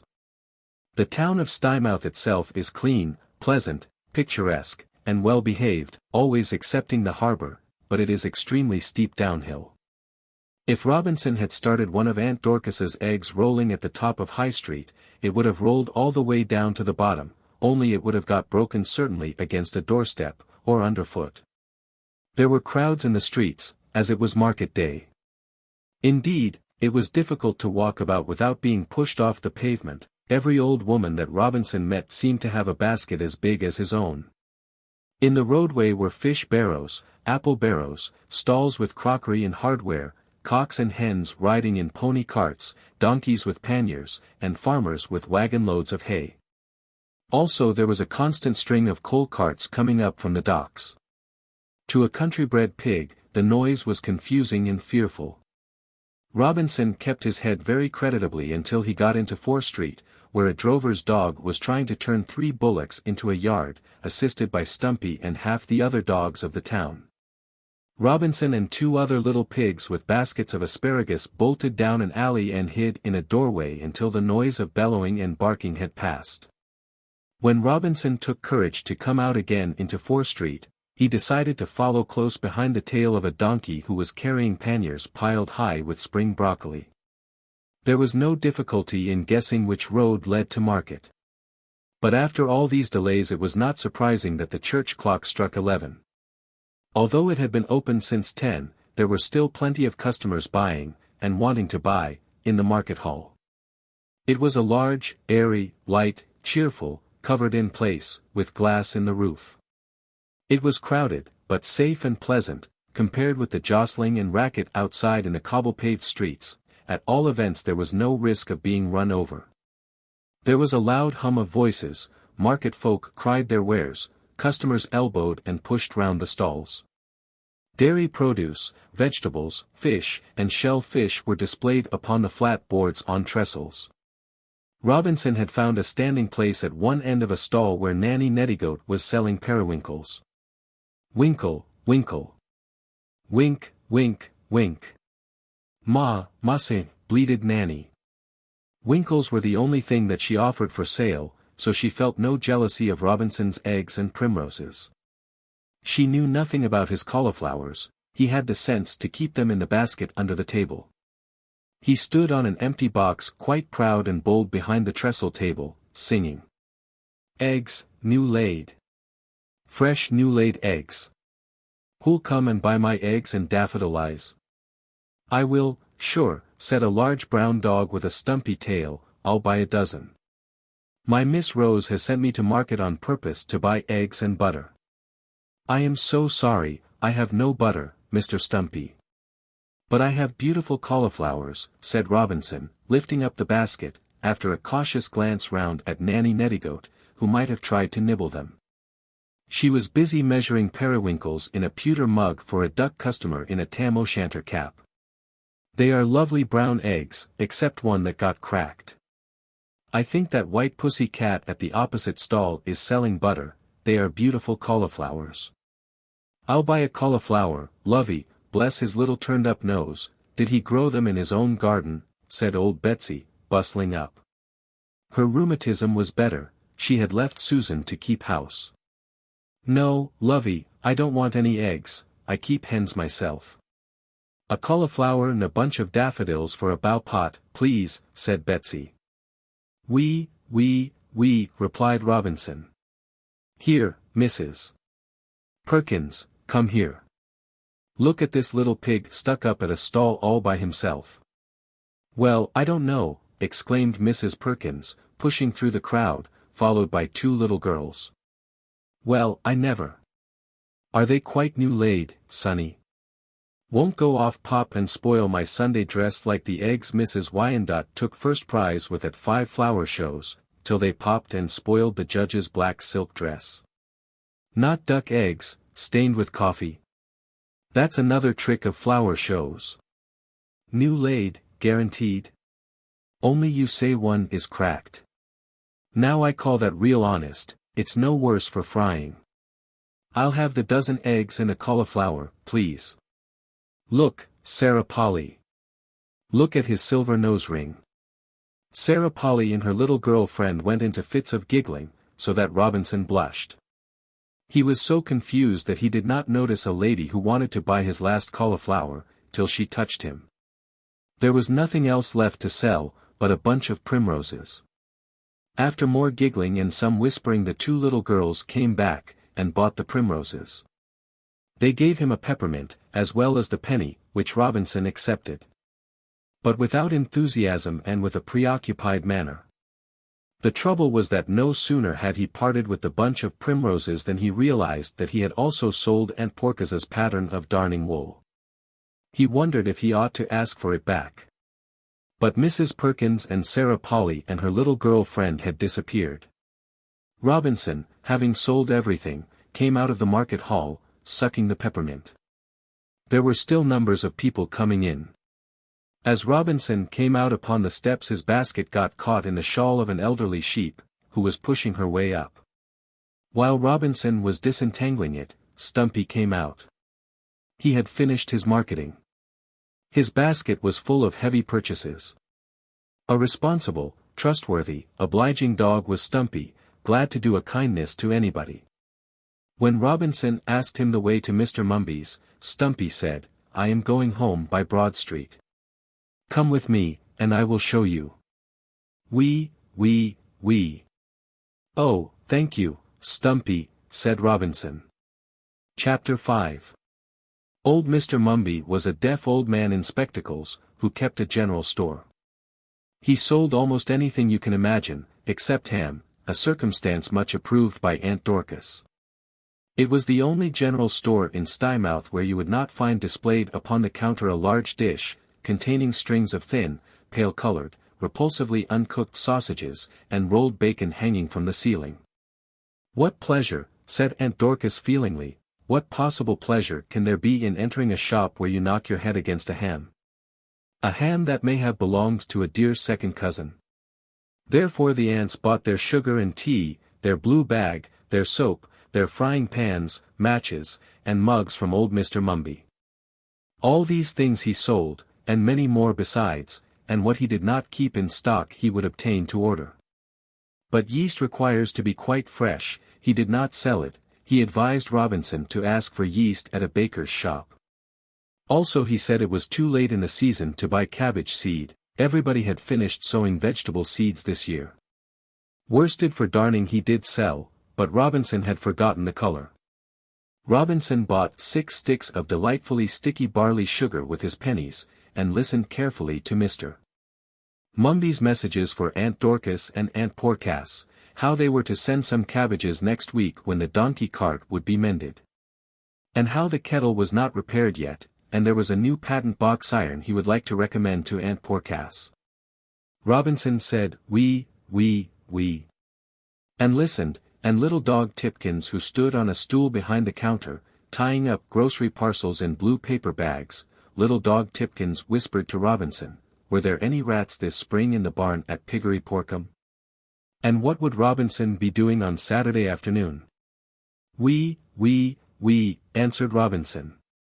Robinson came out of Mr. Mumby's, heavily laden. The barley sugar was comforting. But he was troubled about the darning wool, the yeast, and the cabbage seed. He was looking about rather anxiously, when again he met old Betsy, who exclaimed, "Bless the little piggy! Not gone home yet? Now it must not stop in Stymouth till it gets its pocket picked." Robinson explained his difficulty about the darning wool. Kind old Betsy was ready with help. "Why, I noticed the wool round the little primrose posy. It was blue-gray color like the last pair of socks that I knitted for Sam. Come with me to the wool shop, Fleecy Flock's wool shop." "I remember the color, well I do," said Betsy. Mrs. Flock was the sheep that had run against Robinson. She had bought herself 3 turnips and come straight home from market, for fear of missing customers while her shop was locked up. Such a shop! Such a jumble! Wool all sorts of colors, thick wool, thin wool, fingering wool, and rug wool, bundles and bundles all jumbled up, and she could not put her hoof on anything. She was so confused and slow at finding things that Betsy got impatient. "No, I don't want wool for slippers, darning wool, fleecy, darning wool, same color as I bought for my Sam's socks. Bless me, no, not knitting needles. Darning wool. Bah, bah. Did you say white or black, mm? 3-ply, was it? Oh, dear me, grey darning wool on cards, not heather mixture. I know I have it somewhere," said Fleecy Flock helplessly, jumbling up the skeins and bundles. "Sim Ram came in this morning with part of the Uhampton clip. My shop is completely cluttered up. It took half an hour to find the wool. If Betsy had not been with him, Robinson never would have got it." "It's that late, I must go home," said Betsy. "My Sam is on shore today for dinner. If you take my advice you will leave that big heavy basket with the Miss Goldfinches, and hurry with your shopping. It's a long uphill walk home to Piggery Porkum." Robinson, anxious to follow old Betsy's advice, walked towards the Miss Goldfinches. On the way he came to a baker's, and he remembered the yeast. It was not the right sort of baker's, unfortunately. There was a nice bakery smell, and pastry in the window, but it was an eating house or cook shop. When he pushed the swing door open, a man in an apron and a square white cap turned round and said, "Hello. Is this a pork pie walking on its hind legs? And 4 rude men at a dining table burst out laughing. Robinson left the shop in a hurry. He felt afraid to go into any other baker's shop. He was looking wistfully into another window in 4th Street when Stumpy saw him again. He had taken his own basket home, and come out on another errand. He carried Robinson's basket in his mouth and took him to a very safe baker's, where he was accustomed to buy dog biscuits for himself. There Robinson purchased Aunt Dorcas's yeast at last. They searched in vain for cabbage seed. They were told that the only likely place was a little store on the quay, kept by a pair of wagtails. "It is a pity I cannot go with you," said Stumpy. "My Miss Rose has sprained her ankle. She sent me to fetch 12 postage stamps, and I must take them home to her, before the post goes out. Do not try to carry this heavy basket down and up the steps, leave it with the Miss Goldfinches." Robinson was very grateful to Stumpy. The 2 Miss Goldfinches kept a tea and coffee tavern which was patronized by Aunt Dorcas and the quieter market people. Over the door was a signboard upon which was painted a fat little green bird called the Contented Siskin, which was the name of their coffee tavern. They had a stable where the carrier's donkey rested when it came into Stymouth with the washing on Saturdays. Robinson looked so tired that the elder Miss Goldfinch gave him a cup of tea, but they both told him to drink it up quickly. "Wee. Yuck yuck," said Robinson, scalding his nose. In spite of their respect for Aunt Dorcas, the Miss Goldfinches disapproved of his solitary shopping, and they said that the basket was far too heavy for him. "Neither of us could lift it," said the elder Miss Goldfinch, holding out a tiny claw. "Get your cabbage seed and hurry back. Sim Ram's pony gig is still waiting in our stable. If you come back before he starts I feel sure he will give you a lift. At all events he will make room for your basket under the seat, and he passes Piggery Porkum. Run away now." "Wee," said Robinson. Whatever were they thinking of to let him come alone? "He will never get home before dark," said the elder Miss Goldfinch. "Fly to the stable, Clara, tell Sim Ram's pony not to start without the basket." The younger Miss Goldfinch flew across the yard. They were industrious, sprightly little lady birds, who kept lump sugar and thistle seed as well as tea in their tea caddies. Their tables and china were spotlessly clean. Chapter 6. Stymouth was full of inns, too full. The farmers usually put up their horses at the Black Bull or the Horse and Farrier, the smaller market people patronized the Pig and Whistle. There was another inn called the Crown and Anchor at the corner of 4 Street. It was much frequented by seamen, several were lounging about the door with their hands in their pockets. One sailorman in a blue jersey sauntered across the road, staring very hard at Robinson. Said he, "I say, little pig. Do you like snuff?" Now if Robinson had a fault, it was that he could not say no, not even to a hedgehog stealing eggs. As a matter of fact, snuff or tobacco made him sick. But instead of saying, "No, thank you, Mr. Man," and going straight away about his business, he shuffled his feet, half closed one eye, hung his head on one side, and grunted. The sailor pulled out a horn snuff box and presented a small pinch to Robinson, who wrapped it up in a little bit of paper, intending to give it to Aunt Dorcas.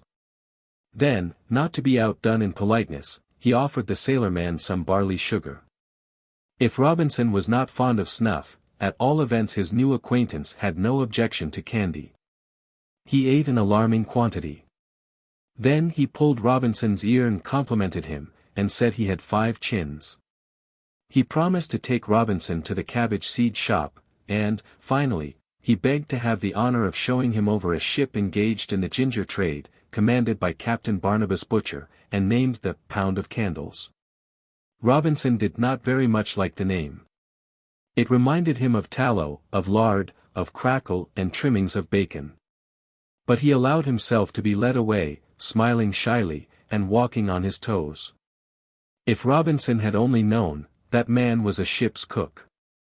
As they turned down the steep narrow lane, out of High Street, leading to the harbour, old Mr. Mumby at his shop door called out anxiously, "Robinson!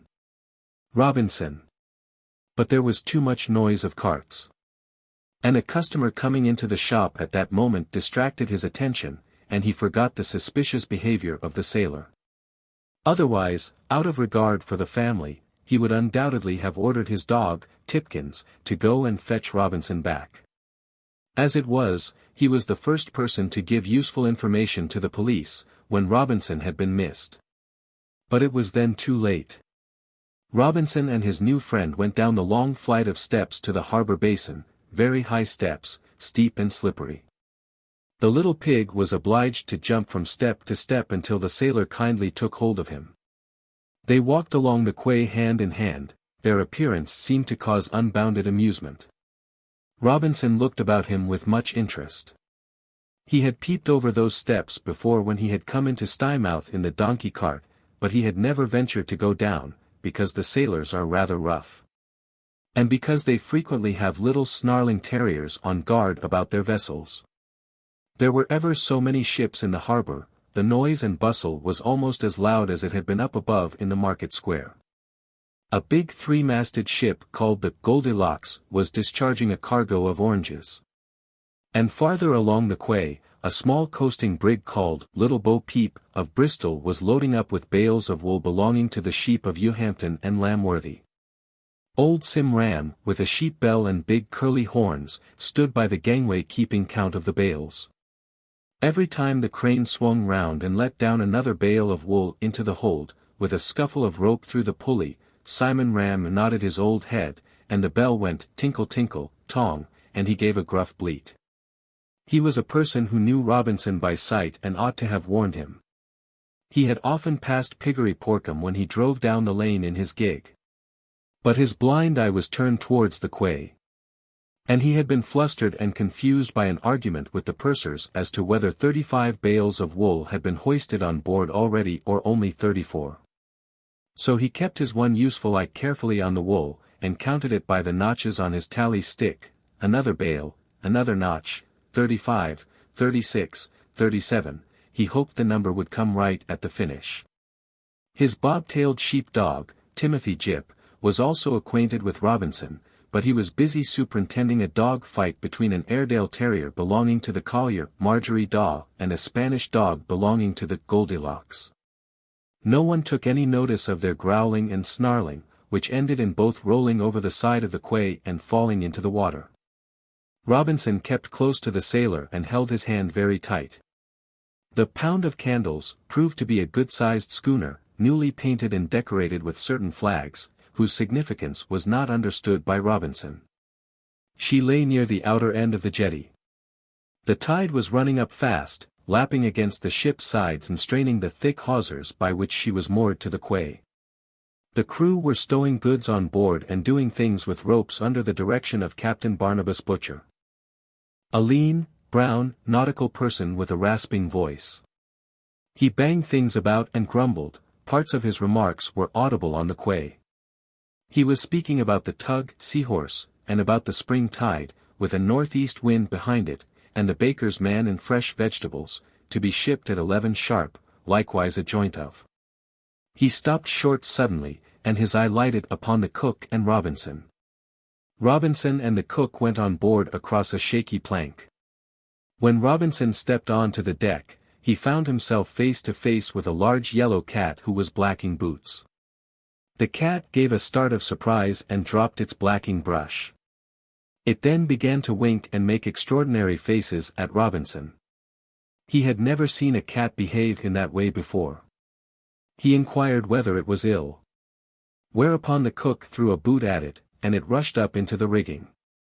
But Robinson he invited most affably to descend into the cabin, to partake of muffins and crumpets. I do not know how many muffins Robinson consumed.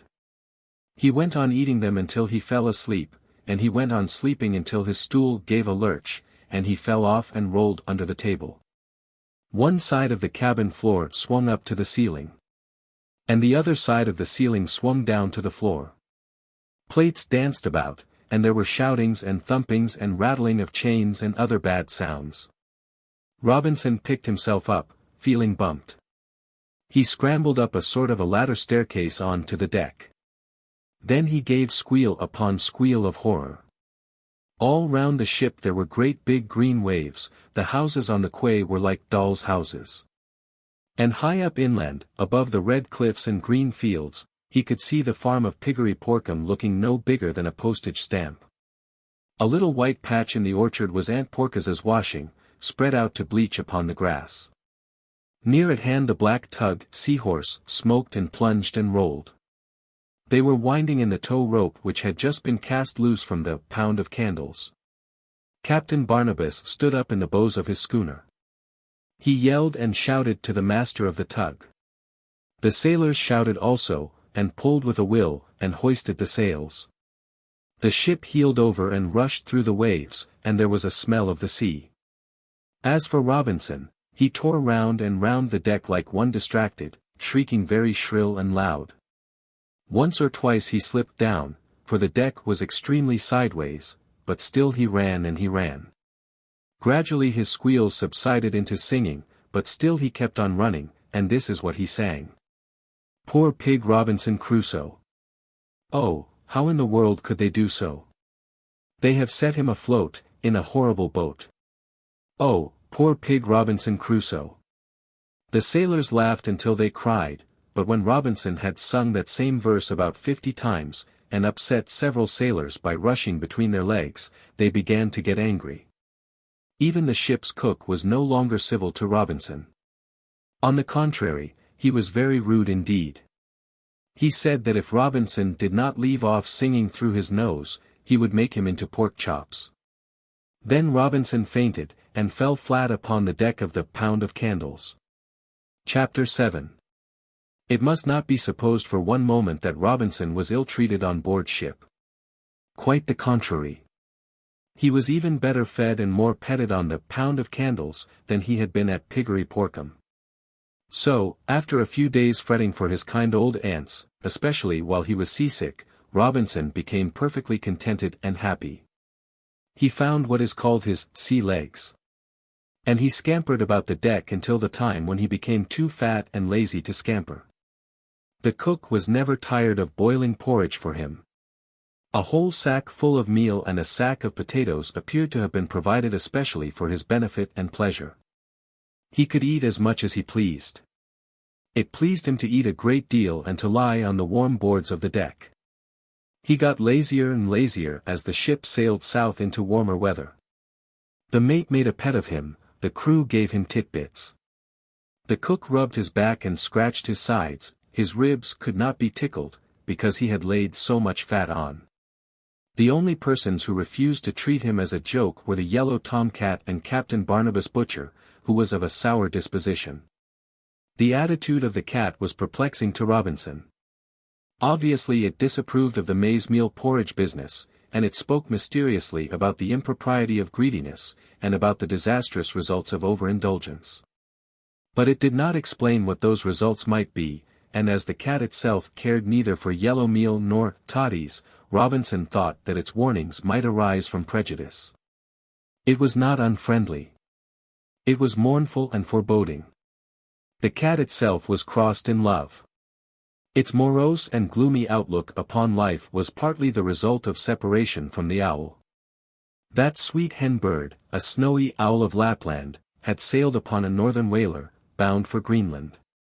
Whereas the Pound of Candles was heading for the tropic seas. Therefore the cat neglected its duties, and was upon the worst of terms with the cook. Instead of blacking boots and valeting the captain, it spent days and nights in the rigging, serenading the moon. Between times it came down on deck, and remonstrated with Robinson. It never told him plainly why he ought not to eat so much. But it referred frequently to a mysterious date, which Robinson could never remember, the date of Captain Butcher's birthday, which he celebrated annually by an extra good dinner. That's what they are saving up apples for. The onions are done, sprouted with the heat. I heard Captain Barnabas tell the cook that onions were of no consequence as long as there were apples for sauce. Robinson paid no attention. In fact, he and the cat were both on the side of the ship, watching a shoal of silvery fishes. The ship was completely becalmed. The cook strolled across the deck to see what the cat was looking at and exclaimed joyfully at sight of fresh fish. Presently half the crew were fishing. They baited their lines with bits of scarlet wool and bits of biscuit, and the boatswain had a successful catch on a line baited with a shiny button. The worst of button fishing was that so many fish dropped off while being hauled on deck. Consequently Captain Butcher allowed the crew to launch the jolly boat, which was let down from some iron contraption called the davits, onto the glassy surface of the sea. 5 sailors got into the boat, the cat jumped in also. They fished for hours. There was not a breath of wind. In the absence of the cat, Robinson fell asleep peacefully upon the warm deck. Later he was disturbed by the voices of the mate and the cook, who had not gone fishing. The former was saying, "I don't fancy loin of pork with sunstroke, cookie. Stir him up, or else throw a piece of sail cloth over him. I was bred on a farm myself. Pigs should never be let sleep in a hot sun." "As why?" inquired the cook. "Sunstroke," replied the mate. "Likewise it scorches the skin, makes it peely-like, spoils the look of the crackling." At this point a rather heavy dirty piece of sail cloth was flung over Robinson, who struggled and kicked with sudden grunts. "Did he hear you, matey?" asked the cook in a lower voice. "Don't know, don't matter, he can't get off the ship," replied the mate, lighting his pipe. "Might upset his appetite, he's feeding beautiful," said the cook. Presently the voice of Captain Barnabas Butcher was heard. He had come up on deck after a siesta below in his cabin. "Proceed to the crow's nest on the main mast, observe the horizon through a telescope according to latitude and longitude. We ought to be amongst the archipelago by the chart and compass," said the voice of Captain Butcher. It reached the ears of Robinson through the sail cloth in muffled tones, but peremptory, although it was not so received by the mate, who occasionally contradicted the captain when no one else was listening. "My corns are very painful," said the mate. "Send the cat up," ordered Captain Barnabas briefly. "The cat is out in the boat fishing." "Fetch him in then," said Captain Barnabas, losing his temper. "He has not blacked my boots for a fortnight." He went below, that is, down a step-ladder into his cabin, where he proceeded to work out the latitude and longitude again, in search of the archipelago. "It's to be hoped that he mends his temper before next Thursday, or he won't enjoy roast pork," said the mate to the cook. They strolled to the other end of the deck to see what fish had been caught. The boat was coming back. As the weather was perfectly calm, it was left overnight upon the glassy sea, tied below a porthole, or ship's window, at the stern of the Pound of Candles. The cat was sent up the mast with a telescope. It remained there for some time. When it came down it reported quite untruthfully that there was nothing in sight. No particular watch or lookout was kept that night upon the Pound of Candles, because the ocean was so calm. The cat was supposed to watch, if anybody did. All the rest of the ship's company played cards. Not so the cat or Robinson. The cat had noticed a slight movement under the sailcloth. It found Robinson shivering with fright and in floods of tears.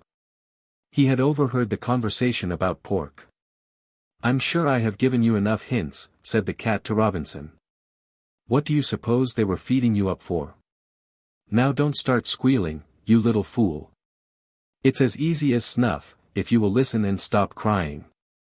You can row, after a fashion." Robinson had been out fishing occasionally and caught several crabs.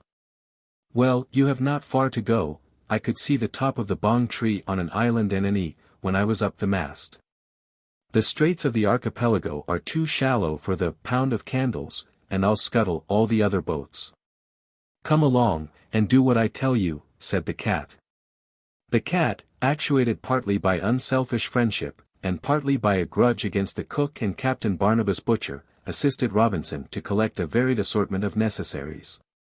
Shoes, sealing wax, a knife, an armchair, fishing tackle, a straw hat, a saw, fly papers, a potato pot, a telescope, a kettle, a compass, a hammer, a barrel of flour, another of meal, a keg of fresh water, a tumbler, a teapot, nails, a bucket. A screwdriver.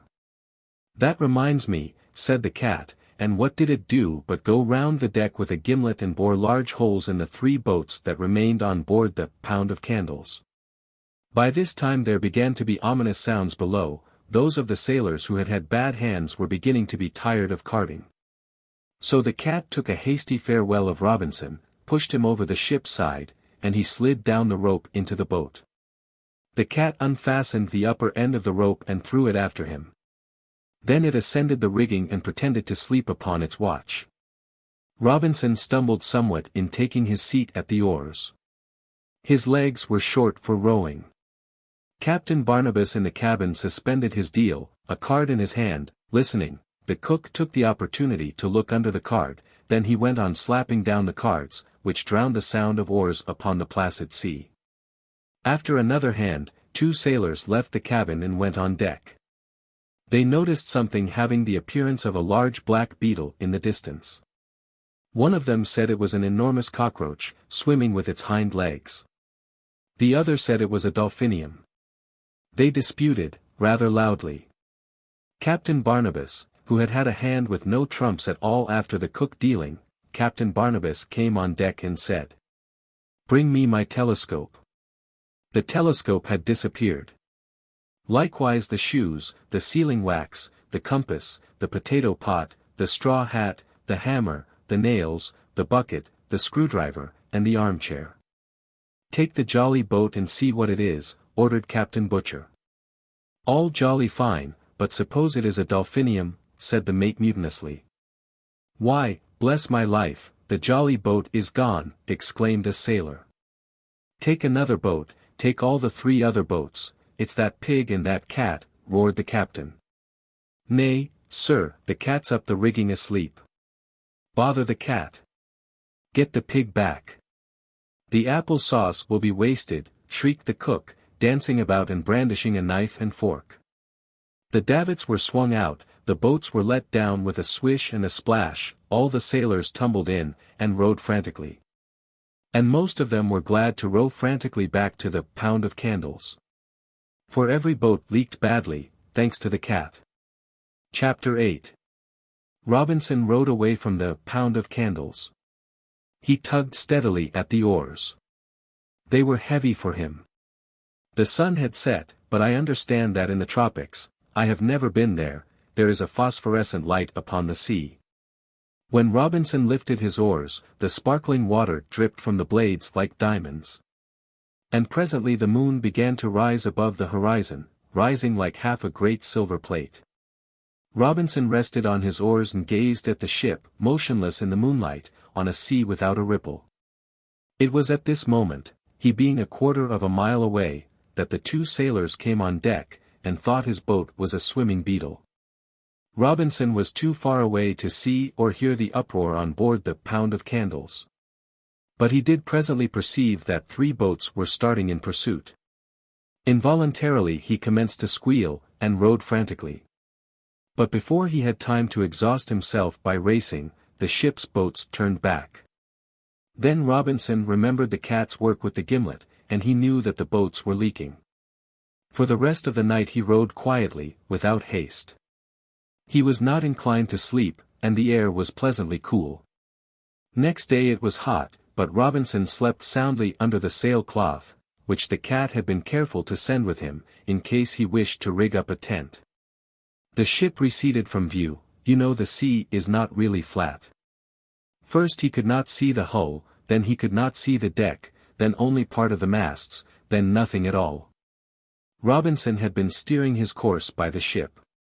Having lost sight of this direction sign, he turned round to consult his compass, when bump, bump, the boat touched a sandbank.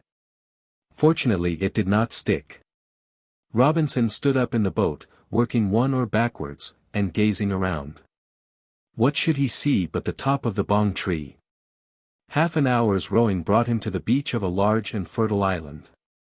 He landed in the most approved manner in a convenient sheltered bay, where a stream of boiling water flowed down the silvery strand. The shore was covered with oysters. Acid drops and sweets grew upon the trees. Yams, which are a sort of sweet potato, abounded ready cooked. The breadfruit tree grew iced cakes and muffins, ready baked, so no pig need sigh for porridge. Overhead towered the bong tree. If you want a more detailed description of the island, you must read Robinson Crusoe. The island of the bong tree was very like Crusoe's, only without its drawbacks. I have never been there myself, so I rely upon the report of the owl and the pussy cat, who visited it 18 months later, and spent a delightful honeymoon there. They spoke enthusiastically about the climate, only it was a little too warm for the owl. Later on Robinson was visited by Stumpy and little dog Tipkins. They found him perfectly contented, and in the best of good health. He was not at all inclined to return to Stymouth. For anything I know he may be living there still upon the island. He grew fatter and more fatter, and the ship's cook never found him.